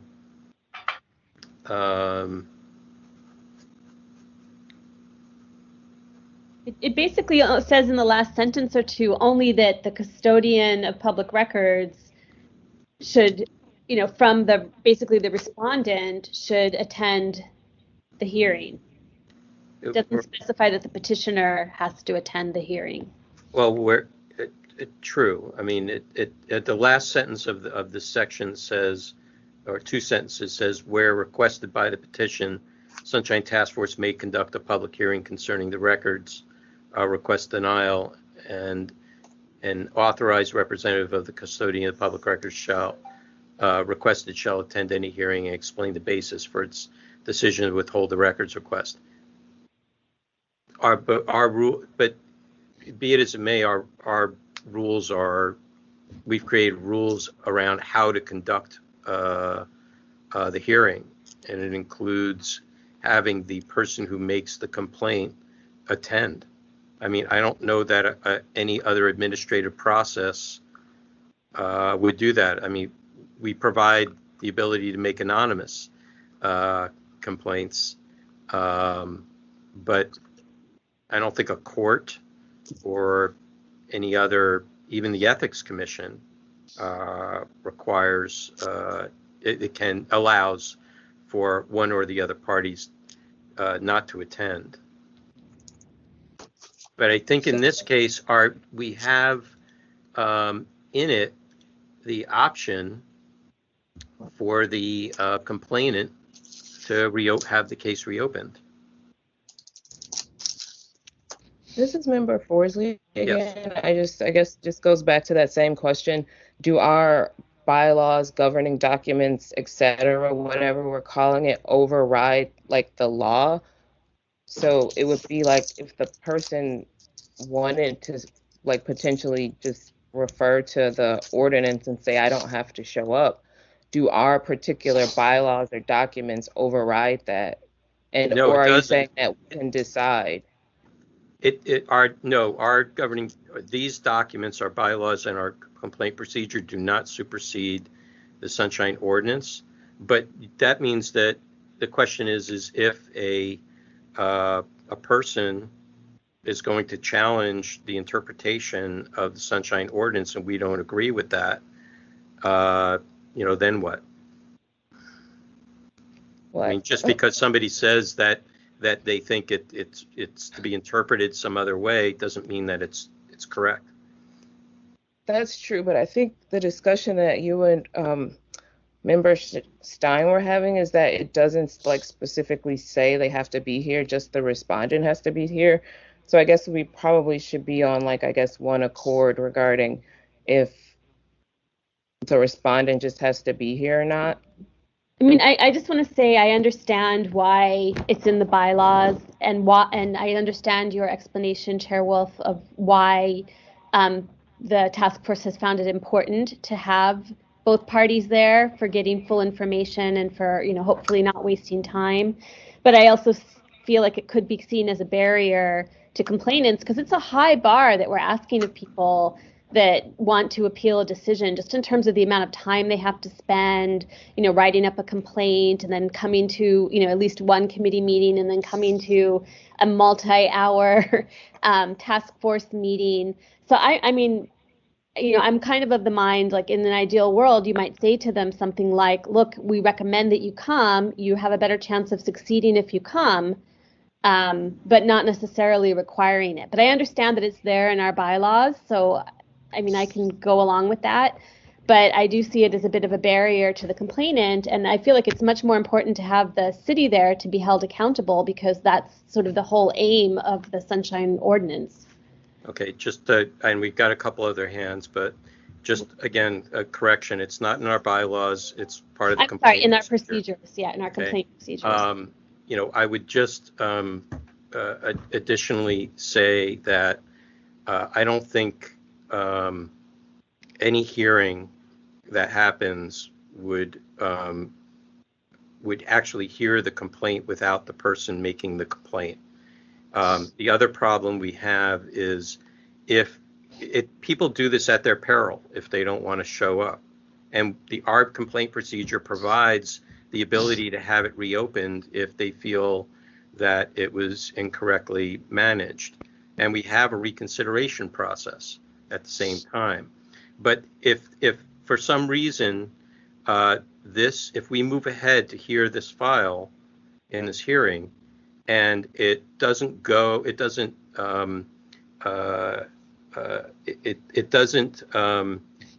support the complainant's findings, then if they find that we're wrong because they weren't here to explain it, then they can file for reconsideration. And that is an additional waste of our time. And I think that that's inappropriate. If people are going to go to the trouble to make a complaint, they should, like we are having as volunteers to be here and to hear those complaints. And we have an agenda that gets sent out, and their notices of appearances go out before the agenda is posted to make sure that they know that their hearing is coming up. We bend over backwards for this. So I think it's incumbent upon people to appear. If respondents don't want to appear because they want maybe to declare a no contest or something like that, that's a different story. But we are here for the public, and we give the public, this wonderful opportunity that doesn't exist in most cities. So I'll stop there.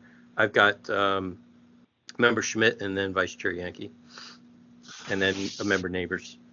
Yeah, Member Schmidt, I'm going to sort of put in my 2 cents on this, which is when Member Stein spoke up, I was pretty much right there. One is it's a rule, but there's no sanction. There's no unless the rule says that we have to act a certain way if they don't show up, then it's a rule that we can say, oh, he didn't show up and he violated the rule. But that doesn't necessarily mean to me that we therefore either dismiss a claim or don't hear it, etc. It seems to me that the claimant has had his opportunity. He's chosen, whether he's protesting or not, he's chosen to not be here. But if he's got a valid claim, let's hear it. And I think that the idea that people can put in a claim because they feel like they've been denied records, they've been denied access, he's put in a claim, and he wants an answer. That's my sort of chiming in on this. Okay, Vice Chair Yankee. Yeah, I was just looking at the complaint procedures, and I think I was on the Rules Committee when we last kind of talked about this, and I think both sides that have already kind of been tossed around were discussed. I mean, we discussed, what happens if someone wants to lodge 10, 15, 20 complaints and they never show up for them. That's a lot of work, like you spoke about, Chair Wolf, on this task force for someone who may not necessarily be invested in time besides sending, a variety of emails and so forth and so on. But we also recognize that, this can obviously take a lot of people's time, and going to multiple meetings can be difficult. And so we looked at 7D, talking about just having them, and it says after initial in-person appearance, the complainant may authorize the SOTF to proceed with the hearing in absentia on the complaint without a complainant's presence at the hearing. And so I think was kind of the the middle ground, if I recall, that we discussed at the time, having them be invested to a certain extent, but then realizing that, these things often can be continued on from meeting to meeting and so forth and so on. And it gives that person the opportunity to say, go ahead without me, but at least, has them be part of the process as well, at least at the initial stage. And so I guess my question, since I wasn't on the committee that initially heard this, was, did the complainant appear at the committee stage to discuss this? No. I don't. Okay. Okay. Member Neighbors and Member Highland. Thank you. First, I just wanted to point out that the complaint procedure itself is in the bylaws. And so in that sense, it does appear there with the presumption that the complainant is there in the steps that are followed through that. And there is no alternative procedure. So while that procedure is codified, no other procedure without a petitioner is codified in that way. So I think that's an important consideration. And then the teacher in me has to say that, I think there's an assumption here about where burden lies for different folks. And in my years in watching this task force, one of the things that I've noticed is that some of our petitioners have real strength in putting their written packets together and their arguments. Some of our anonymous petitioners specifically basically have written out packets for us that allow us kind of a roadmap of their complaint, whereas other folks really thrive in the verbal part of it, but it's more of a burden for them to put the written packet together. So I don't want to assume that that we're putting an undue burden on folks to show up at the meeting. I think we're putting an undue burden on them to put together a packet as well, or we're putting a burden there, but we're actually giving them a choice of where they can put their strengths and put their and being here and being able to answer those questions and fill that information out has been really important for some folks as well. Hey, Member Highland.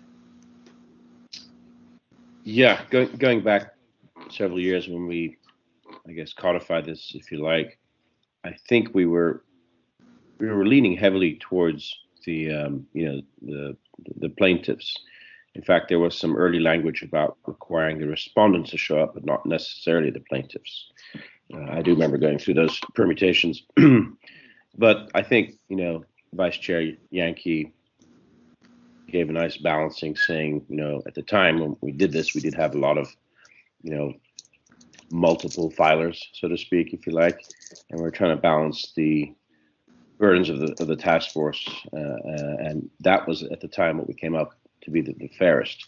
However, I do remember, and we have done this in the past before any of your times on the task force, if petitioners ask us to essentially run with it, we can, and we have done that. So I think that's guidance to us, but I think we have, as Chair Wolf said, we have the power in us to go ahead and hear this, whether the plaintiff is here or not. And I think in his letter, his language saying it stands alone, I'm happy to take that as, run with it, execute this file. That's how I see it. Thank you. Just before we have two more speakers, I just want to respond to two things. One is in our bylaws, it's the hearing procedure that is in the bylaws, not the complaint procedure. And also, to Member Highland's point, we've always gone ahead in absentia when a respondent isn't. That's in my experience. It's been very rare that we've taken a case. In my experience, and I'm missing 4 years here since 2005, that we've taken any case where a complainant was in absentia unless they requested it or allowed it after they had already appeared at a complaint committee. It was never where they were in complete absentia. At that point, we would consider it they have no interest. in carrying their complaint forward. And that's why the complaint, in the complaint procedure, it gives so many, like at least 3 opportunities to be able to have the case reopened in that way. So at least show up for the initial meeting. And if they feel that this is an open and shut case after the initial committee hearing, then fine. But at least show up to 1. Okay, next we have Member Stein and then Member Forsley. Yeah, I just want to say, because I went back to look at Mr. Chafee's letter, and while it's true that he doesn't specifically request not to attend these meetings, this is what he says. He's referring to a letter that he was sent from the task force. He said, "This letter indicates that, quote, your attendance is required, unquote. There is no justification for such a requirement. My complaint speaks for itself. The purpose of a complaint is to bring a violation to the attention of the task force. I am not a prosecutor of sunshine violations. I am not seeking damages. The aggrieved party is the general public, of whom you are presumed to be the representatives. The only effect of such a requirement is to create a barrier to enforcement." So I think while he doesn't specifically request not to come to the committees, he certainly makes it known that he feels that his case stands for itself in writing, and that he doesn't feel that he needs to be present for that case to be heard. Member Forsley? I was just going to say again, just going back to just like which thing overtakes which other thing. Like if our complaint procedure can overtake, the actual ordinance, then we should go with that. If it's more, or the other way around, we should just go with whatever the rules are. But if we have more flexibility than that, I would think that we would want people to be here. If they made the complaint, they would want to be here. And I think that just what Member Stein just read regarding that his duty is to bring information to the task force attention, I don't necessarily believe that's what, a complaint is supposed to do, because there's other, governmental, regulatory agencies that kind of handle situations like that. But I feel like we should definitely have the person who made the complaint here. I mean, that's it. Okay, Member Schmidt? Yes, just as to Member Forsley, let me say that to me, it's pretty clear that if there's any contradiction between the ordinance and the complaint procedures, the ordinance wins.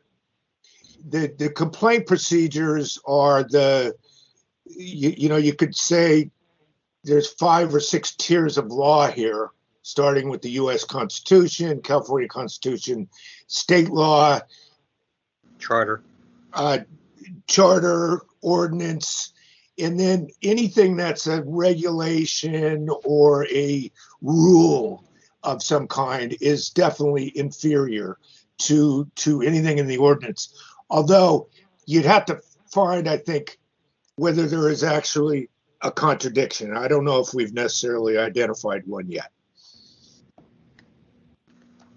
Okay, go ahead, Member Forsley, and then I'm gonna close it so we can figure out what to do. Go ahead. You're on mute. You did, yeah. You're on mute. That's what I would assume, and I would assume the law would kind of overtake that. And I think that what some of the other members were saying is that actually in the ordinance it does say, it doesn't specify they have to appear. So I mean, we would probably just have to go with that, unless also in the ordinance it says that we could override that, or just vote so their case gets closed so they don't keep doing it or something. Member Padmanabhan.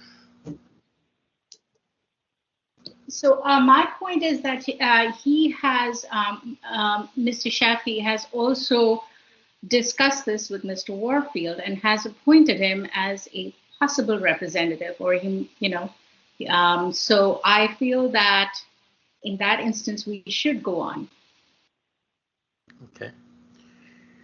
All right, I will say this, that there is something to say when the law is silent on something.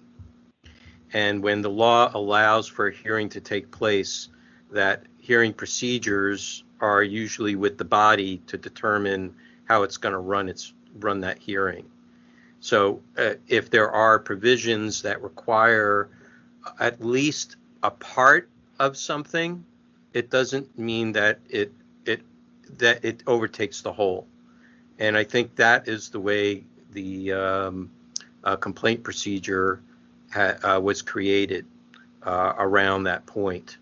I will also say that we're talking about interpretation of the law. So if we're going to interpret the law, then I think we should take a position as to what that interpretation is.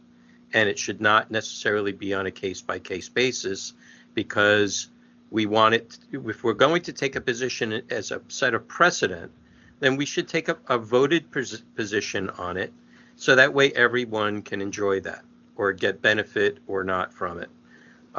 So I'm not willing to just say, well, if it's do we know if this overrides the law or not? It's a question. Okay, so at this point,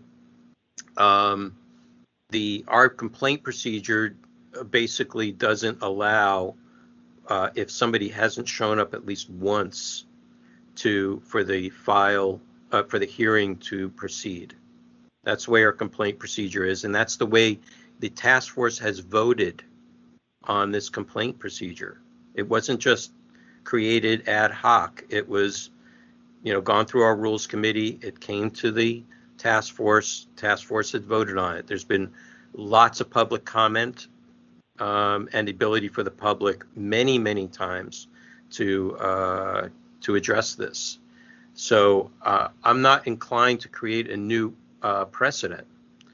But if you want to vote, I would ask that we put it to a vote of whether we want to, and then go on the record as, at least to say that we're either going to waive the complaint procedure for this particular case, and do that on a case-by-case basis so it can be heard, or we follow the complaint procedure.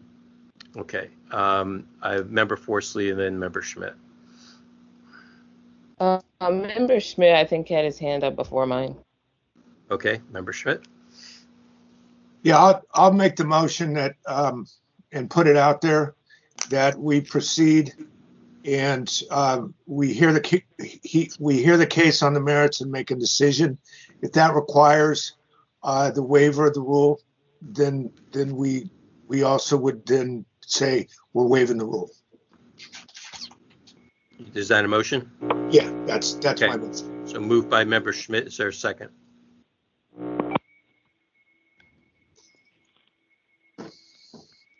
I'll second it. Okay, second by Member Stein. Okay, Member Forsley. I'm not exactly sure what the motion was. Can you repeat the motion? And then I might have a follow-up question. Yeah, I'm sorry. You go ahead. Go ahead, Cheryl. Moved by Member Schmidt, second by Member Stein. The motion is that we proceed with the matter and hear the case on the merits and make a decision. And if that requires a waiver of the rule, then move to waive. Is that correct, Dean? Yes, it is, Cheryl. Thank you. Okay, so my follow-up is I wanted to ask Chair Wolf, were you suggesting that we initially, work out a blanket rule to kind of waive this complaint procedure, or do it on a case-by-case basis? No, I'm asking, based upon what you've been saying and what others have been questioning with regards to what does the ordinance mean, and also based upon Mr. Chafee's assertion, and the question is Mr. Chafee's asserting that it doesn't say in the ordinance that the complainant has to appear. It says that the respondent has to appear. That's what he's saying. The questions that are coming before us in this discussion is, does the complaint procedure override the ordinance? Well, the answer is no, it doesn't. Okay, but then the question is, what does the ordinance say? Is it about attendance to a meeting? The ordinance allows the, my assertion is the ordinance allows the task force to have a hearing. And for every other body that is here in the city and maybe elsewhere, if they're given the authority to have a hearing, they also have the authority to determine how they run the meeting and what the procedure is for running the meeting, including whatever the law says is applicable or required. So that's what I'm saying. I will add this, that I'm going to vote no on this only because you're waiving the whole complaint procedure and not the specific section of the complaint procedure. And second, I think that the motion should be to waive just Mr. Chafee's attendance for this particular file, and that all the rest of the other parts of the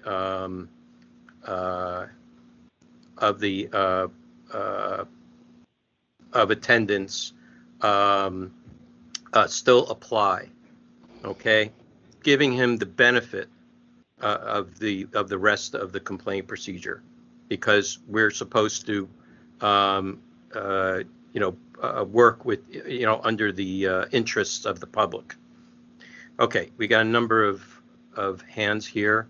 Excellent point, and I'll amend, just as you asked. All right.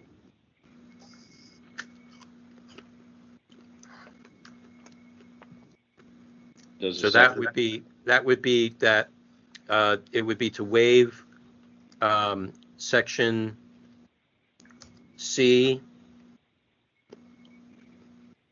paragraph 7,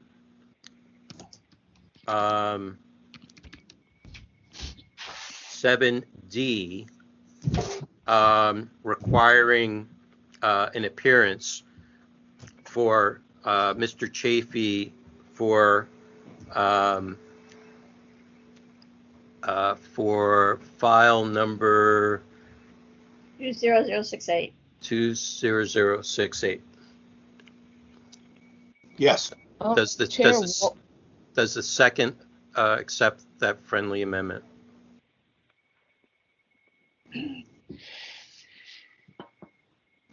Member Stein? Yes. Yes. I didn't hear that. Who's second? Member Stein? Okay, so She did say yes. I heard her. Okay. yeah, I know. I know. I just want to make sure that I'm understanding how this motion is going to read.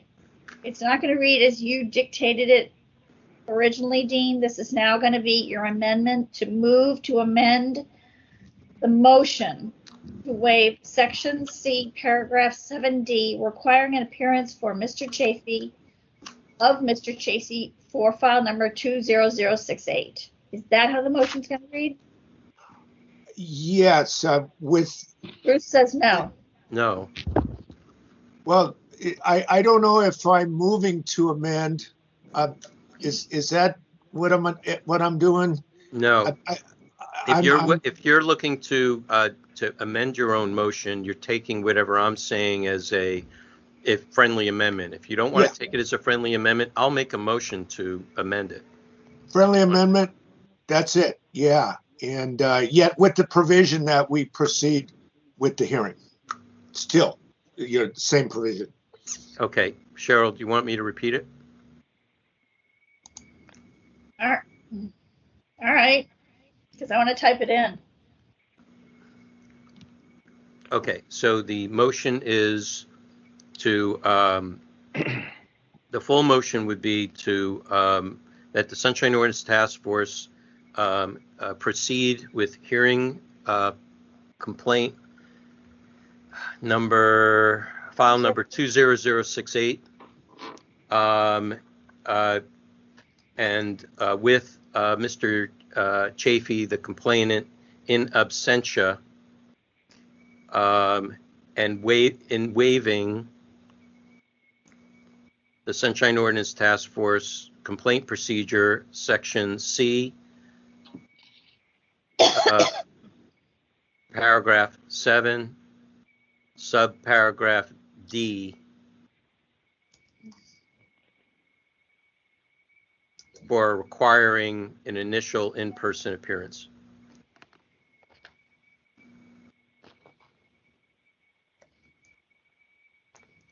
Okay, let's get back to folks who want to speak on this. I have Vice Chair Yankee, you haven't spoken yet. Go ahead.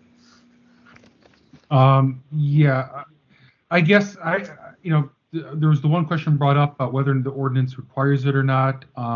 I think since the ordinance is silent on whether or not the complainant needs to appear, that basically allows us to promulgate the complaint procedure rules. Obviously, the rules have to include the fact the respondent shows up, since that's in the ordinance. But because it's silent on the fact of whether or not the complainant needs to, I think that does give us the leeway to make the rules one way or another.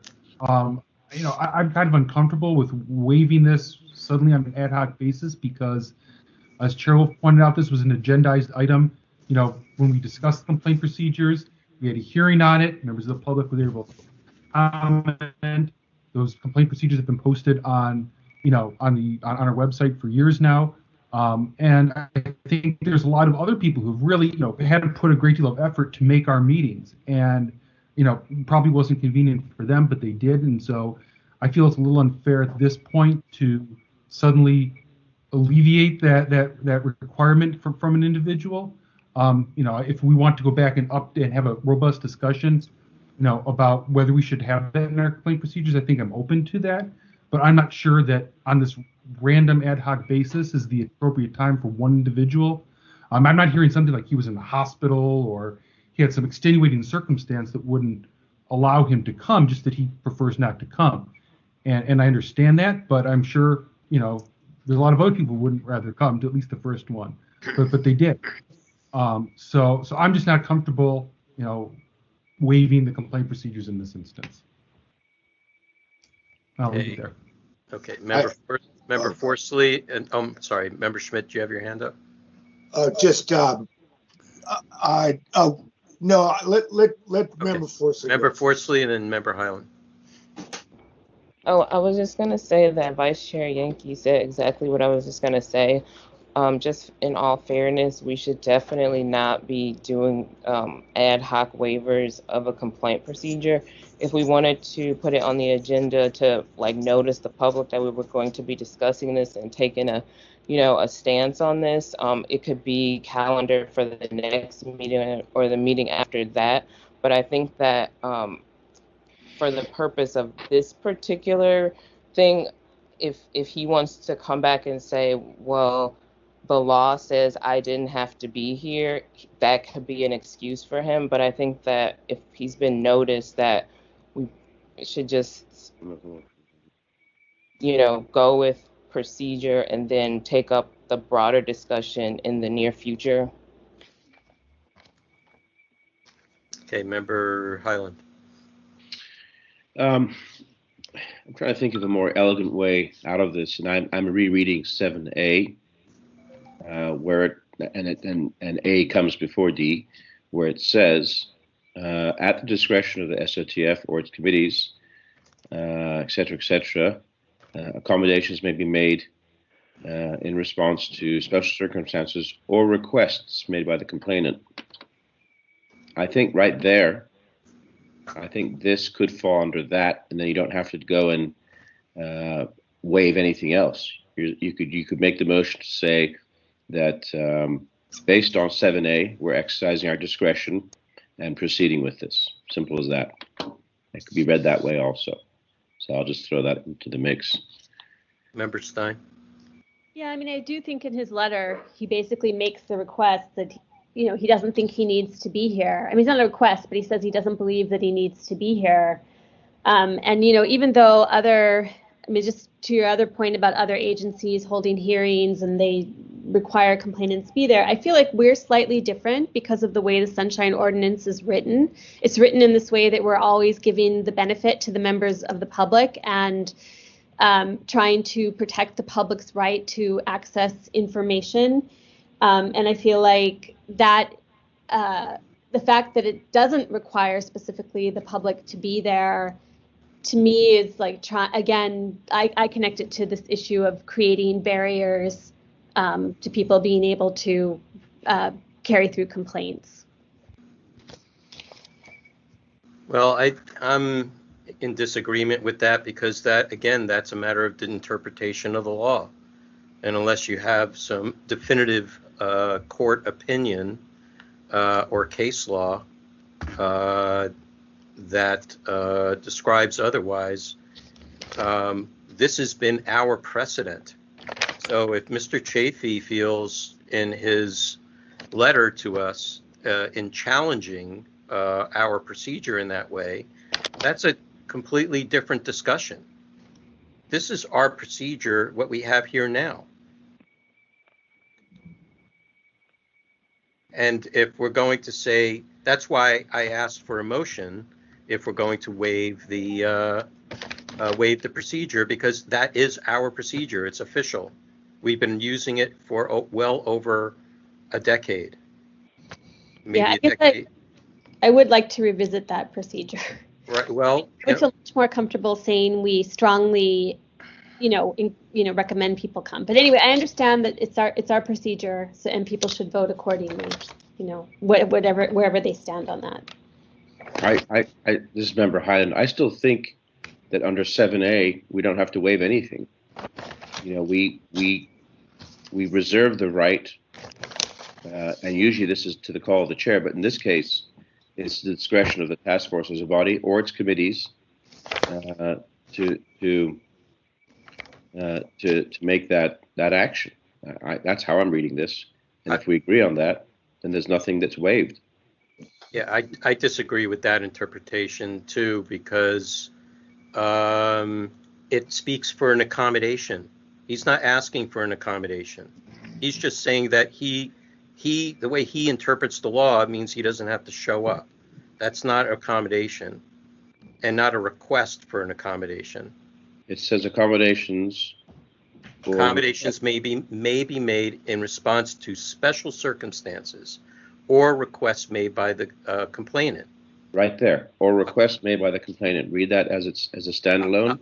Accommodations. Or requests made by the complainant. You can read it both ways, Bruce. Accommodations. I don't know. I read accommodations as being some alternative way to have for them to attend a meeting, or if they're under, something beyond a special circumstance. Anyway, I disagree, and I would just say if there's no other discussion, if we're ready for a vote. Can we reread the motion? Member Schmidt, you had your hand up. Did you have something else you want to say? Just that there have been a couple comments that this is an issue that could be well handled if time were taken, and we were talking about an actual rule change, and I'm open to that, but my feeling is that we can have that as a possibility, but we can't do it right now. But in this case, we're doing a very minor, at least my motion, just as a very minor one-time deal based on the circumstances. And then if people want to talk about changing that rule, then we can do that anytime, and I'm open to that. But for purposes of getting through today's hearing, maybe this is just a provision just for today's hearing. That's all. Okay, thank you. I'm going to close that. Let's open it up for public comment. Yes, please. We restate the motion so we're clear what we're commenting on. Leger? Yes. Moved by Chair Wolf that the task force. No. Moved by Member Schmidt. Second by Member Stein. All right. Moved by Member Schmidt, second by Member Stein, that the task force proceed with hearing complaint number 20068 with Mr. Chafee, the petitioner, in absentia, in waiving the Sunshine Task Force Complaint Procedure, Section C, Paragraph 7D, for requiring an initial in-person appearance. Okay. And you can handing public comment over to you. Okay. Do we have any speakers? Yes, please.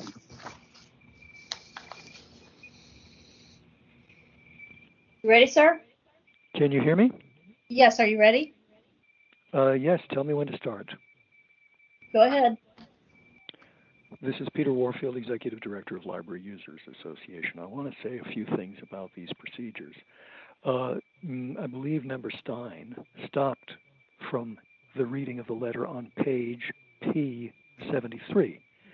But he said, I'm not seeking damages. The aggrieved party is the general public of whom you're presumed to be the representatives. The only effect of such a requirement is to create a barrier to enforcement. If the task force uses its position to create barriers to enforcement, then it would certainly be a waste of my time attempting to overcome that opposition. He goes on to say some things that I think everyone should read.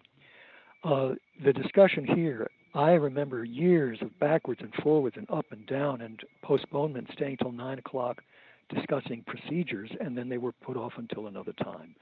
This was an exhaustion. Right now it's already 8:15. If you were requiring somebody to be here for a hearing, they'd be here for 4 hours waiting. It is a huge, huge barrier to the public.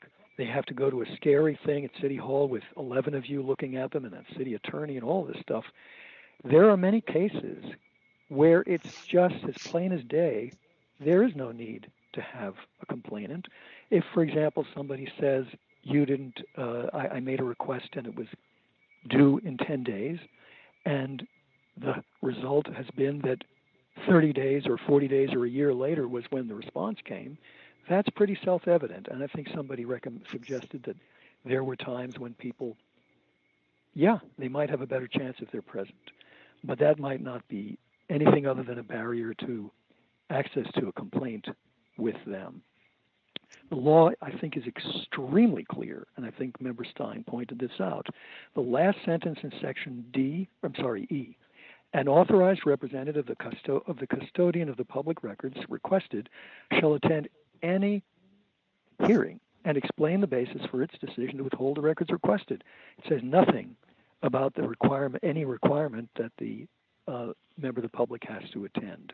And it is an enormous, it can certainly be an enormous barrier. Mr. Chafee has been, I think, clear. Mr. Chafee was the first vice chair and the second chair of this task force way back when. He's a man of principle. And I think it's very clear the law supersedes anything. The law doesn't require presence. And if you had a procedure that had a typo and said you have to provide 2,700 copies when you only meant 2, you wouldn't be standing there saying, well, gee, our procedure says 2,700 copies have to be provided to us, so we have to stick with it. That would be absurd. And I think you need to follow the law. Thank you.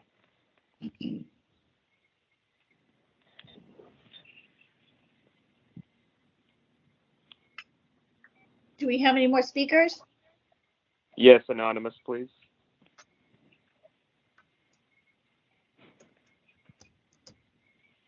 Go ahead, sir. Thank you very much. So on a principle basis and on what the purpose and intent of the Sunshine Ordinance is, I would very much agree with everything Mr. Warfield just said. And I think it's not just the last sentence of 67.21E, it's also the second to last sentence, Where requested by the petition, the Sunshine Task Force may conduct a public hearing concerning the record's request denial. But if the complainant isn't insisting in his complaint that he wants this hearing, then whatever you do shouldn't require him to be there. So I think it's not just the last sentence, it's also that second to last sentence. It apparently appears he's not requesting it.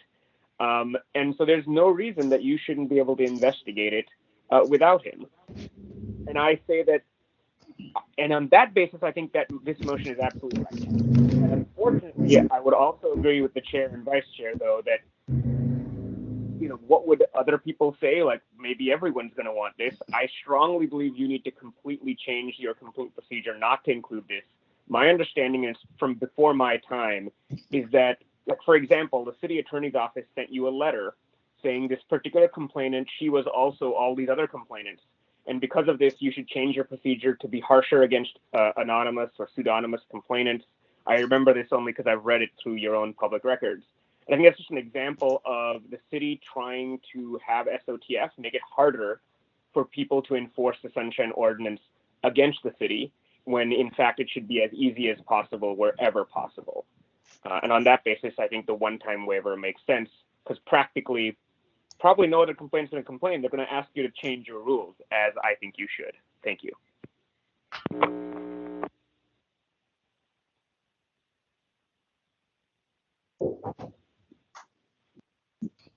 Do we have any more speakers? I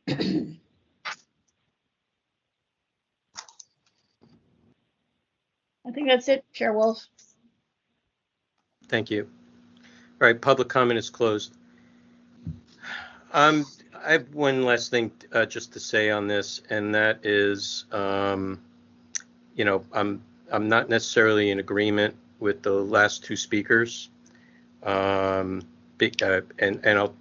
for this reason, that when a body is given the authority to have a hearing, and it is silent about how that hearing should happen, then it's basically giving carte blanche to the body to be able to run the procedure or create a procedure and process however it sees fit.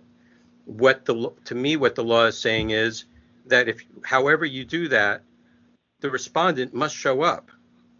There's a requirement that you must include in your procedure, whatever it is, that the respondent must show up. If you want to not have a complainant show up, fine, you can do that.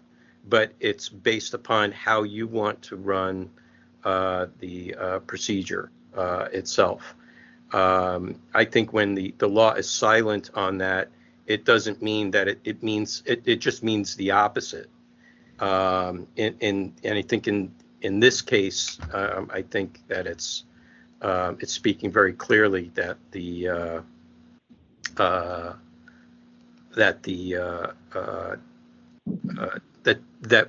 task force has the ability to do that. My concern is, if we do away with this particular requirement, we're going to end up with twice as much work and backlog, because people may feel, because we don't have their testimony, we just have their whatever they submit as a record, that many cases won't go their way. And we would have a very difficult time giving the public the benefit. And we'll end up with more reconsiderations, which is going to take even a longer amount of time beyond the backlogs that we have to deal with presently. So I'll stop there. If there's any other last comments, I'll take it. Otherwise, are we ready for a vote? Okay, let's call the roll.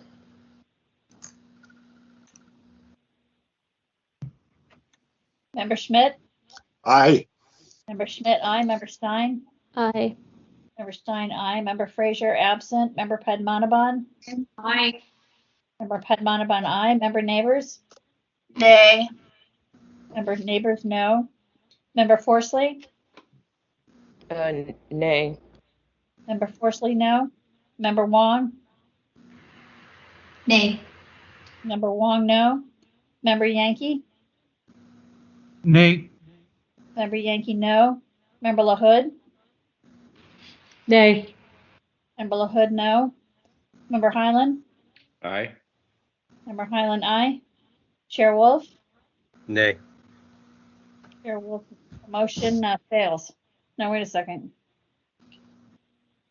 Yes. Six 4 nays. ayes. 4 Six. ayes, 6 nays. Nays, yeah. The motion fails. So,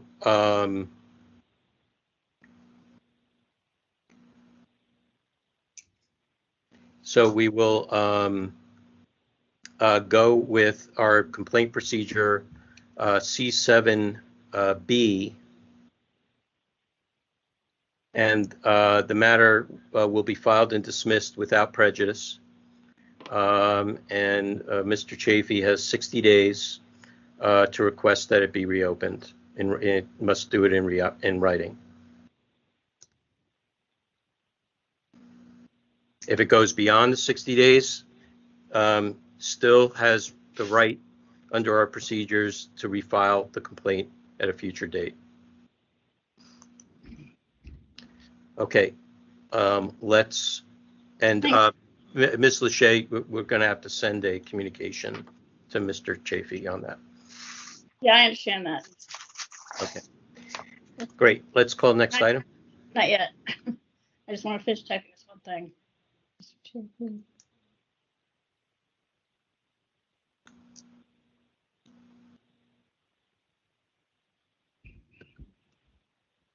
Chair Wolf, may I ask a question? Who's speaking? This is Member LaHood. Yeah, if it's just like a point of information.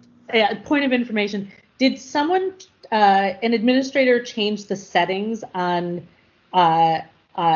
Teams here? Are you all seeing a grid or just the speaker? I'm seeing 4. I see 4 boxes. Okay, then I think it's a Wi-Fi. It's a bandwidth issue. Never mind. Thank you.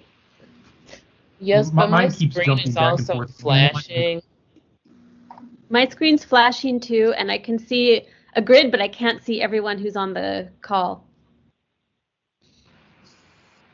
Like I can't see all of our members even. Yeah, Yeah, no. I'm only seeing the speaker. Mine's not changed at all. Everyone's there. Okay.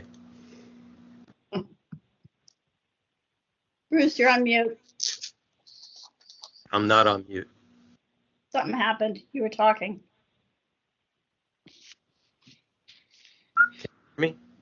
I can hear you now, yes. Okay. Okay, are we ready for the next case? Well, we'll just. Yeah, Bruce, I'm not hearing you. Looks like he's frozen. Yeah. No, he's not frozen. I just can't hear him. Oh,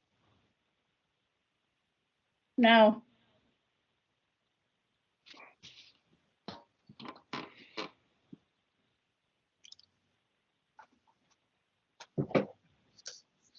Didn't hear that. Didn't hear that. Are you guys hearing this? Lila, Dean, Laura? I'm not. he looks frozen to me. He's starting to move. I think he's starting to thaw. Okay, Are- he's back. Did There he is. lose See? your, did you lose your internet connection? Oh, Yeah, CW he's coming. leaving. What's that? Coming back. Oops, looks like he dropped off now. He's probably going to log back in. Remember, Yankee, Vice Chair Yankee, do you want to take it Sure, from here? yeah. I'll continue until he comes back, and so it's just, let's go ahead and have the next file number read, Cheryl. Okay. Item number 7, file number 20033. Complaint filed by Anonymous against Mayor London Breed and the Office of the Mayor for allegedly violating Administrative Code Section 6721, 6729, by failing to keep or cause to be kept a compliant Prop G calendar. All right, and is Anonymous present? Anonymous is present. Great. Okay, and is someone from Mayor London Breed's office present? Anyone from Mayor London Breed's office? Press star 6 to mute yourself. Mr. Heckle, are you available? Yes, hello, this is Hank Heckle from the mayor's office. I'm here. Thank you. Okay, great. All right, so I think we go ahead and get started. And Anonymous, it's going to have, what, 5 minutes? So Cheryl, when you're ready. Anonymous, are you ready to speak? Sorry, isn't there an introduction by the complaint committee, or do you want me to do before that? Oh, yeah, we could do that. Let me read that. On December 15, 2020, the complaint committee found jurisdiction that the records of public and referred the matter to the task force. And Member Schmidt, did you have anything to add as the chair of the complaint committee? First, I'll defer to my members for any comments they have.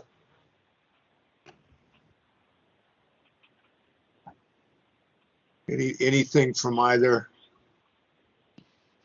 I think this is, I'll just say it's one of the Prop G calendar cases, and it looks a lot like other Prop G calendar cases we've seen. And I don't think it was that difficult for us to find what we needed to do in the complaint committee. I'm not sure if there were discussions apparently between the petitioner and the respondent to see if they could resolve their differences. We may hear more about that. I'm not sure. Any other comments from members of the committee on this? Not really, other than to second that I would like to get an update from Anonymous about anything that they received or any changes that they saw after our complaints meeting. All right, sounds good. And it looks like, is Chair Wolf back? I don't see him. I am. I'm here. Can you hear Okay, me? great. So now we can hear you. Okay.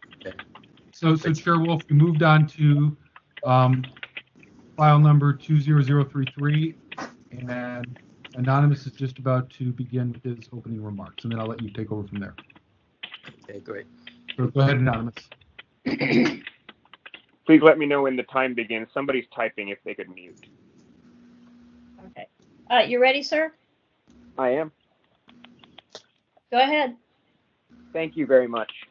So we'll begin on page, somebody could mute, please. We'll begin on PDF page 115, which is footer P209. I think it's Miss Leger, if you could mute, please. No, it is. Okay. So it's very hard for me to speak over someone typing. Okay. So on the top of that slide, the very first complaint I brought here showed that the mayor wasn't, it's 19047, that the mayor wasn't disclosing all of her calendars, past calendars. In 19103, I showed that the mayor wasn't disclosing her future calendars. And today's case is about whether or not the mayor is complying with all of the requirements. Can you, hold on. Can you, just stop the clock. Whoever is the phone caller 6151, you need to mute, please.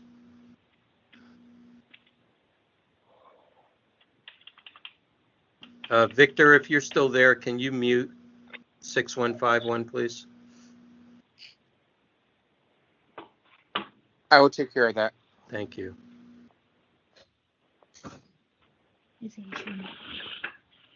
All right, can we restart the clock, please? I'm still hearing stuff in the background. As am I. Yeah, waiting for, there it goes. Nope, not yet. It's not muted yet. There it goes. Okay, let's restart the clock and Start from the beginning. Yeah, from the beginning. My apologies. Miss Leger, please let me know when I may. Yeah, I will. I'm just setting the clock. No worries. All right, are you ready, sir? I am. Go ahead. Thank you very much. So this is page 115 of the PDF, which is footer page P209. And just for some context, 2 prior complaints I brought before the SOTF were about whether or not the mayor was disclosing all of her past calendars, whether or not she was disclosing all of her future calendars, And today's case, 20033, is about whether even her Prop G calendar complies with the law.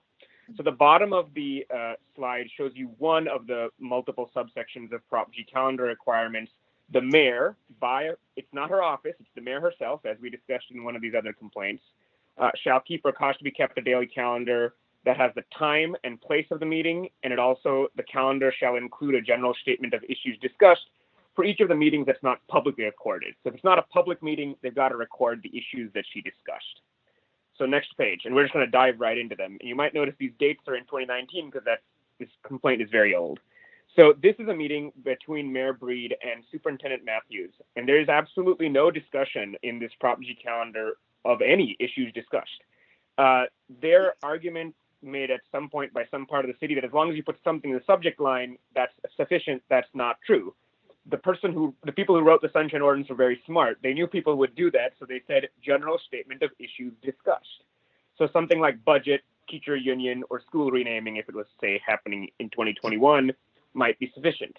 And they do have to identify the mayor's office staff that attended the meeting, unless the only people at the meeting are mayor's office staff, and that's later on in 6729-5. The next one is especially egregious, meeting regarding policy. That's literally every issue you could possibly have. And even if she has many meetings regarding policy, say one meeting every week, each week she's going to discuss different issues. And Prop G is an after-the-fact recording requirement. So after the meeting occurs, within 3 days, you have to say what happened at this meeting. And she's not saying what happened in this meeting. This is completely useless for the insight of the public. Next page. She has periodic senior staff check-ins. And each time that meeting occurs, different issues are discussed. Now, in this case, she can say mayor's office staff because they're the only people there.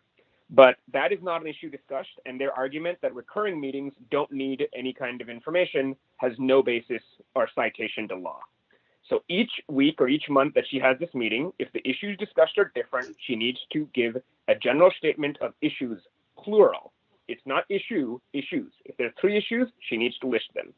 Next one, she had a meeting with the mayor of Heidelberg. We have no clue what issues she discussed with him or her. And I believe I know because I found some other public records, but it's not recorded in the calendar. Next page. So it says, here's a different senior staff check-in. Do you notice how it's on a different date? But each week that she has a senior staff check-in, we have the authority to know what she discussed. And that's because the intent of the Sunshine Ordinance is stated right at the top of the Sunshine Ordinance, which is that to prevent public officials from conducting public business in secret. And this is a woefully deficient set of entries here. We should have the list of issues discussed. They don't have to go in detail. They don't have to give me an agenda. They don't have to give me minutes because these aren't public meetings under the Brown Act. These are meetings that the public isn't allowed to see. And the only evidence we have of those meetings is the statement of issues discussed. And it is a requirement. She needs to start doing this. And I don't see any excuse for it. The chair of the complaints committee is absolutely right. This is one of dozens of such complaints. But actually, the mayor's calendar generally has even less information than the department heads. Department heads, kind of put a bunch of detail in Outlook, even if some of their events are non-compliant. But the mayor doesn't really do that, right? They're just making this calendar just for our sake. And since they're making this calendar specifically for our sake, that's why the name of the calendar is in Outlook Prop G, Mayor, they should be giving the insight that the people are owed about what she's discussing at her meetings. This is a special requirement in San Francisco only, and the voters should get what they want. No kind of secret meetings should be occurring. And simply telling who she met with is not sufficient under the Sunshine Ordinance. You found this, I think, with the evidence of a single meeting against Dennis Herrera as the city attorney. The mayor has no lesser requirements. I don't have to prove intent, like they're saying, well, they didn't intend to obfuscate or hide what happened. That's not my obligation. I simply have to show that the mayor failed to record this in her calendar. And I think this is evidence that the mayor did not, in fact, record the general statement of issues discussed for meetings that are not otherwise publicly recorded. Thank you. Thank you. Are there any persons or witnesses to provide any facts or evidence on behalf of the petitioner, the complainant? Okay, hearing none. Is a representative from the mayor present? Yes, good evening, Chair Wolf, members of the task force. This is Hank Heckel from the mayor's office. I want to time you, Hank. Hang on. Yeah, hold on. I'm just asking if they were present. Okay, you ready, Hank? I am. Okay, go ahead. Good evening, Chair Wolf, members of the task force. Hank Heckel, compliance officer in Mayor Breed's office, here to respond to this complaint. I would just like to say generally, the mayor and the mayor's office staff, we fully understand our obligations under the admin code 67.295, which is creates what's colloquially known as the Prop G calendar requirement. We fully support full implementation of those requirements in our own office and across the various city departments. It is our practice generally to fully document the meetings and provide date, time, place, attendees, and subject matter descriptions. I think this case is really about a few outlier entries. These are not representative of the calendars generally that we keep in the mayor's office, contrary to what Anonymous said. I mean, he knows that because we've produced probably hundreds of pages of calendar records to him. I know we've produced hundreds of pages of Prop G calendar entries to just various Sunshine requesters over the years. He's received hundreds of meeting entries, certainly over many months. And this particular request, an issue from 2019, this goes back a ways, was for a 2-week period. So that, I don't have the exact figure, but that probably covered something like 50 entries. And so Anonymous is focused on, I guess, 5 entries in particular. And we don't really dispute his claims that, there could be some more description here and some more detail around these issues. I think these, we're not coming in to say that these are sufficient entries. I think these are just the entries that existed at the time for these particular entries that we produced. And so, there could have been an oversight for some of these.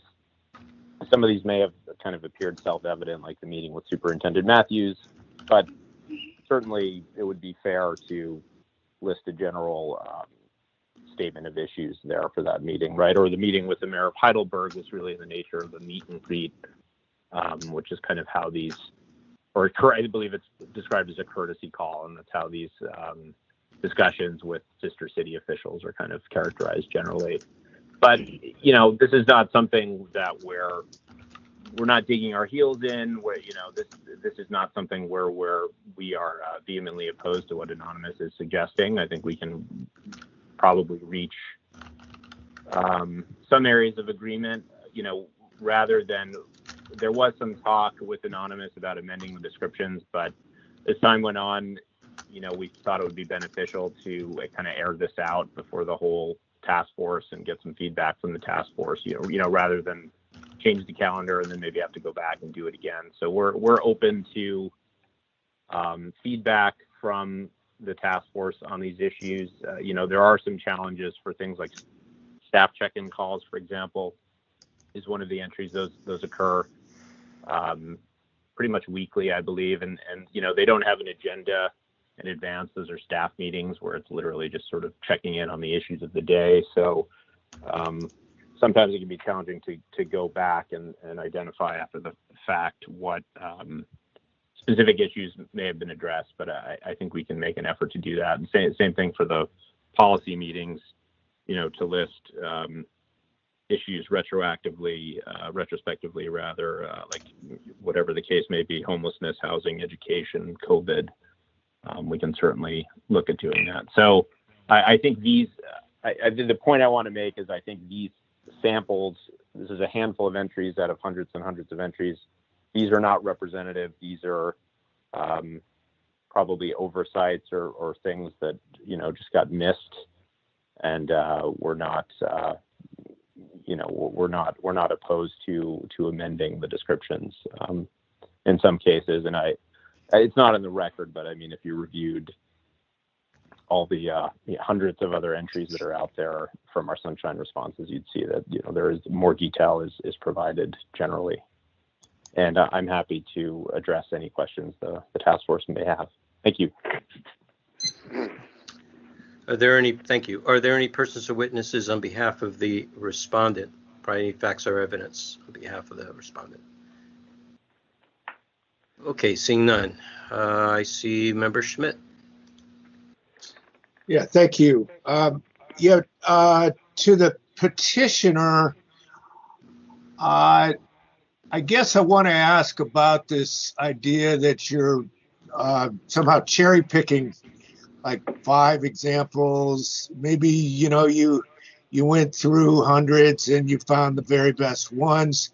Could you give us a little bit more detail about the process by which you generated those examples that you gave to us, and how many things, how many other items you looked at, and did you just pick out the most egregious ones? How did that work? Certainly. So I remember correctly, this is a very long time ago. And you can look at the dates, and I believe it matches up. So what I had done at the time was I believe I'd asked for like 2 sets of 2 weeks at the time. I think the dates on these match up with that. Yes, I'd asked for 2 sets of 2 weeks. And so what I did was I looked at the meetings she had that were recurring, because that's one of the main issues I have. These policy meetings, senior staff check-in meetings, they happen all the time. And so, yes, they are one type of meeting, but that's a legal issue I have for you. That is, just because a meeting is recurring doesn't mean you can't, or you are somehow allowed to skip the rule that says general statement of issues discussed. The other issue, yes, these are in fact a few meetings with other people, but that's how she generally records meetings with other people, like a peer official. I think you can just ask Mr. Heckel, when they meet with, for example, individual supervisors, I believe the extent of the subject lines at the time when this complaint was filed is it says like meeting with supervisor so-and-so regarding District X. That tells you nothing about the issues that are discussed. I think they had suggested that meeting with Superintendent Matthews should just say meeting with Superintendent Matthews about education. And I think that's my problem here, right? Even if you were to say, okay, we're going to put what that other person does, I don't think that qualifies as a statement of issues discussed. I don't think it helps anyone, right? And so in my view, that's not cherry picked. These are the recurring meetings. This is how she generally records.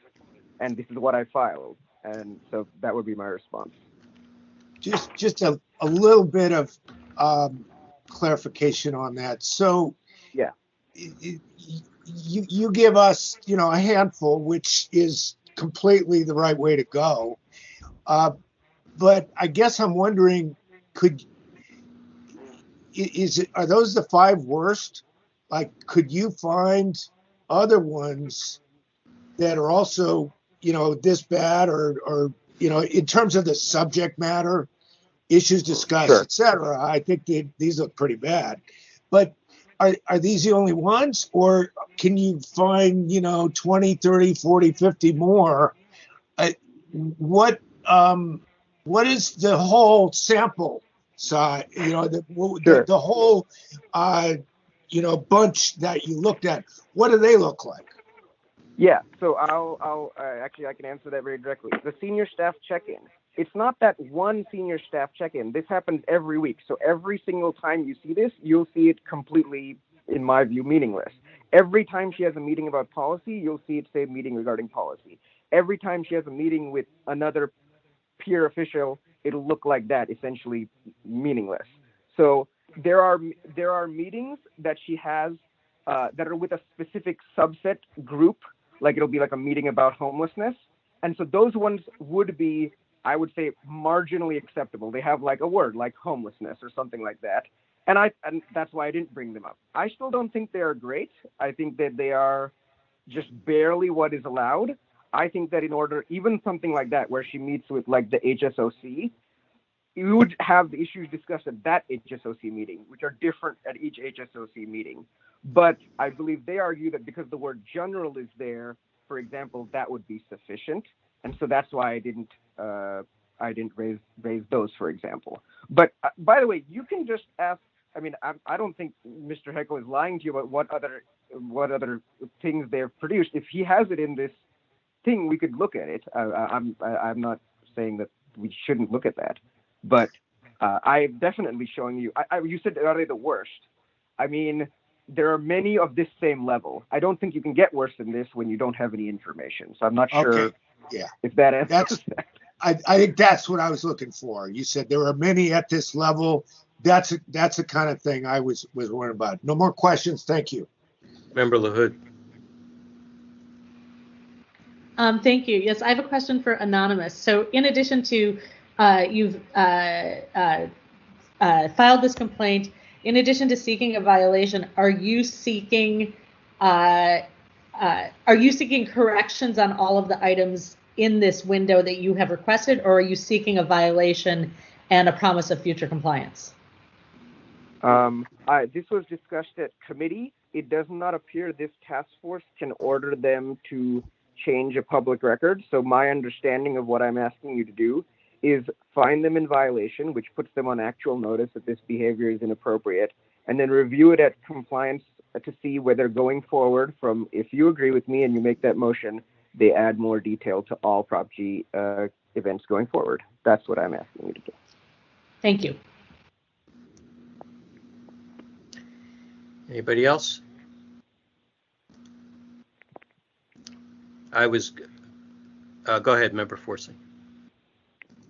Thank you. I was just going to ask, and I might have a follow-up question. Can somebody just repeat the violation that Anonymous is alleging?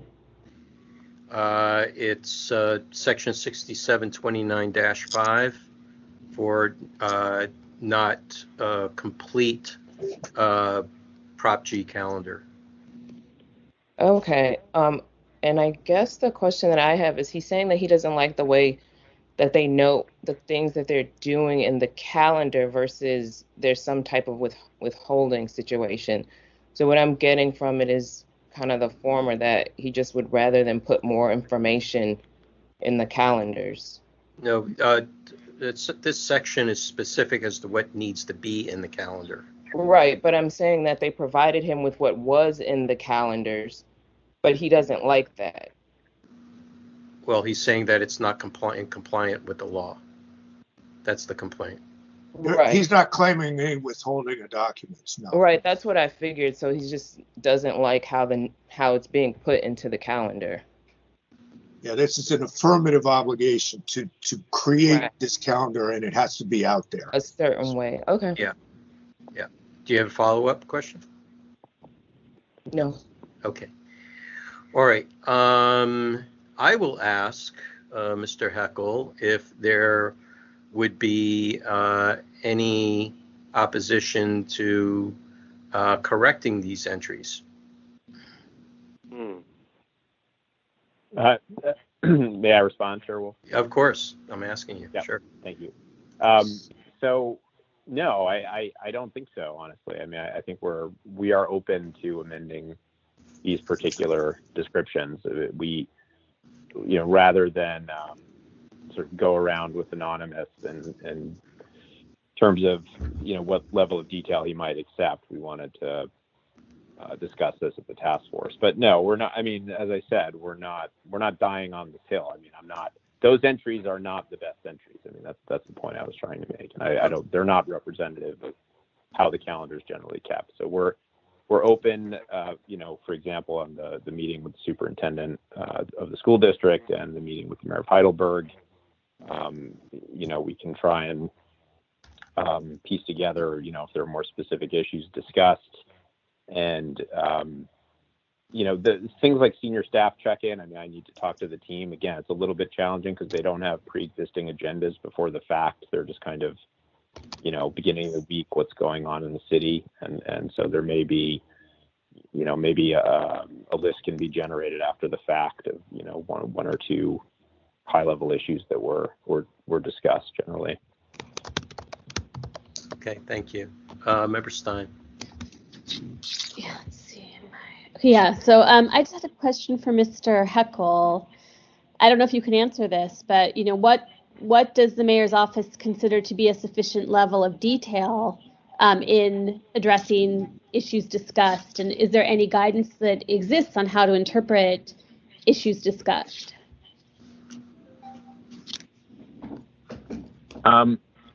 Yeah, I mean, that's a good question. I don't think there is any definitive guidance either in the Sunshine Ordinance provision or the Good Government Guide or,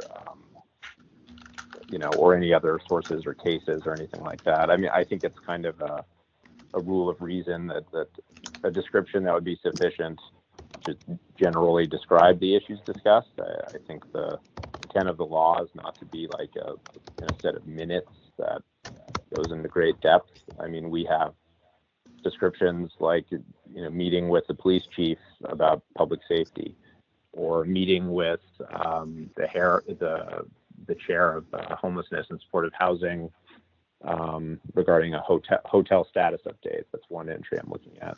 We gave a calendar to Anonymous for November 2020 for the first couple weeks, and I think those are fairly representative of the more detailed descriptions that we view to be acceptable, and Anonymous has those, and we think that's a better representation of what's appropriate and what we do in practice. Okay, thank you. Member Forsley, did you have another question? No. Okay. Member Schmidt, did you have another question? Yeah, just to Mr. Heckel. So it sounds like at the mayor's office, when you get this statement of issues discussed requirement, that's not confusing anyone. It's pretty straightforward, right?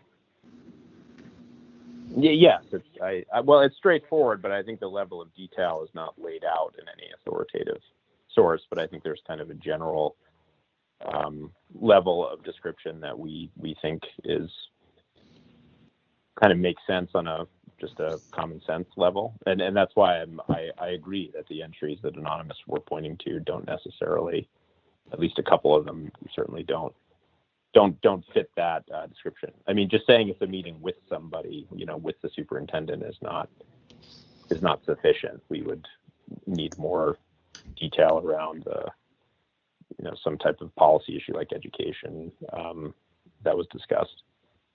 Okay, so you're not. It sounds like you're not really having a problem with it. And other people at the mayor's office, they're probably on the same page as you. They understand that they've got to, set forth a statement of issues discussed. So at this point, do you think people get it? What's got to happen here? Yeah, I think people get it. I think we strive to do that, and I think what we're looking at are a few cases of oversight, and there may be things where specific types of entries and descriptions where we in Anonymous may disagree in the future, but I think we understand the general mandate of what to do here. Okay, great. Appreciate it. No more questions. Okay. Last call for questions or clarification. Okay, seeing none, let's move to rebuttals. Mr. Heckel, you have 3 minutes. You go first. Thank you, Chair. Yeah, just to recap, I think the questions got at a lot of the relevant issues that Anonymous has raised. I'm not saying he was doing anything untoward about focusing on those entries. Certainly those were the entries that were, most lacking from his perspective. And I think, like I said, a couple of them were just kind of inadvertently described. The mayor's calendar, I would say, is obviously she's very busy. It's a very extensive, very full calendar. Any day of the week could have, a dozen, 15, 20 meetings. And so, when you get requests for a whole month of meetings or 2 months or something, it can be a lot of work just making sure the calendar is up to snuff. And we have administrative staff that puts it together, and we have 3 days under the Prop G provision to update the calendar. So it's a little bit of a tight turnaround time requirement as well to update these. So it's possible there were some entries that went out that were lacking, but we would defend our by and large the entries that we put out there. And if there are specific things that Anonymous wants to focus on, beyond the ones he has here, we can always address that. But, and if there, if the task force has ideas, we're open to hearing them. But I think, for example, the November 2020 calendar we gave him some months ago has more description for most of the entries, and I gave you some examples before. So we think that we are in substantial compliance on this provision, and we are willing to correct some of the more marginal cases that Anonymous has pointed to. Thank you. Thank you. Anonymous, your 3 minutes. Thank you. Please let me know when I may begin. Go ahead, sir. Thank you very much. So I was originally going to file this complaint just on the basis of the senior staff check-ins. And the reason I was going to do that was because I think on the principle basis, I should be able to win on that alone. And that's because they have told you that the reason they don't do it is because they don't know beforehand what issues are discussed. And it's hard to know what issues are going to discuss beforehand. But Prop G explicitly tells you this is an after-the-fact recording requirement. And that's what they have to do. There's no it takes some work, so you don't have to do it. The voters passed this law to know what every elected official and department head does with their time. And the reason I care most of all about the senior staff check-in, just as an example, is so that every week we know, 3 days after this happens, what are the issues discussed that are at the top of mind at the most powerful person in the city. And we have a right to know that. And that is what the purpose of the Sunshine Ordinance is, that we get to know what the public officials do in public business on the public's behalf, what they meet about. And then if we see, hey, the priorities of the mayor don't match mine, I can say something about it. But even if they were to correct us with just one word, education D9, I don't think that's sufficient. It's definitely not sufficient here. And so one thing I would agree with Mr. Heckel is, if you agree with me, please make a motion to find violation of 67.29-5A, and it's only against Mayor Breed, it's not against Hank Heckel or the Office of the Mayor, for failing to record a general statement of issues discussed for every meeting. And I would suggest, maybe not in the motion, but maybe just in a suggestion, say what you think should the level of detail you think in your interpretation of the law is required. And then we would obviously, I hope, review that at compliance if you agree with me. So again, please find Mayor London Breed alone in violation of 67.29-5A for failing to record in her daily calendar a general statement of issues discussed for every meeting. Thank you very much. Thank you. Okay, members. Time to deliberate and come up with an action.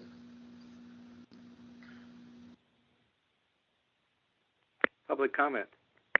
Oh, there's no motion yet.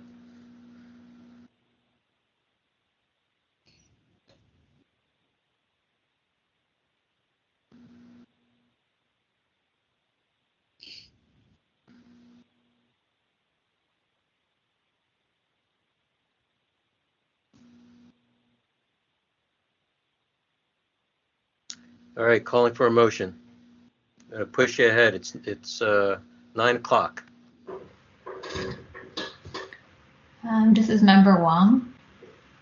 Go ahead. So I'll make a motion to find violation against Mayor London Breed and the Office of the Mayor for violating 67.29-5 for failing to keep a compliant Prop G calendar. Okay, moved by Member Wong. Is there a second? This is Member Neighbors. I'll second. Moved by Member Wong, second by Member Neighbors, to find a violation. The Mayor and the Office of the Mayor, violation is 67.29-5 for not maintaining Prop G calendars in compliance with the ordinance. Is that right? London Breed in the office of the mayor. Yeah, that's what the maker of the motion said.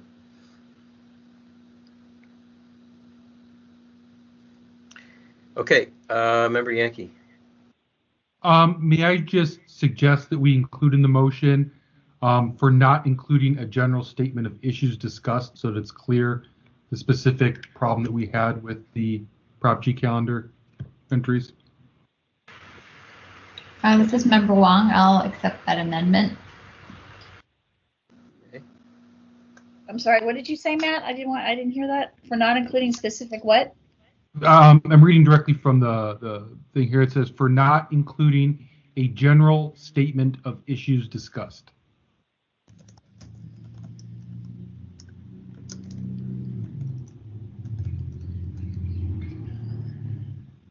And Member Neighbors, do you have any issues with that? No, good addition. Okay. Anything else, members, before we go to public comment?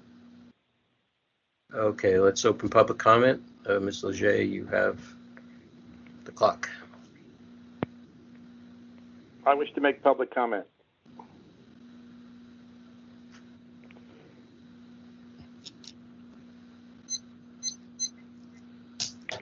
Do we have more than one speaker? Yes, please. Two. Okay. Do we have another speaker? Yeah, we have anonymous one. Okay. Anonymous, go ahead. My comments are fairly broad-ranging. My recollection is that many years ago, a similar issue came before the task force regarding, I think it was Mayor Lee's calendar. I don't remember more than the vaguest details of that. My vague recollection is that the task force did find Mayor Lee in violation of the Sunshine Ordinance regarding his calendar. Other question I have is, it's sort of off topic possibly, but does the Sunshine Ordinance cover sunshining the participants of the meetings to get their notes for such meetings? That's another question I'd have for the task force. And the other question I would have, I also vaguely remember, are there any exemptions for participants in these meetings other than the mayor's staff? So I think those are all my questions that this is raising in my mind. I hope I can get some insight from the members of the task force as to the, the kind of broad-ranging issues this raises in my mind. Thank you.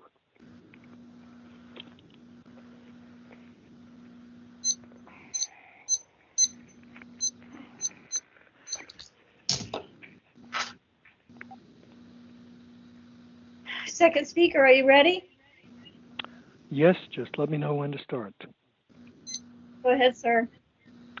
Thank you. This is Peter Warfield, Executive Director of Library Users Association, Library Users 2004 at yahoo.com, and also P.O. Box 170544, San Francisco, California, 94177-0544. First of all, I'd like to say that we don't have a role in this, and we're not particularly familiar, but we certainly think this is an important complaint and support the motion with this caveat, and that is, I think it should say that, as Chair Wolf, I'm glad to say, pointed out, any objections to fixing past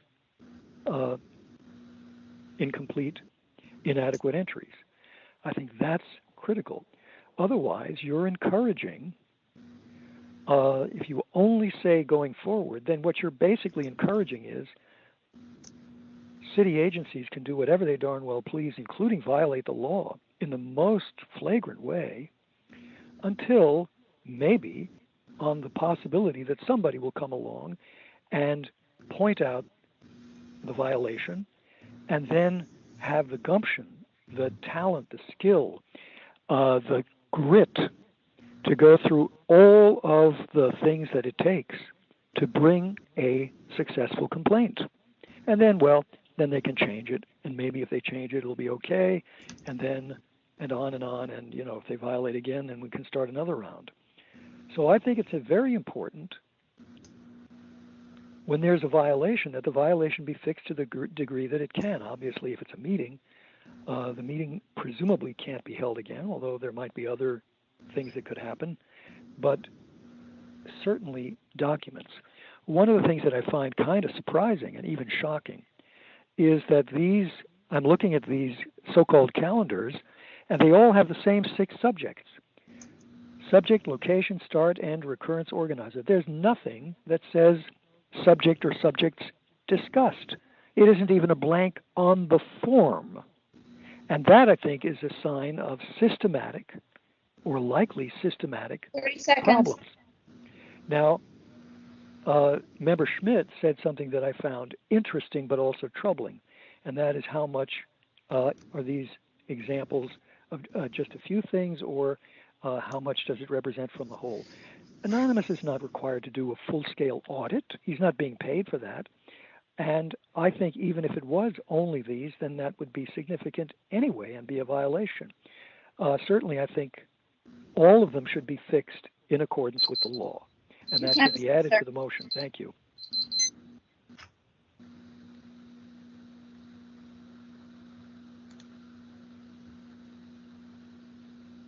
Any other public comment?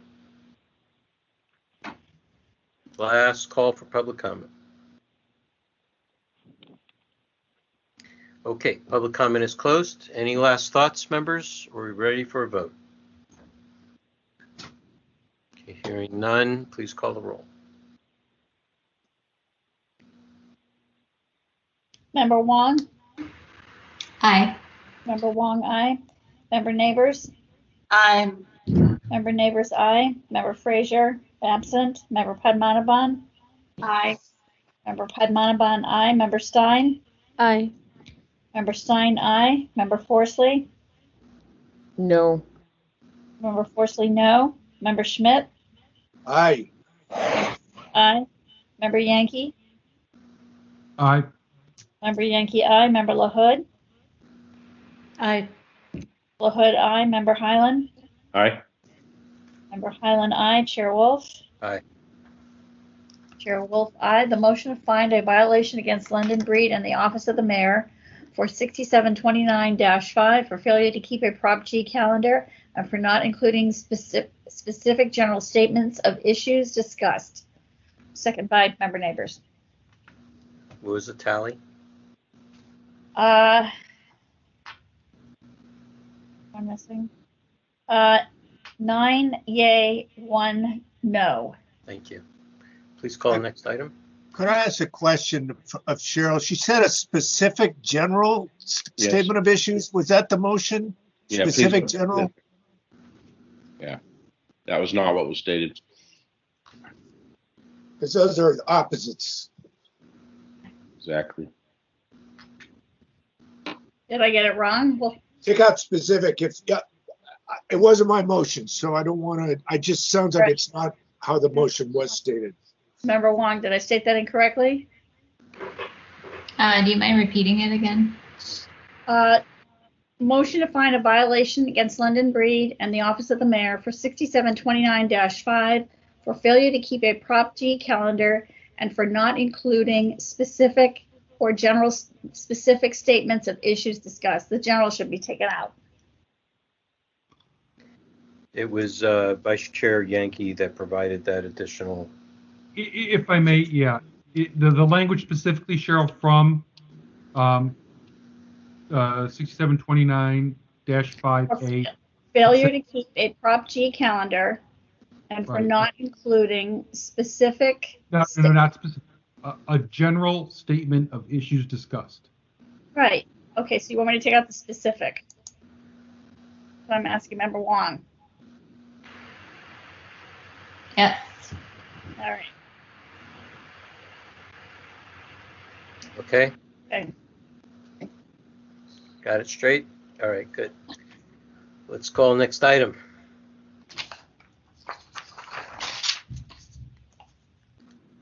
Item number 8, file number 20093, complaint filed by Carl Kramer against Public Works for allegedly violating Administrative Code Section 6721 by failing to respond to a records request in a timely and or complete manner.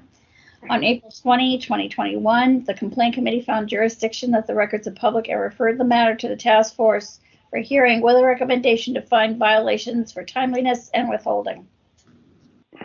Okay, Complaint Committee, do you have anything you want to report on this one? Members, anything that you want to say about it? Maybe just that this was one of the Speaking. Member Stein, thank you.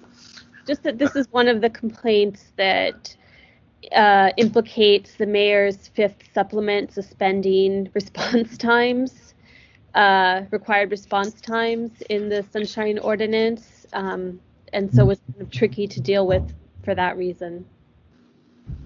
I mean, it takes place over a time period in which that came into effect. Okay, it in the byline it states that the committee is making a recommendation to find violations for timeliness and withholding.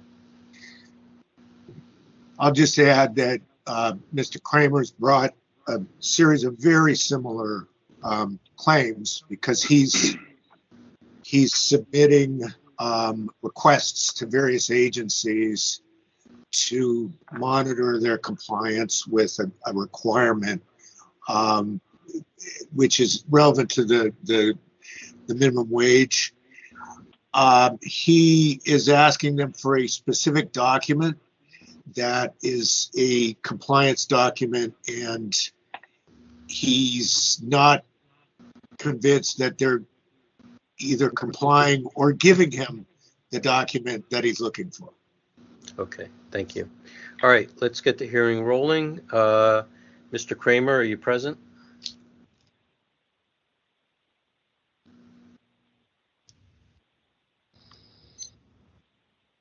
*6 will unmute you.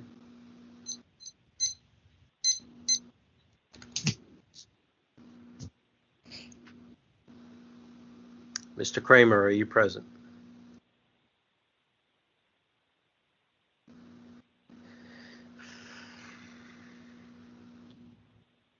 Is there a representative from the respondent? Yes. David State Steinberg from Public Works. Okay, very good. Last call from Mr. Kramer.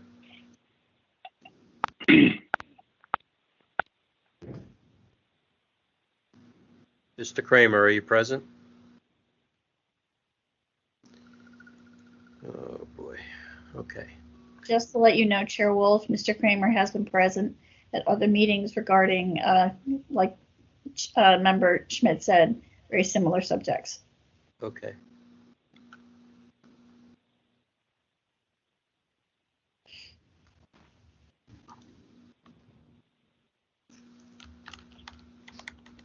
All right, members, we don't have a request to move the, Mr. Kramer was at the committee meeting, right? Yes.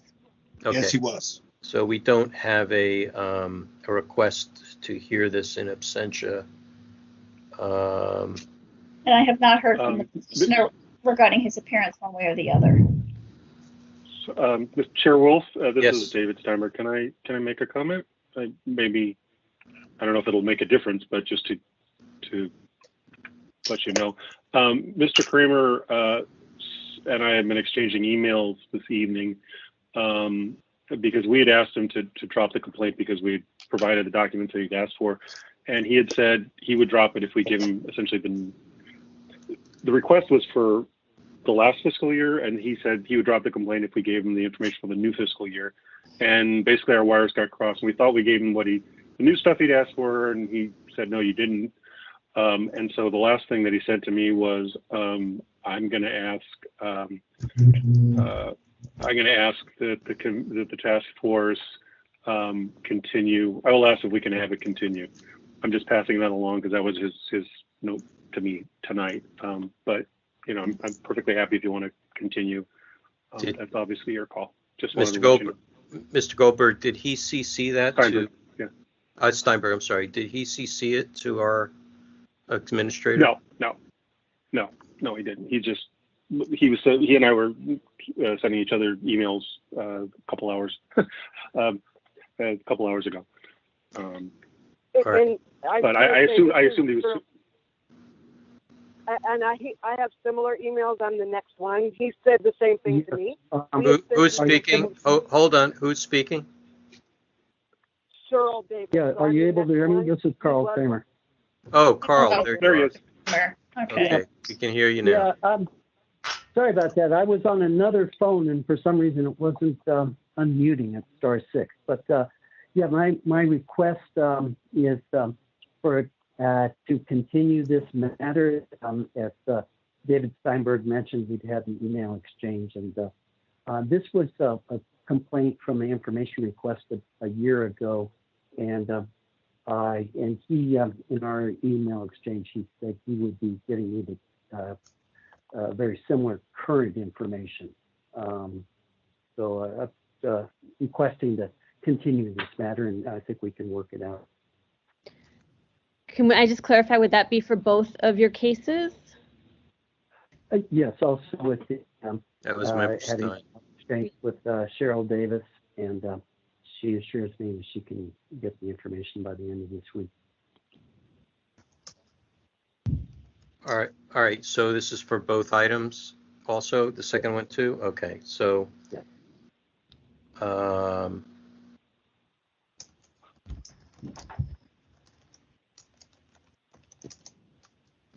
Okay,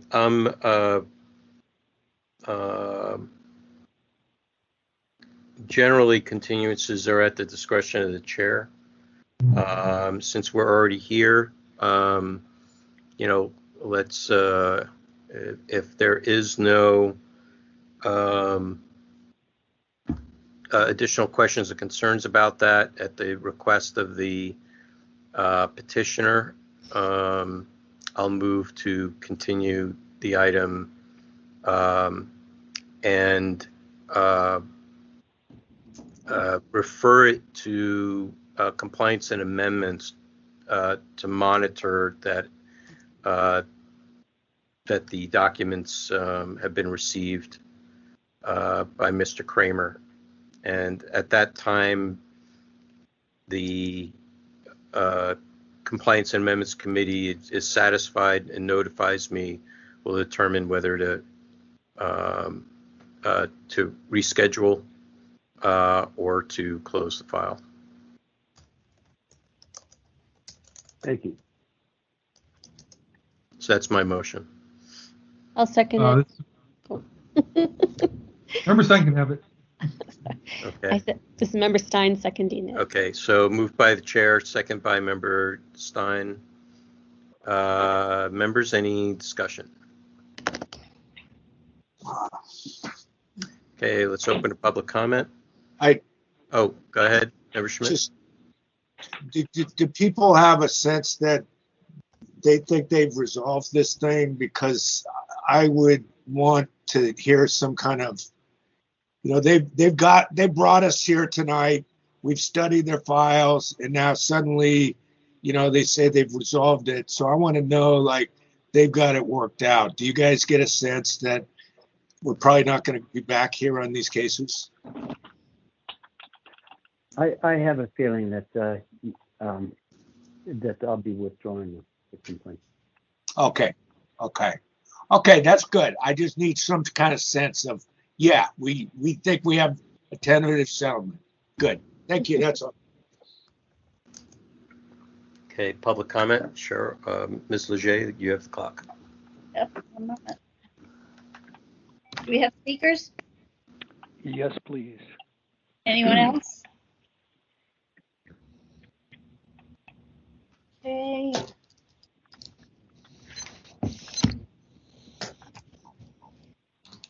Mr. Warfield, are you ready?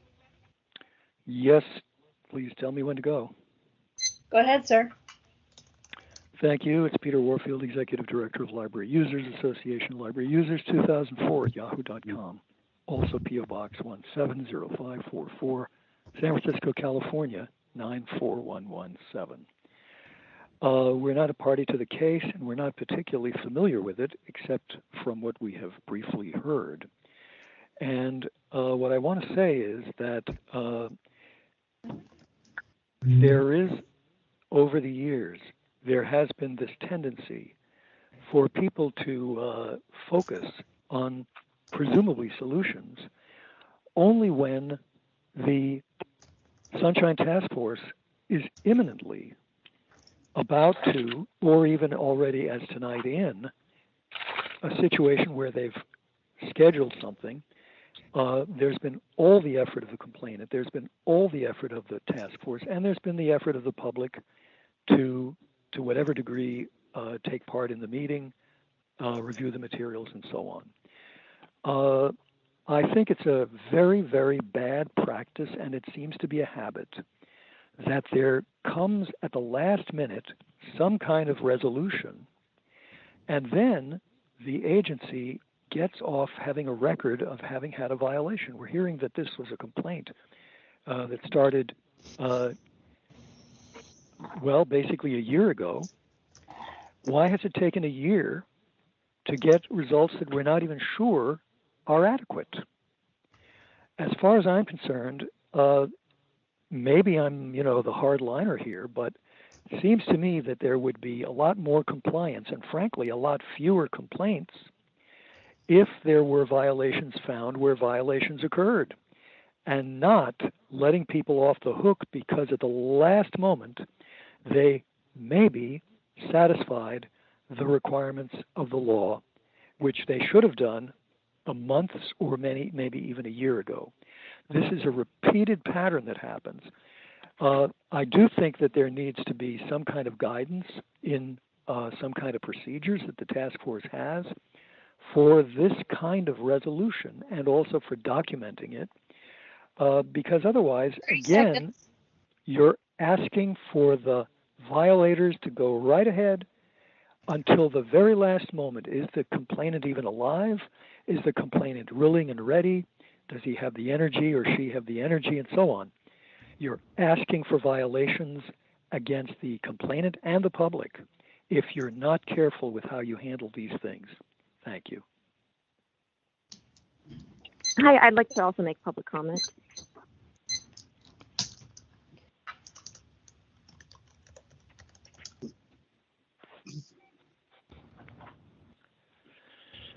Are you ready? Yeah. Go ahead. Okay, I'd like to agree with what Mr. Warfield said. While Mr. Kramer was the one who brought the complaint, this is a violation, in theory, not just against Mr. Kramer, but against the public in general. And so, I don't think it's fair to just say that, they're going to hand over the documents to Mr. Kramer and it'll all be fine, because these documents have been hidden for however long. And so it just seems unfair that that these documents can now be given to Mr. Kramer, and then the case can be just brushed aside and everything will be okay, because it's not just Mr. Kramer that's affected. It's the public that has a right to access these documents too.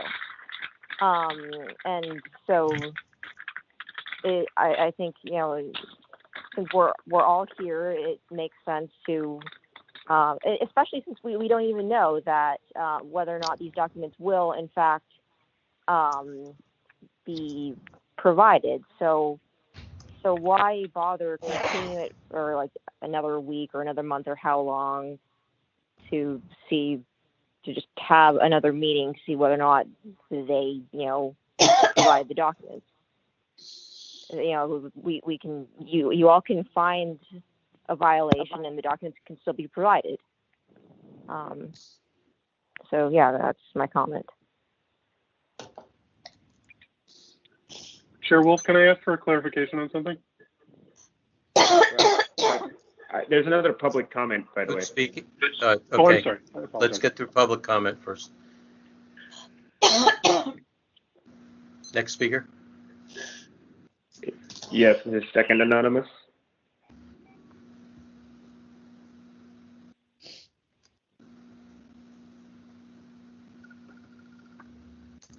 Ms. Jay, Yeah, I'm here. ready with the clock? Yeah, I'm ready. Go ahead. Oh, okay. Nobody told me to go ahead. All right.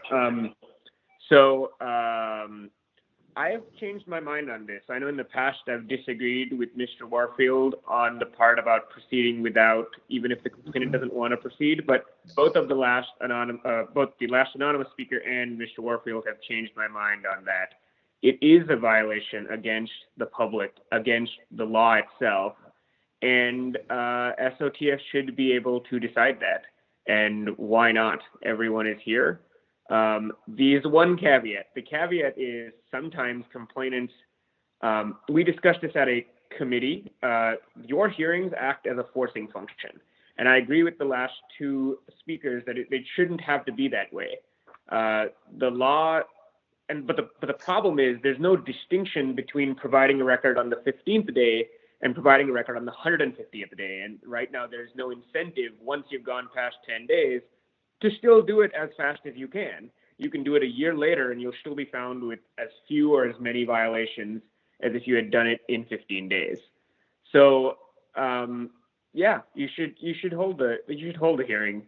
Although I guess in the end of the day, the complainant may ask you not to find a violation. Thank you very much.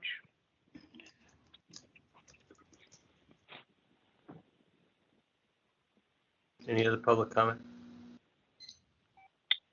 Chair Wolf, if I can ask for a clarification. Sure. Go ahead. David Steinberg. I know I can't. If this motion is regarding just public works, then I can't make a comment. But if I don't recall if the motion was to send both complaints to compliance, in which case I would want to make a comment against on the other item. No, we're only do one at a time. It's on a case-by-case basis. You know, they're not combined. Thank you. You're welcome. Okay, members, ready for a vote? Hearing no objection, please call the roll.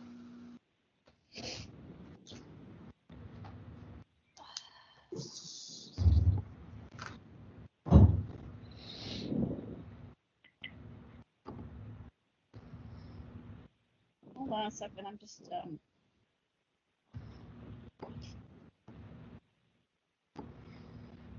Chair Wolf. Yes. Chair Wolf, aye. Member Stein. Aye. Member Stein, aye. Member Frazier, absent. Member Padmanabhan. Aye. Member Padmanabhan, aye. Member Neighbors. Aye. Member Neighbors, aye. Member Forsley. Aye. Member Forsley, aye. Member Schmidt. Aye. Member Schmidt, aye. Member Wong. Aye. Member Wong, aye. Member Yankee. Aye. Member Yankee, aye. Member LaHood. Aye. Member LaHood, aye. Member Highland. Aye. Member Highland, aye. Moved by Chair Wolf, second by Member Stein, to continue the item and refer it to compliance and amendments to monitor that the documents have been received by Mr. Kramer. And if compliance and amendments, if they are satisfied with the exchange, will notify the SOTF to return to the SOTF or close the file. Very good. Thank you. Please call the next item. Excuse me, I'm getting something in my throat.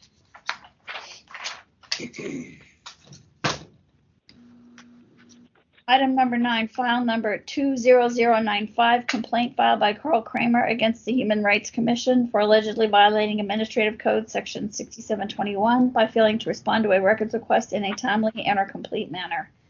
On April 20th, 2021, the complaint committee found jurisdictions that the records are public and referred the matter to the task force for hearing with a recommendation to find a violation for timeliness. Okay, Mr. Kramer, are you here? Yes, I'm here, and I would make the same request. Okay, thank you. Is anybody from a representative from the Human Rights Commission here? Yes. Yes. Cheryl Davis, I'm here. Very good, thank you. Okay, members, we have a request for continuance on the same grounds. This is Vice Chair Yankee. I would make the same motion that Chair Wolf made for the prior one. So I don't know exactly, Cheryl, if you have the language, but I would make the exact same motion to continue through and compliance and amendments follow up and so forth and so on. I would second that same motion. Who's speaking? Member Stein. Okay, so it's moved by Vice Chair Yankee, second by Member Stein, and of course replace the Public Works for Human Rights Commission in the motion.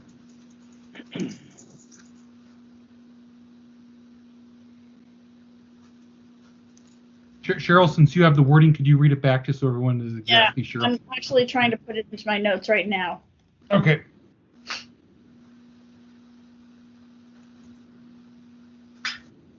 Moved by Member Yankee, second by Member Stein, to continue the item and refer to the Compliance and Amendments Committee to monitor that the documents have been received by Mr. Kramer and that the Compliance and Amendments Committee is satisfied, if they are, to notify the SOTF or to close the file or return for hearing.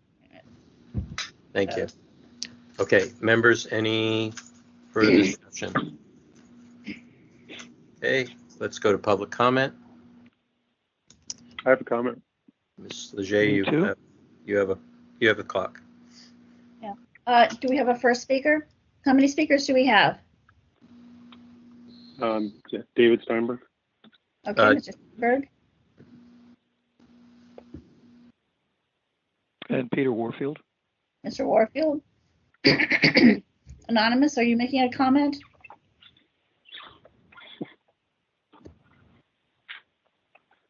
Okay, that's just the two speakers. All right, Mr. Steinberg, David, are you ready to go first? Sure. Go ahead. Thank you. I just wanted to make a quick comment based on, first of all, I support the motion. Just wanted to point out a couple things.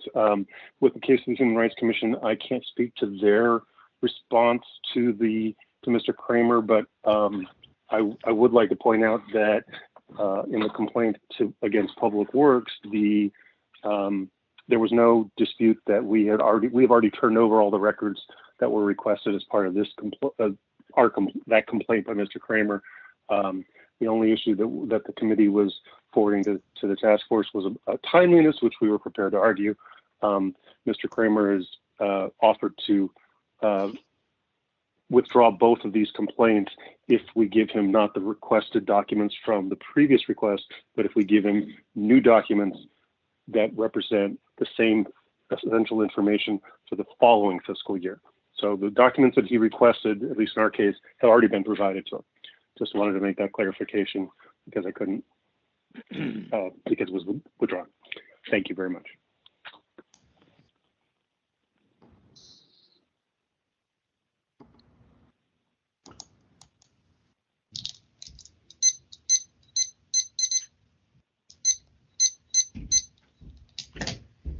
Do we have another speaker? Yes. Go ahead, Mr. Warfield.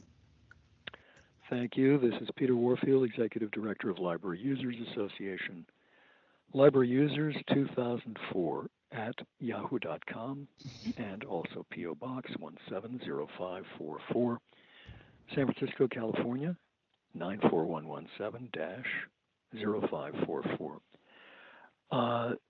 I'm not sure what role Mr. Kramer has played in the making of this motion.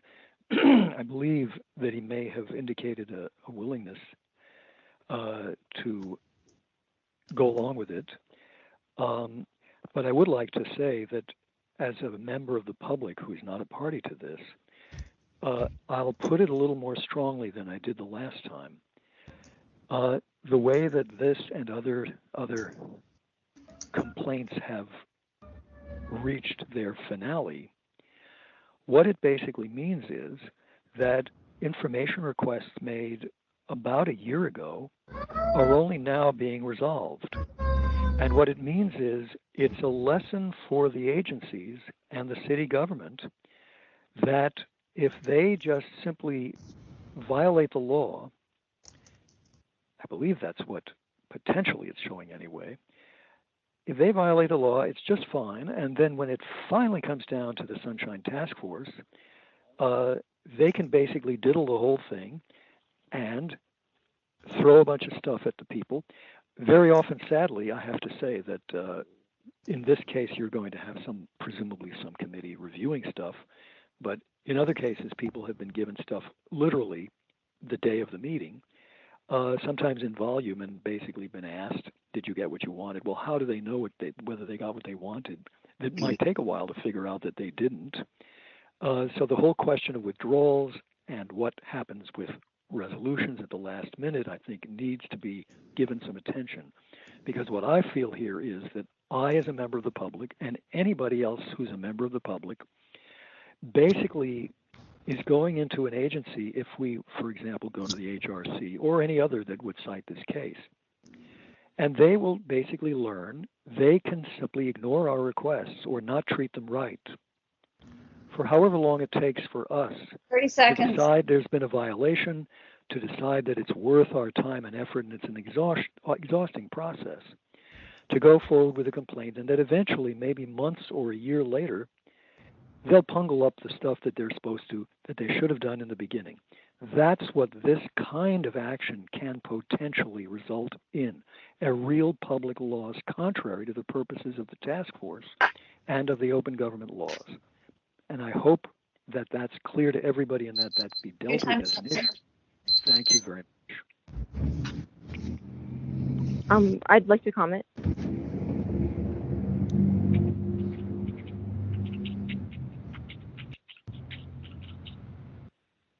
Are you ready? Yes. Go ahead. Okay, thank you. So first off, I'm not sure how appropriate it was for there to be comment on public works when that issue's already been resolved, and we're now talking about this human rights complaint. I'm not sure why anybody didn't really remark on that, but that being said, I suppose I'll take the opportunity to remark on it, since I suppose in theory this could also apply to the Human Rights Commission complaint, this issue of we gave them the documents, so now this issue of timeliness doesn't matter. Well, it really does, because as Mr. Warfield correctly remarked, this issue of timeliness, it's not just Mr. Kramer who's getting these documents a year late. It's other people who are getting documents a year late, or not getting them at all, or whatever not. And so this is a problem that affects the general public, not Mr. Kramer. And another thing, Mr. Kramer runs a nonprofit, and Cheryl Davis is very closely connected to the nonprofit world. And I'm sure that many of you know exactly what I mean by that. And I will not remark any further for reasons of propriety, but I'm sure the story will come out soon enough. So I'm sure the other anonymouses here can look into that. And so, I find it interesting that, Mr. Kramer is getting these documents, and these cases are being swept away, whereas other people, he got them after a year, and other people don't. So, it smells of foul play to me. And I'm wondering, is he, agreeing to shut up and play nice because he knows that's how the city runs, that, if you want to succeed in the nonprofit world, you play nice with the right people in city government. 30 seconds. I think that's probably what's going on.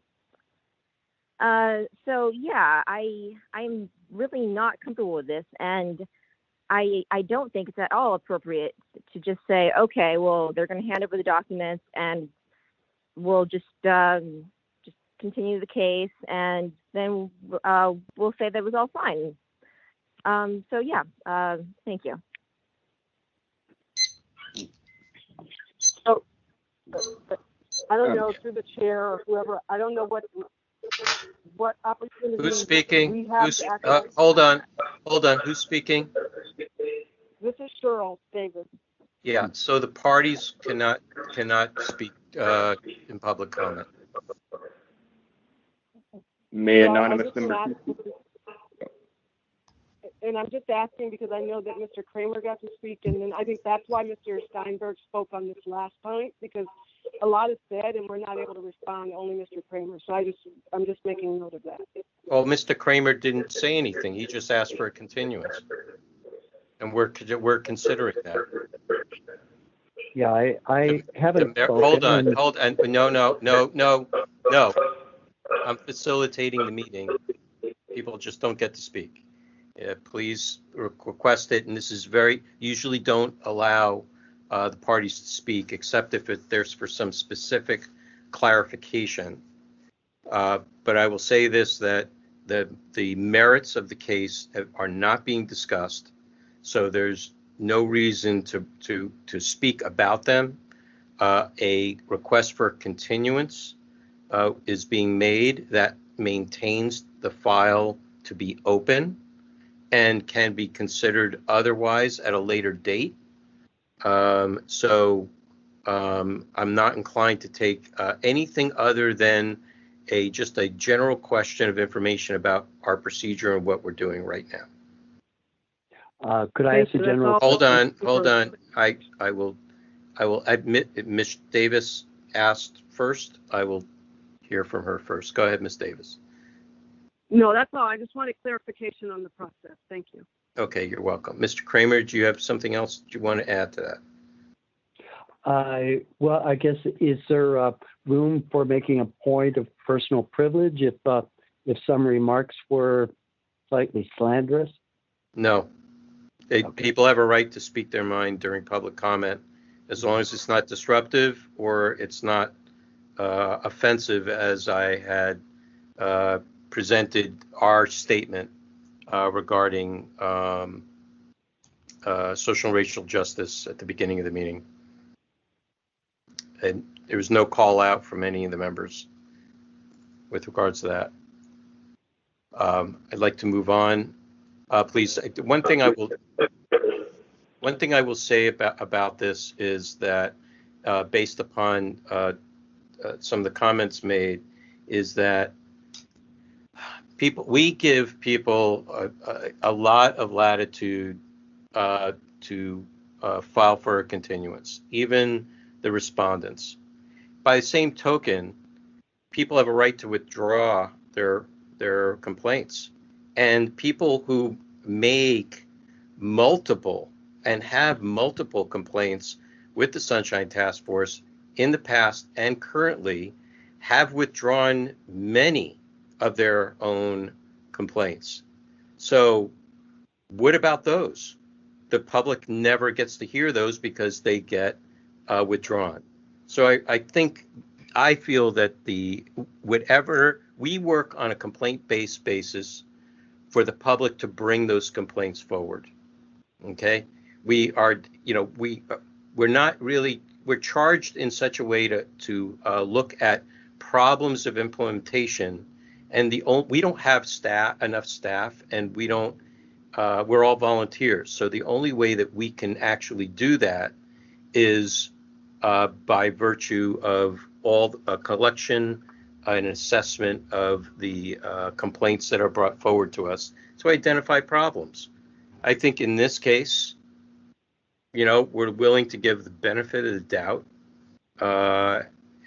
to allow it to remain open in case something does come up. So the file is not going away. It's just being continued. And it's going to be continue to be monitored by us. And I think that's fair. I think it's, I don't think we're shirking our responsibility at all. Members, any last thoughts? Chair Wolf, I don't believe public comment was closed. I asked to speak earlier. I'm sorry, didn't hear you. Ms. Leger, will you please allow public speaker? Yes, I will.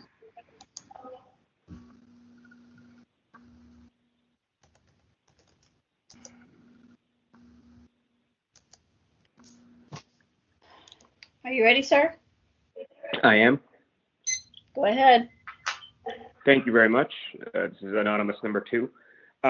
So I would agree with part of what the previous anonymous speaker said. The fact is, and I do this as well, and it maybe have been alluded to by Chair Wolf's comments. Complaints are a way to, they're not just a way to get the SOTF to rule on something. They're also a way to get the city to improve a procedure or policy. I definitely use complaints in that fashion. I think the difference is here, and then I'm happy to withdraw them if the city promises they, in my case, I require them to sign an agreement, but not everybody wants that. But to agree to forevermore fix a problem. But some people might just want to use it to get some additional records, as it seems this person wants to do. And I don't think necessarily that person's motivation should necessarily be suspect because they want to basically negotiate based on a complaint. I definitely do that as well. And so the problem is it's already on the agenda. And I think that's the reason why members of the public are concerned. It's not that it was in the, behind the scenes, it was dismissed. It was people did take some time. You all, the task force, took some time to think about the complaint, and it was on the agenda. And in that sense, I think maybe that's where the concern about withdrawing at this point, or I guess continue at this point, comes. It does take some more slots in some future meeting as well. Thank you. Thank you. Is there any other public comment? Last call for public comment. Okay, public comment is closed. Are we ready for a vote? I'm ready. I'm asking members, are you ready for a vote? Okay, hearing no objection, please call the roll. Member Yankee? Aye. Member Yankee, aye. Excuse me, Member Stein? Aye. Member Stein, aye. Member Frazier, absent. Member Padmanabhan? Aye. Member Padmanabhan, aye. Member Neighbors? Aye. Member Neighbors, aye. Member Forsley? Member Forsley? Come back to her. Member Schmidt? Aye. Member Schmidt, aye. Member Wong? Aye. Member Wong, aye. Member LaHood? Aye. Member LaHood, aye. Member Highland? Aye. Highland, aye. Member Chair Wolf? Aye. Chair Wolf, aye. Member Forsley? Aye. Member Forsley, aye.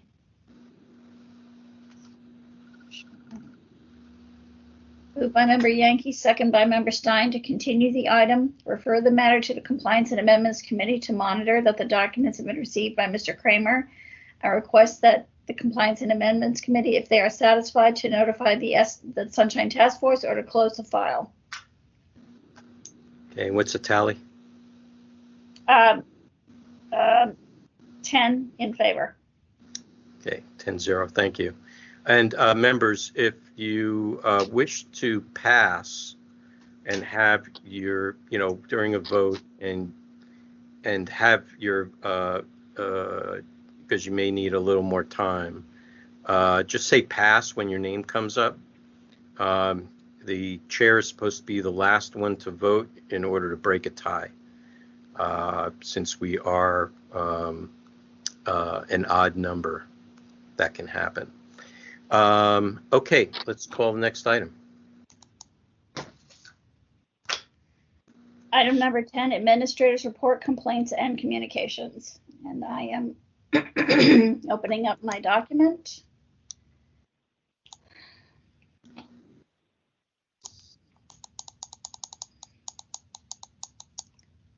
I have the schedule, also tentative, depending on what happens with COVID. They may change, as I always say, every month. Petitions, new ones that came in. I don't know the exact number, but we had quite a few. Those are all there. We did go down, item number 3, petitions, pending petitions and complaints. In 2020, we were able to close 9 cases. And in 2021, we increased by these cases that we see up here. It was 64. So we have, as you'll see, this month's total pending complaints is 154. Last month, it was 143. 33 pending task force hearing, 121 that are, excuse me, in the blue. So that means they're waiting to be heard before committee. We had minutes from the complaint committee and public communications dated April 30th, May 14, and May 22nd. We had about 149, excuse me, emails from members of the community between May 12 and May 22nd. Anybody have any questions? Okay, I just, I'm going to mention it in this section here. We, obviously I'm not a big fan of Microsoft Teams, and we know that WebEx is being, the full platform of WebEx is going to be used by the Board of Supervisors through the clerk's office, and we will get the pleasure of that. I'm going to publicly and make a request that that be ready to go for July. Tonight was a bit untenable, and it's not getting any better. Anything else, Member Schmidt?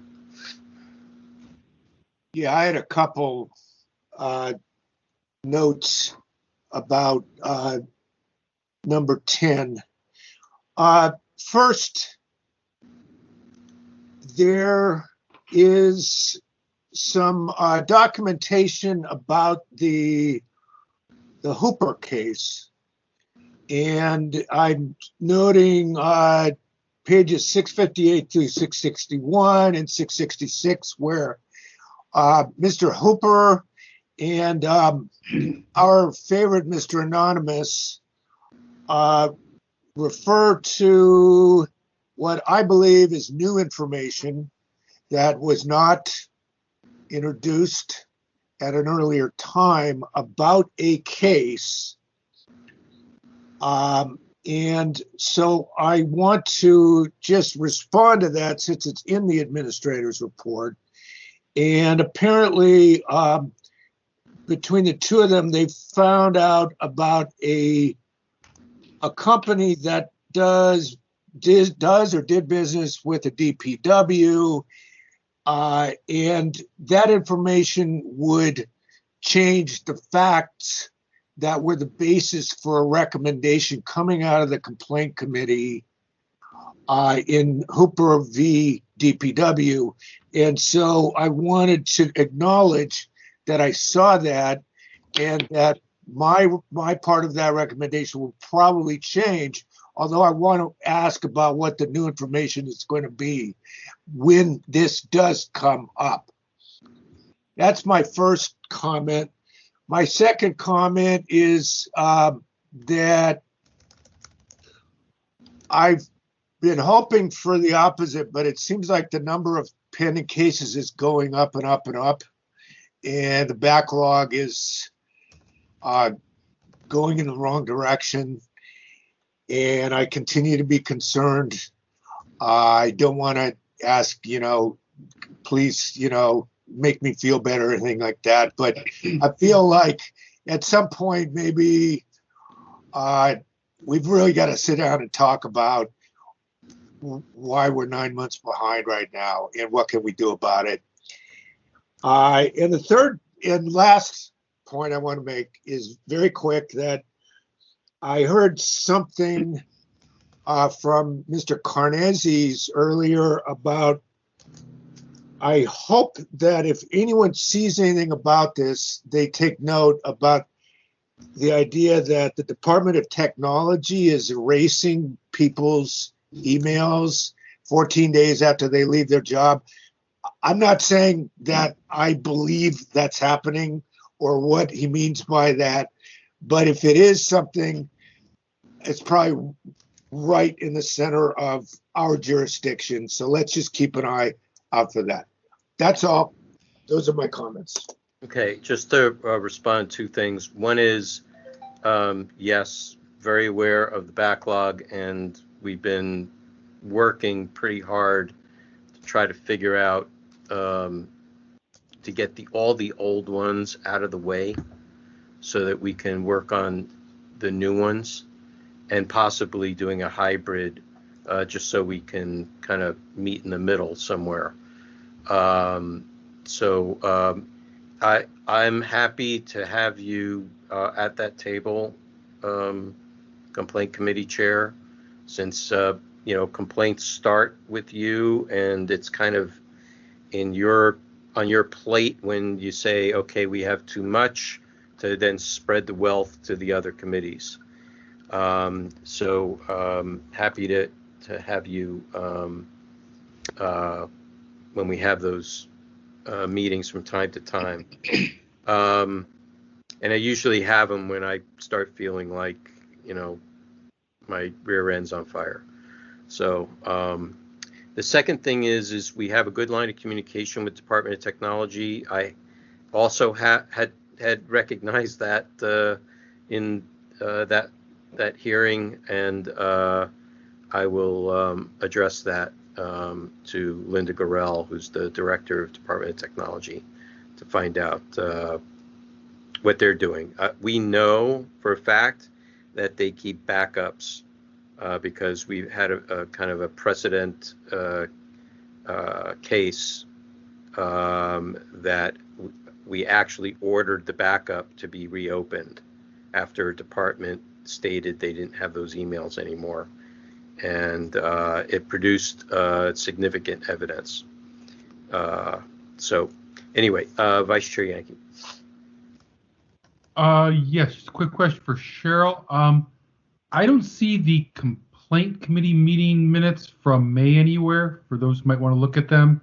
They weren't in our packet, and I don't see them posted on the website. They seem to be missing. I noticed compliance amendments and EOT are posted, but complaint does not seem to have been posted. Okay, I thought I had included them. I will look into that. Yeah, if you find them, please attach them to next month's meeting, your report. And we should get them online under the part. And get them online. Yeah, absolutely. That's all I had. Thanks. Okay, thank you. Anything else for our administrator? Okay, let's open a public comment.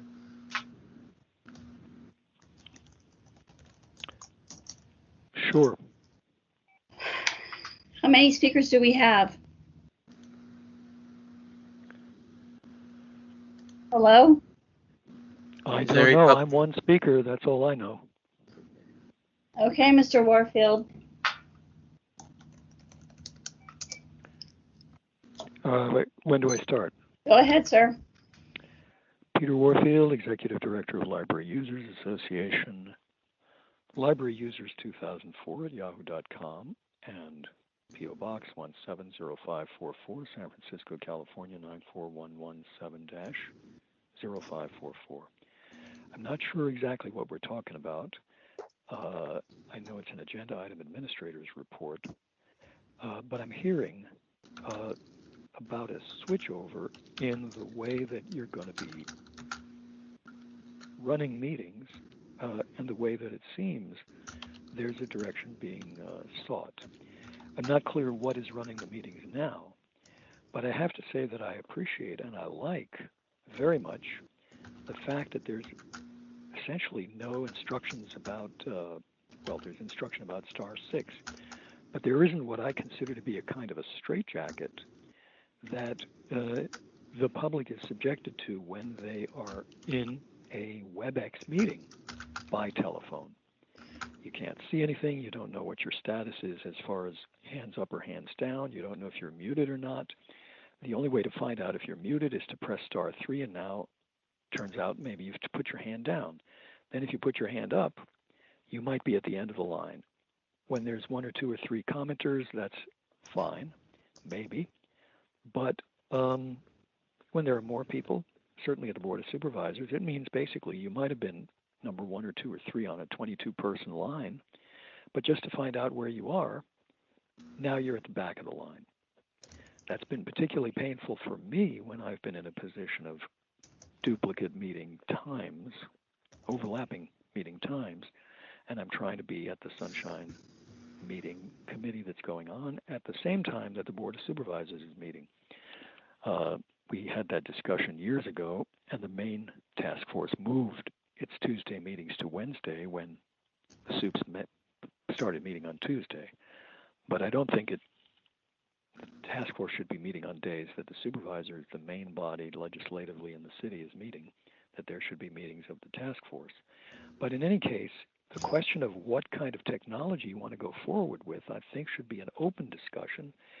And as I said, I appreciate 30 seconds. The somewhat looser and less formal approach here, including people get to say hello, and in the straitjacket of WebEx, they may well be muted and unable to say anything. And I think it's been handy. Things have been corrected by people speaking out, even briefly. I don't think it's been chaotic. I think it's been pretty well controlled. So that also leads me to the question of next request, which I think you need to review. It's a disaster for people The time who are is trying up. to get clear responses. Thank you, Speaker. Next speaker. Agencies. May I speak?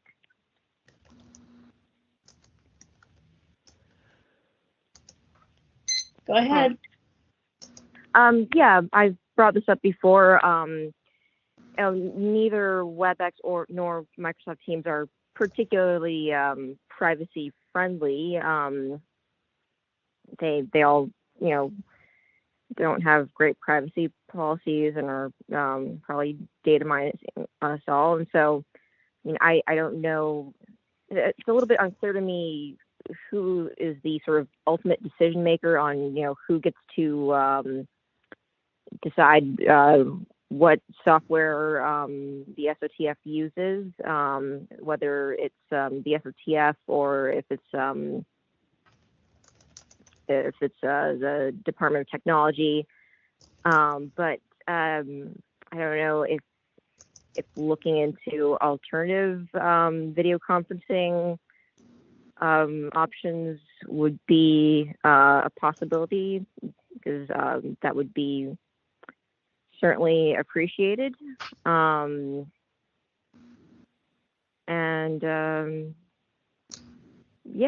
think I guess that's pretty much everything I had to say. But as a member of the public, I don't like having a third-party company being involved in this, without, I don't like having to agree to the privacy policy of a third-party company to participate in, public meetings. Thank you. Any other public comment?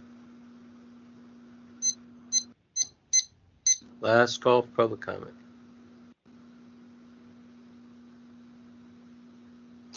Okay, public comment is closed. Let's move to the next item. Item number 11, announcements, comments, questions, and future agenda items by members of the Sunshine Ordinance Task Force. Members?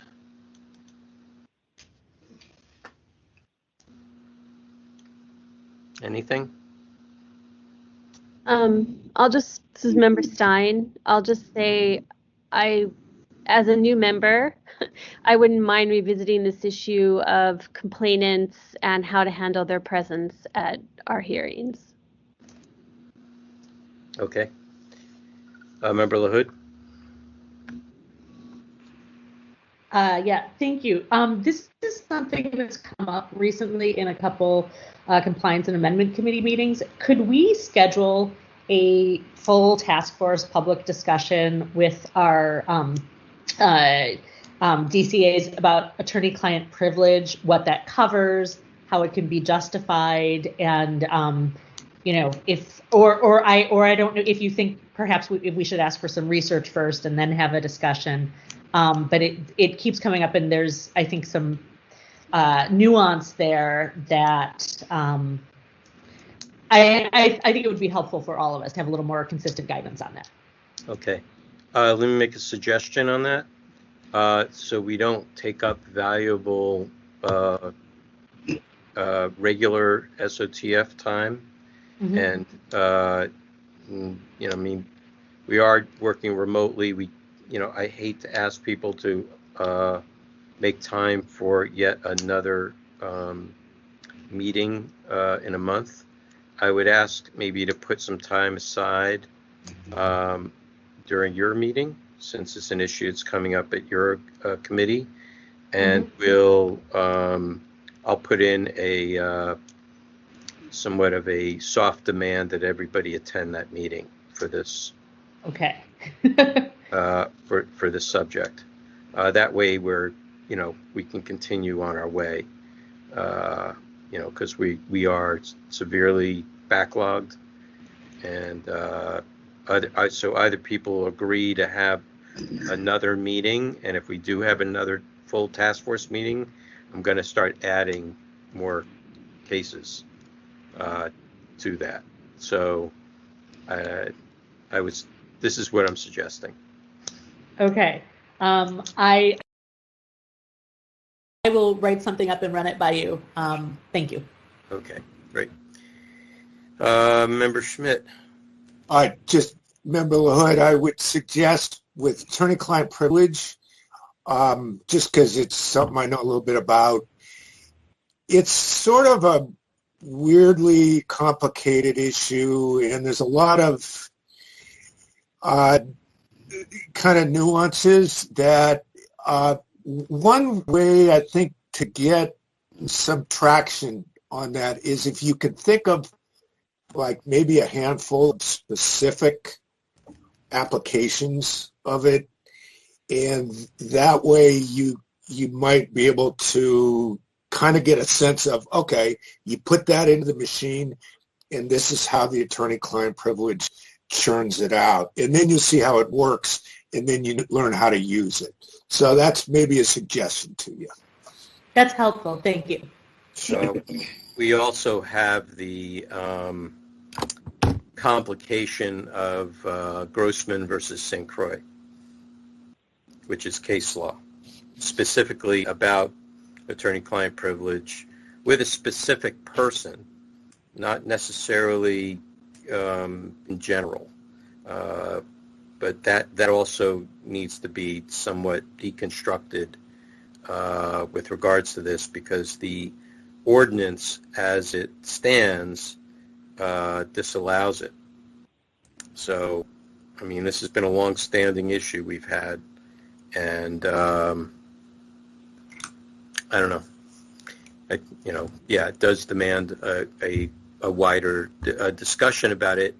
Don't know if we'll come to any conclusions, but it's worth, again, to revisit it because it's still undecided. Okay.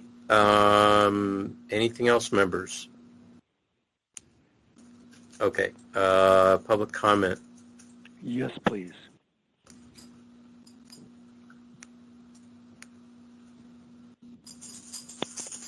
Can you hear me? Yes, just a moment, Mr. Warfield. Thank you. You ready? Tell me when. Go ahead.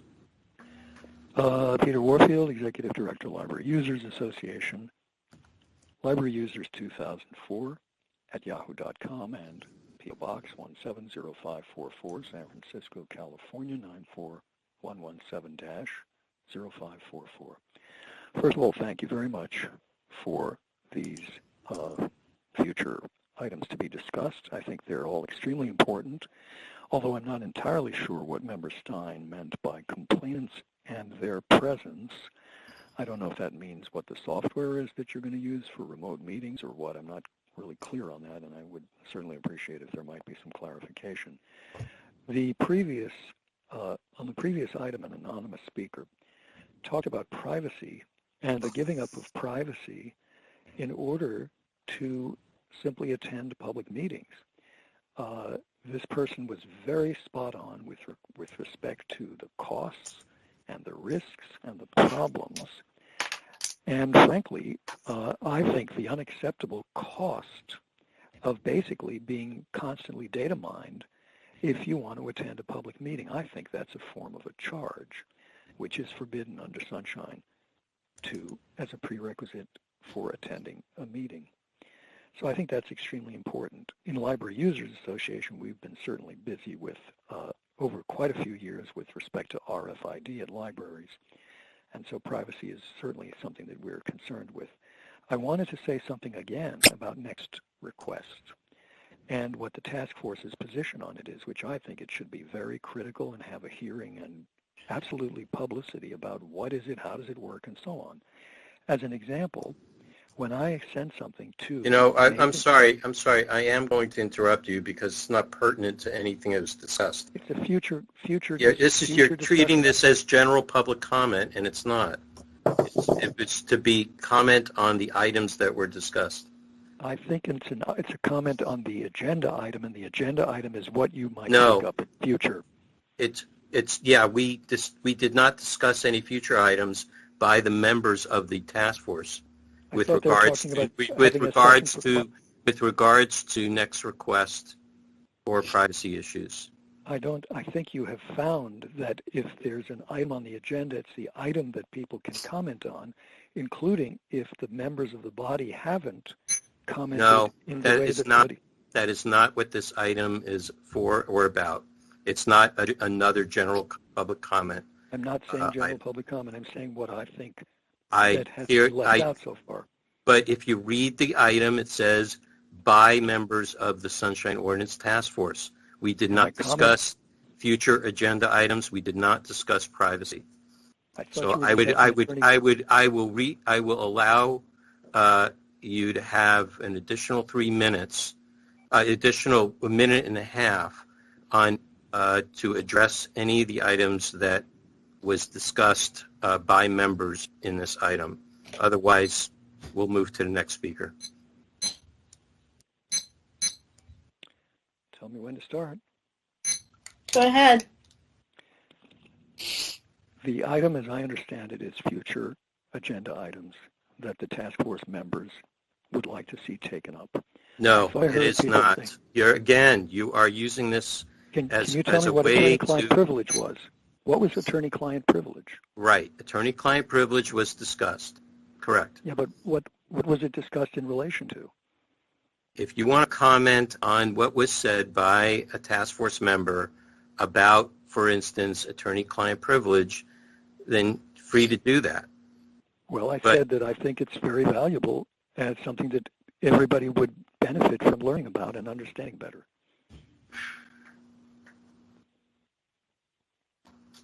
My understanding is the agenda item includes future agenda items that people want to see on a future agenda. That's what I understood.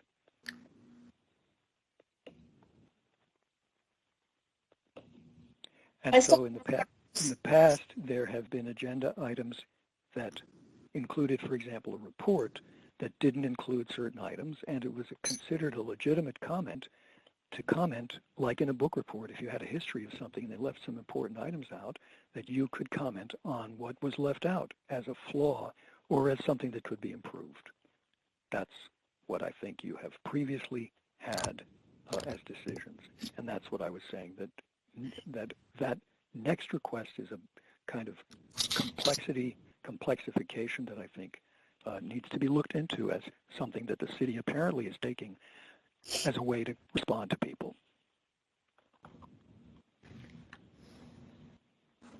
So I think that's my 3 minutes according to your calculation. So thank you very much. Next speaker. Last call for public comment. Okay, hearing none. Any last thoughts, members? Okay, let's move to the next item. Item number 12, adjournment. Is there a motion to adjourn?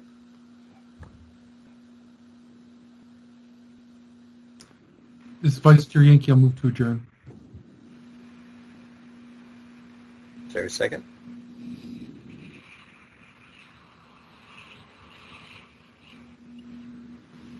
I will second it. This is Member Padmanabhan. Okay, moved by Vice Chair Yankee, second by Member Padmanabhan. All those in favor say aye. Aye. Aye. Aye. Aye. Opposed? We are adjourned. Bruce, I have 1016. You are correct. I got the recording. Good night. Good night, everyone. Thank you for hanging in there.